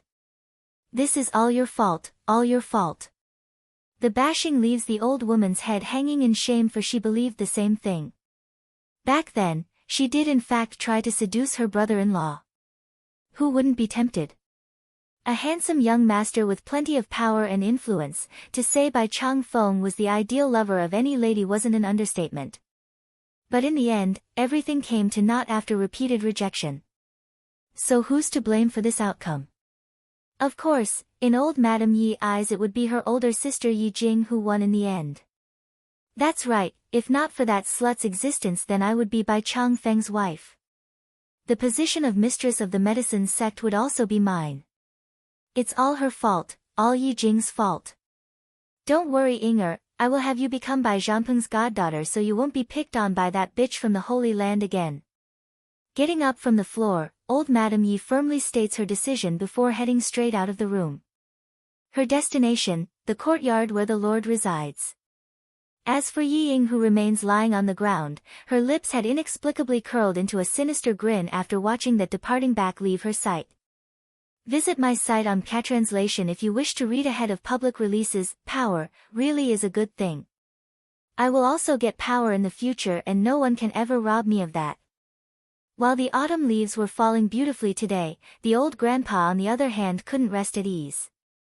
One for Bai Yan's whereabout, the other for the annoying commotion outside. Where is my son? Tell that brat to get here so I can know when he is bringing my granddaughter over. Sitting on his stone stool in the garden, Bai Changfeng asks one of the servants. He's the sect leader, so leaving the medicine sect on a whim was out of the question, but Bai Zhangpeng's different. I will go right away to inquire for you, my lord. One of the servants salutes and retreated in haste. And for the love of God, is she still outside refusing to leave? Furrowing his brow at the screaming voice that's rocking the air, the old grandpa grumbles in annoyance. This naturally irritated the old grandpa to no ends. My lord, another servant speaks. Old Madame Yi said that if you won't see her then she won't stop. Going cold in his face, Bai Changfeng's expression promptly turned into a snarling scowl. Fine, let her in. I like to see what sort of trouble she's going to raise this time. Yes, sect leader. The servant went out quick and returned just as quickly with the old granny in tow. Brother-in-law, you must get justice for me. The voice bordering on the level of screeching, old Madame Yi suddenly pounced at the sight of her target. Bump. However, instead of allowing the old woman to grab onto himself like most gentlemen would, Bai Changfeng instead raised his leg to stop that body from getting any closer. This wasn't out of spite or anything, he's just too shocked and scared by the person's abrupt movement. If you have something to say then do it properly. What do you think you are doing by trying to grab onto me? The man's face turned green from disgust at the possible reason. don't tell me, are you trying to seduce me like you did years ago? Old Madame Ye's complexion flushed hard upon having her intent brought to the forefront. Indeed, she's trying to do exactly that, just that the other side never gave her a chance. Not back then, and most likely not now either. War God White Tiger, 4, my son need not be soft-hearted, nor does his pet. If anyone dares to provoke him, then destroying the foolish idiot is all he needs to do. I will tell little master that then. With his head lowered still, Little Rice continues to shiver uncontrollably. That immediately roused a flicker of displeasure in the man's expression. Am I that terrifying? I didn't say anything nor did I do anything yet, why is everyone so afraid of me? I don't care either way, but if Yen Yen were to see this, then she might mistake it as me picking on this little white tiger. That won't do at all. Little Rice instantly made a 360. From a shivering look, his face now carried a cuddly smile. How could you be terrifying, King? That must be your illusion. But if you could hold back your suffocating aura, then that would be great. Really, how does Mistress and Little Master endure being in front of King's presence? I could barely breathe while standing here, yet they could talk so freely like it's nothing. Very well. Loosening that furrowing brow of his, Deetsong has now decided to change his ways. At the very least, while in front of those who his wife cares for anyways. If I don't, then Yen Yen will definitely be angry with me. Popping his tigerly eyes at the quick answer, Little Rice had trouble believing reality. King agreed that easily. Why didn't I speak out at the beginning then? In that short moment where the baby tiger was still lost in his own thoughts, Deetsong's presence have already disappeared from sight following a strong gust of wind. Coming back into the room minutes later, Little Rice remains uncertain whether or not he should carry out the order as told. But then when Deetsong's face came flying out from his mind again in the next moment, any hesitation instantly leaves him.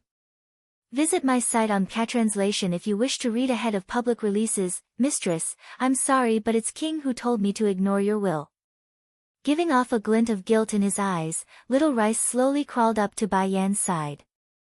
I must do this in secret, otherwise Mistress would definitely refuse if she finds out. Due to being deep in slumber from her nap, Bai Yan was completely clueless to what's about to happen. Instead, all she felt was a strange influx of energy seeping into her head and prying open a gate to her memories. The sky has been stained red with blood and the battlefield rocking with agonizing screams. The scene was all too familiar because she had seen this before. It's the very same place that appeared when Deetsong made the contract with her without permission. So why would she see this place again? Queen, I will handle these people while you go find King. Boom. Not even the rivers of time could deter these words from reaching into Bai Yan's heart. It's painful to the point where it's piercing to the heart. No. Don't. She cries out without knowing why.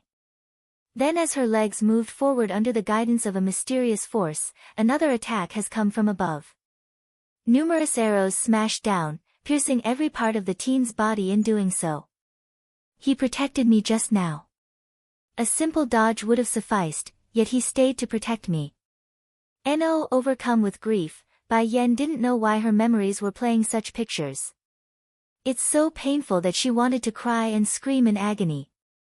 Indulgence with the face slapping. 6. As Bai Chang Feng watched the departing back of that shrew disappear from his eyes, the man's irises were flashing a dead gleam by then.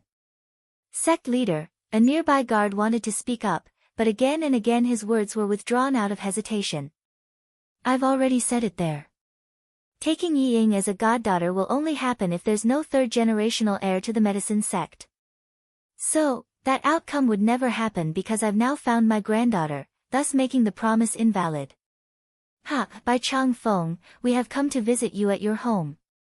It was then that the old grandpa's train of thought was interrupted by the far-reaching laughter from afar. Frowning at first, the old grandpa had to take a good moment to recognize that voice. Looking up, he eyes the sky for the expected figures to eventually show themselves. But when they did so, he actually became slightly surprised by the lack of a third. How come it's only you two? Where's Chiu Shurong? Third. Zheng Qi, first, and Ren Yi, second, didn't answer and went silent. What were they supposed to say? Tell Bai Changfeng that because of Renyi's blunder in revealing Bai Yan's whereabouts to Ditsang, they now have to keep their third brother at home in order to avoid spilling the beans to their precious disciple. No way. Absolutely not. There's no way they would let others know about something so shameful. Visit my site on Patranslation if you wish to read ahead of public releases. Old 3 is busy at the moment, so it's only us two coming to visit you. Keeping his face straight, Zheng Qi was the one who answered the question like the responsible one. By Chang Feng, we've heard today is the final day of the convention. I'm just wondering, are we too late? No, the both of you are not late at all, just in time in fact. But I'm curious though. You three brothers have never been interested in the alchemy convention before, why the sudden change in heart by sending a Holy Land's disciple this year? Oh, Zheng Qi remains all calm and carefree, because the one sent over is none other than my precious disciple. Dun. Bai Chang Feng originally wanted to take another sip from his teacup then, however, when he heard that explosive news, he literally spat the liquid out from his mouth and coughed profusely afterwards. Your disciple is here. Raising his head in amazement, the old grandpa's face clearly showed astonishment over the news. Ever since several years ago when these three brothers said they took in a genius disciple, they've been treasuring the individual like their greatest treasure. Even now, he has no information whatsoever about the person due to their protectiveness. Hold on. Ahumph, excuse me, but what is the name of your disciple again? My disciple's name. Renyi had wanted to answer the other side's question, but it was his older brother who hurriedly stopped him with an eye signal. Lord Bai, what sort of bad schemes are you planning there? All smiles, Zheng Qi puts up a cheeky front like a brat. My disciple is not only our precious baby, our lord is also very fond of her and even had his daughter become the girl's little follower. So, you can lose the idea of stealing her over to the medicine sect. This bastard actually dares to inquire about my precious disciple's origin. Dream on, we won't be so gullible and let you steal her away. Bai Chang Feng's expression instantly went stiff like a piece of plywood. Showing a thin layer of anger, Elder Zheng Qi, what do you mean by that? As if I would need to steal your disciple. Am I that kind of person? I'm telling you now, I couldn't care less about your disciple. I have a granddaughter and her alchemic skills wouldn't lose out to your disciple in any way. Indulgence with the face slapping, 7, oh. Your daughter is missing already, so where did this granddaughter come from? Renyi apparently didn't buy the old fart's story about the girl's existence. After all, the other side have on multiple occasions snatched their Holy Land's disciple away using various temptations. Whether it be personal or business-wise, the second brother had no reason to want to believe it. Pang. When it came to the last sentence, Bai Chang Feng's face appeared very smug and proud. Now I want to see for myself who this girl is when you say it like that. Your granddaughter, where is she? Show me. Zheng Qi makes a dismissive smile and asked. Want to get news on my granddaughter? Ha! Bai Chang Feng grins gleefully, I've snatched your Holy Land's disciple so often that I'm not going to fall for the same trick. Want to steal my granddaughter away? Dream on. During these days, the three bastards over there haven't stopped gloating in front of himself. Saying this, saying that. Therefore, he wants to one-up them so very badly right now. Bai Chang Feng, you are overthinking this. I've already got the most powerful disciple, so it's impossible for the likes of you to steal her away. However, I don't mind having both girls compete when the time comes. We can see who has the better air. Fine, deal. I am very confident about my granddaughter, so she will not lose to your disciple. In light of having said that, the old grandpa in fact didn't hold much weight in terms of confidence. It's not like he didn't have faith in Bai Yan, but rather it's the repeated delay in bringing the girl over. Visit my site on Patranslation if you wish to read ahead of public releases. And, what if the girl doesn't recognize him as her grandfather? Wouldn't that mean he's already lost before it started? Just thinking about all the ifs and nots was enough to throw the old boy's nerve into disarray. Inwardly, he really wanted to yell at his son for being so slow. If it weren't for this idiot son of mine, then I could already be with Yen Yen and hold my great-grandson in my arms. Why am I staying here suffering these two instead? Ha! Renée heartily bellows out a laugh. Let's go, the winner of this convention will definitely be my disciple. Snorting at that statement, Bai Changfeng refuses to lose the front before things started. You should be glad my granddaughter is not here to contend, otherwise she'd be the one taking the prize in place of your disciple. This undoubtedly left the old grandpa somewhat dissatisfied inside. After all, the other side was gloating left and right while he's still hoping to meet his granddaughter that's still nowhere to be seen. Meanwhile, inside an exquisite room, Yiying was currently lying on her bed staring off into the ceiling. Due to the bruises and bumps on her body, the girl's appearance could only be described as a pig, a sore sight for any female. Miss, a maid comes in through the door with a tub of hot water in hand. Did something happen outside? The patient's voice sounded dry and unpassionate. Miss, the maid bites her lip, unsure what to say. Someone found your love letter inside the young master's room just now. Indulgence with the face slapping. 9. Bai Yen brows tightly furrows up. You're not busy today. Perhaps it's because there's resistance in her tone, but the man's naughtiness quickly subsided and turned into a gentle embrace. Yen Yen, are you mad at me? Mad at me for not keeping you company? Yes, the man curls one corner of his mouth. This is what state teacher directed. State teacher. Pursing her lip, Bai Yan's mind promptly went back to that blood-ridden scene of a battlefield. As a result, the woman's complexion didn't look so good. If the battlefield I saw was one of my past life, then does that mean I also knew Ditsang in my past? Ditsang, I want to know your identity. She knew he's the king of the demon realm through the green snake's mouth from before, but aside from that, she knew next to nothing else about this insufferable bastard who takes advantage of herself whenever he can. But now, she desperately wants to learn everything about him and whether or not they're acquainted in some way prior. The demon realm has prophesied that I can only marry one wife in this lifetime, and that I must wait for her to appear. You are her, the one in the prophecy. Though she's adamant about the prophecy being true or not, Bai Yan nevertheless waited to see what else the man had to say. In addition to these, I'm also the king of the demon realm. Other than that, I got nothing else to say. Visit my site on Catranslation if you wish to read ahead of public releases. Why? Bai Yan widens her eyes at the picturesque man of devilish delight. I don't remember a lot of things, he frowns. I only remember waking up in the palace several hundred years ago. State teacher called me king, so that's how it's been since. What about Xiao Wan? Isn't she your sister? Xiao Wan is my sister. There's no falseness in that. Us demons are very clear about our bloodline and could recognize it through that method. It's how I know Xiaochen is my son at first glance. The man's voice turned rasp, just that when I found her, she was but a little fox sealed within a barrier. And when I released her, the memories, they were all gone as well. Gently closing her eyes at the clarified truth, Bai Yan appears troubled by what she heard. So it's impossible to learn of the past from Ditsang then. I want to see this state teacher then. Perhaps, that state teacher will know everything. What do you want to see him for? Ditsang's complexion instantly went sourly dark. There's nothing good about seeing him. You only need to see me every day.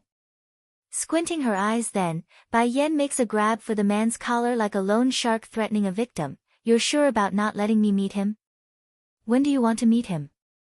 I will arrange it right away. All smiles, Ditsang yields instantly. This. I can't hear anything, you two continue. Yen Yen, does this mean you are willing to return to the demon realm with me? Retracting his gaze from the third body after his deathly glare, Ditsang looks on in anticipation at the enchanting female.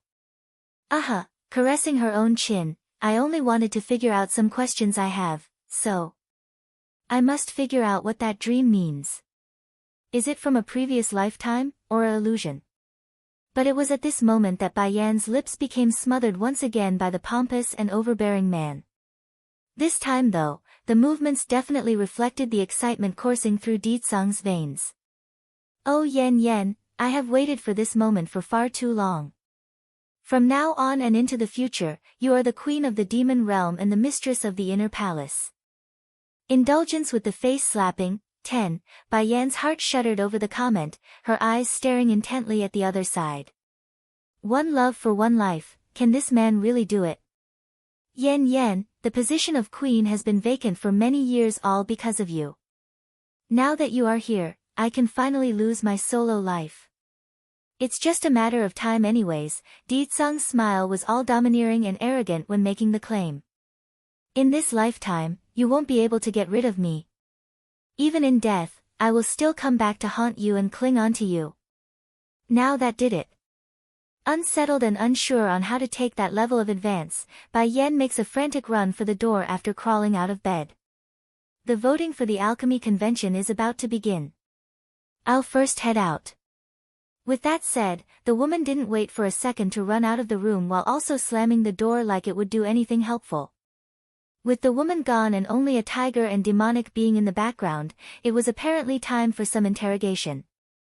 Due to this, Little Rice could only shrink his head in upon being stared down on the bed. Did I do something? What happened on the day when you contracted with Yan? Di Tsung's voice was demanding and frosty.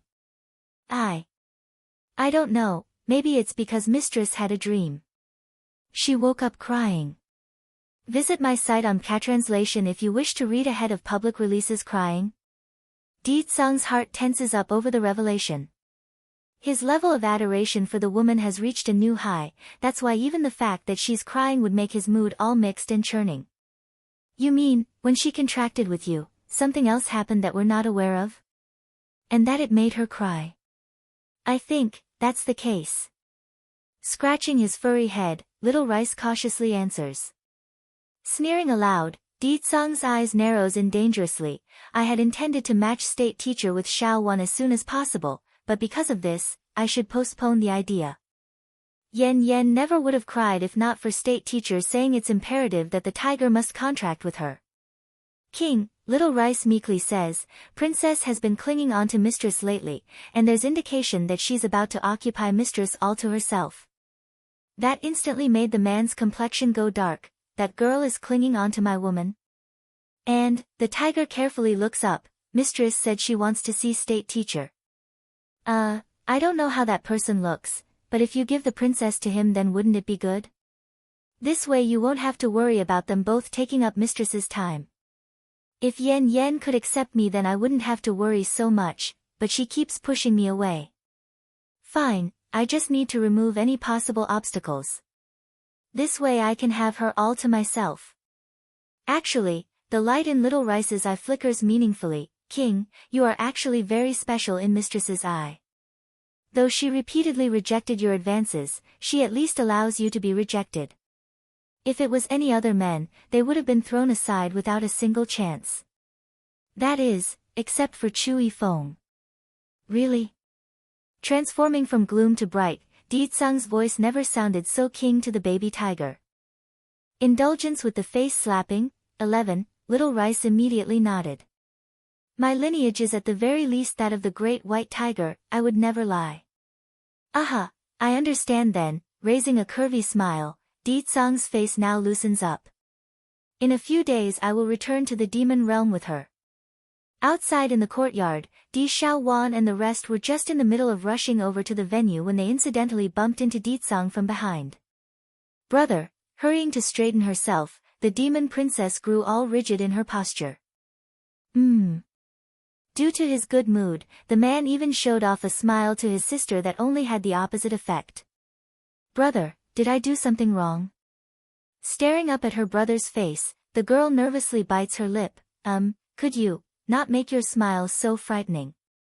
If it was in the past, Di Tsung would most certainly tie the brat up to whiplash her for a good session over that comment. However, he's not only impassive at the moment, his smile only grew deeper. Your sister-in-law promised to go home with me.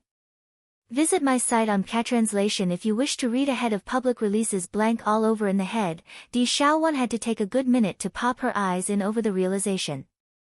What did he say? Did sister-in-law agree to go to the demon realm? This surprise is too sudden.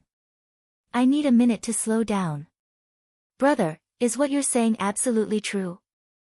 I can finally bring sister-in-law and nephew home. Yes, still making his creepy smile, I'm giving you special permission. While I'm not around, you are free to feed any who dares to trouble your sister-in-law to the demon beasts within the abyss. There's no need to report the aftermath to me about these people. This instantly brought on a delighted mood to the demon princess. This special privilege is too perfect. Even if I kill those trashy bitches here and the ones back at the demon realm, no one will blame me. Brother, you can rest assured, I will definitely do a proper job of protecting sister-in-law and Xiaochen. Whoever dares to come make trouble, I will have state teacher deal with them. Smiling right up to her eyes, the demon girl now sparkles with delight like the starry stars in the night sky. As unwilling as she was to admitting this fact, she could do nothing to change this fact. You finally understand? Di Xiaowan flutters her eyelash in elation, although I am very much afraid of my brother, but in my mind, he will always be the best. No one can match up to him, so of course that's the case.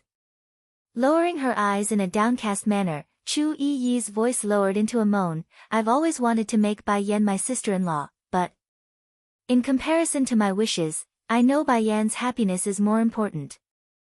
So, no matter what happens in the future, I will always support her from behind.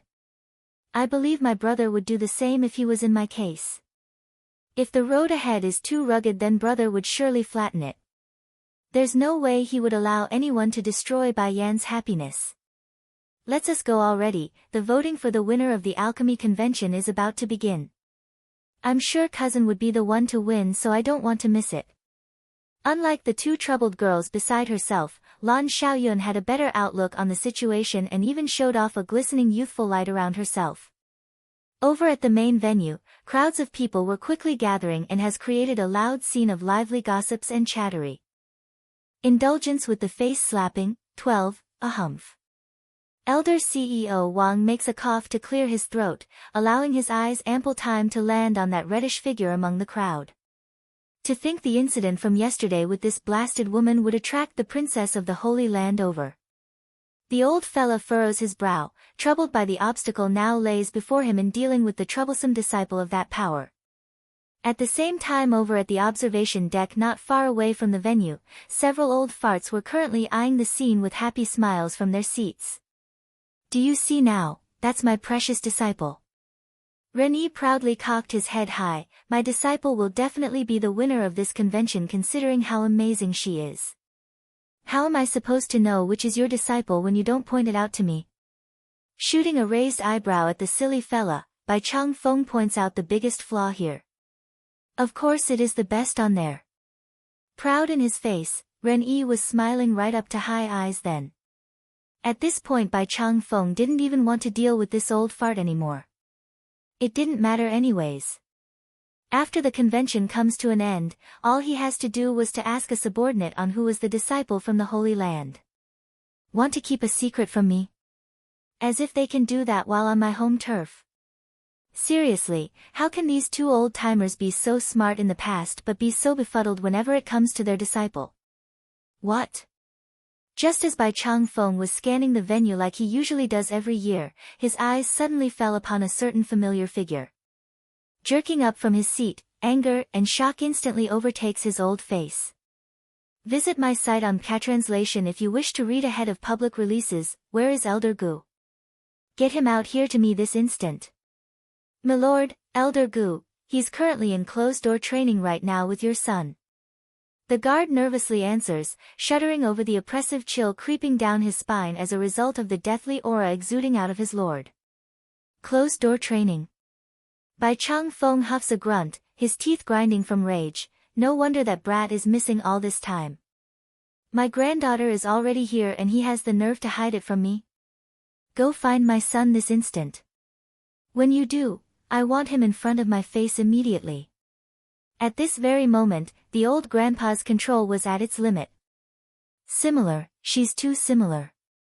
That girl, she's almost identical to Ninger, daughter, when she was young.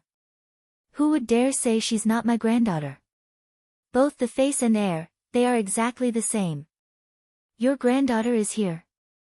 Renyi turns around to show an amazed face. How can it be that you don't even know your own granddaughter is here? Talk about stabbing someone's heart while they're down. Though not intentional or with ill intent, Ren Yi's remark literally left the old grandpa bleeding like he's been pierced with 1,000 knives. In fact, Bai Chang Feng would love to kill the blasted old fart for his careless comment. That's how much of a sore spot the subject was. Yenner is here, how dare that brat hide it from me? Unacceptable. So what if I didn't know? Stalking his neck in embarrassment, my daughter's been gone for so long, what's the problem with my granddaughter not knowing about my existence?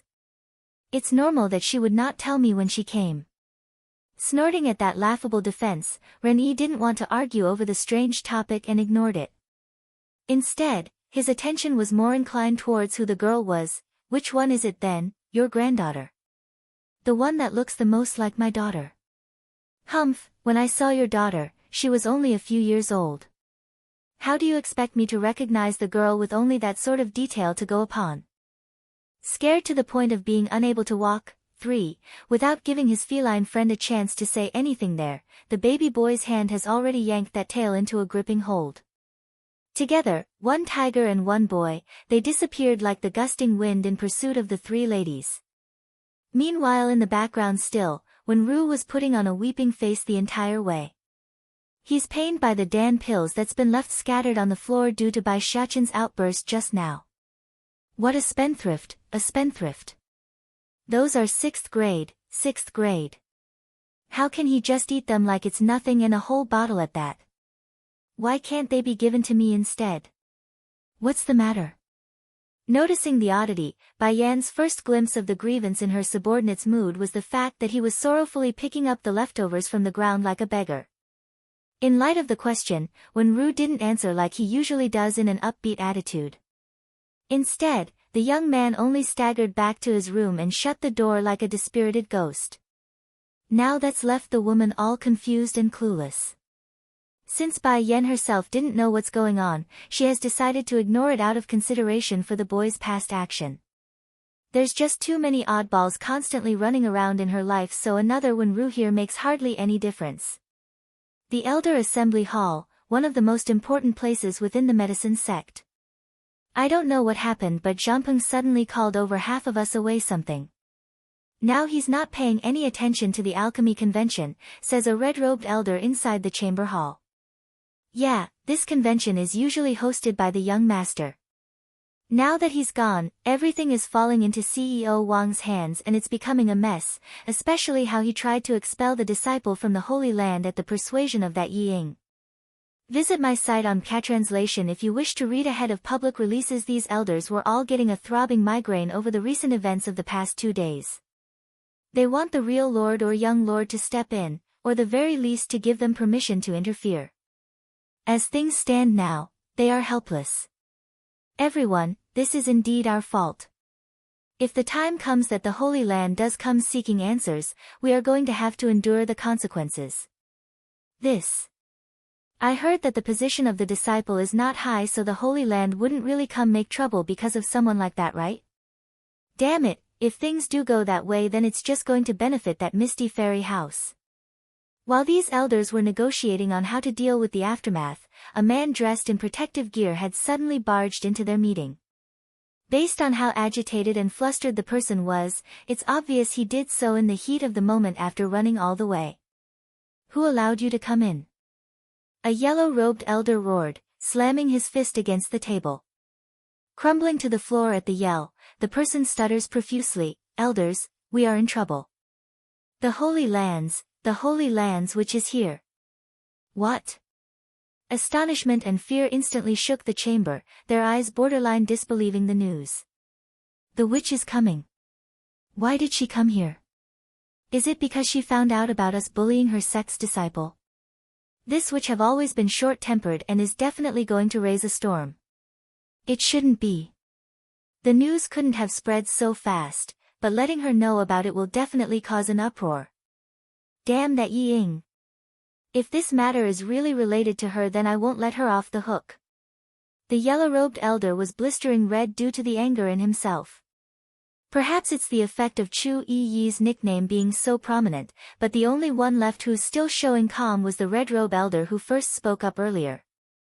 But in truth, ahem, the witch coming isn't anything to be freaking out about. It's fine everyone, and be optimistic. We are the medicine sect, we just need to send someone to look after the girl so she doesn't cause any harm. Though he says that, the trembling legs underneath his robe said otherwise.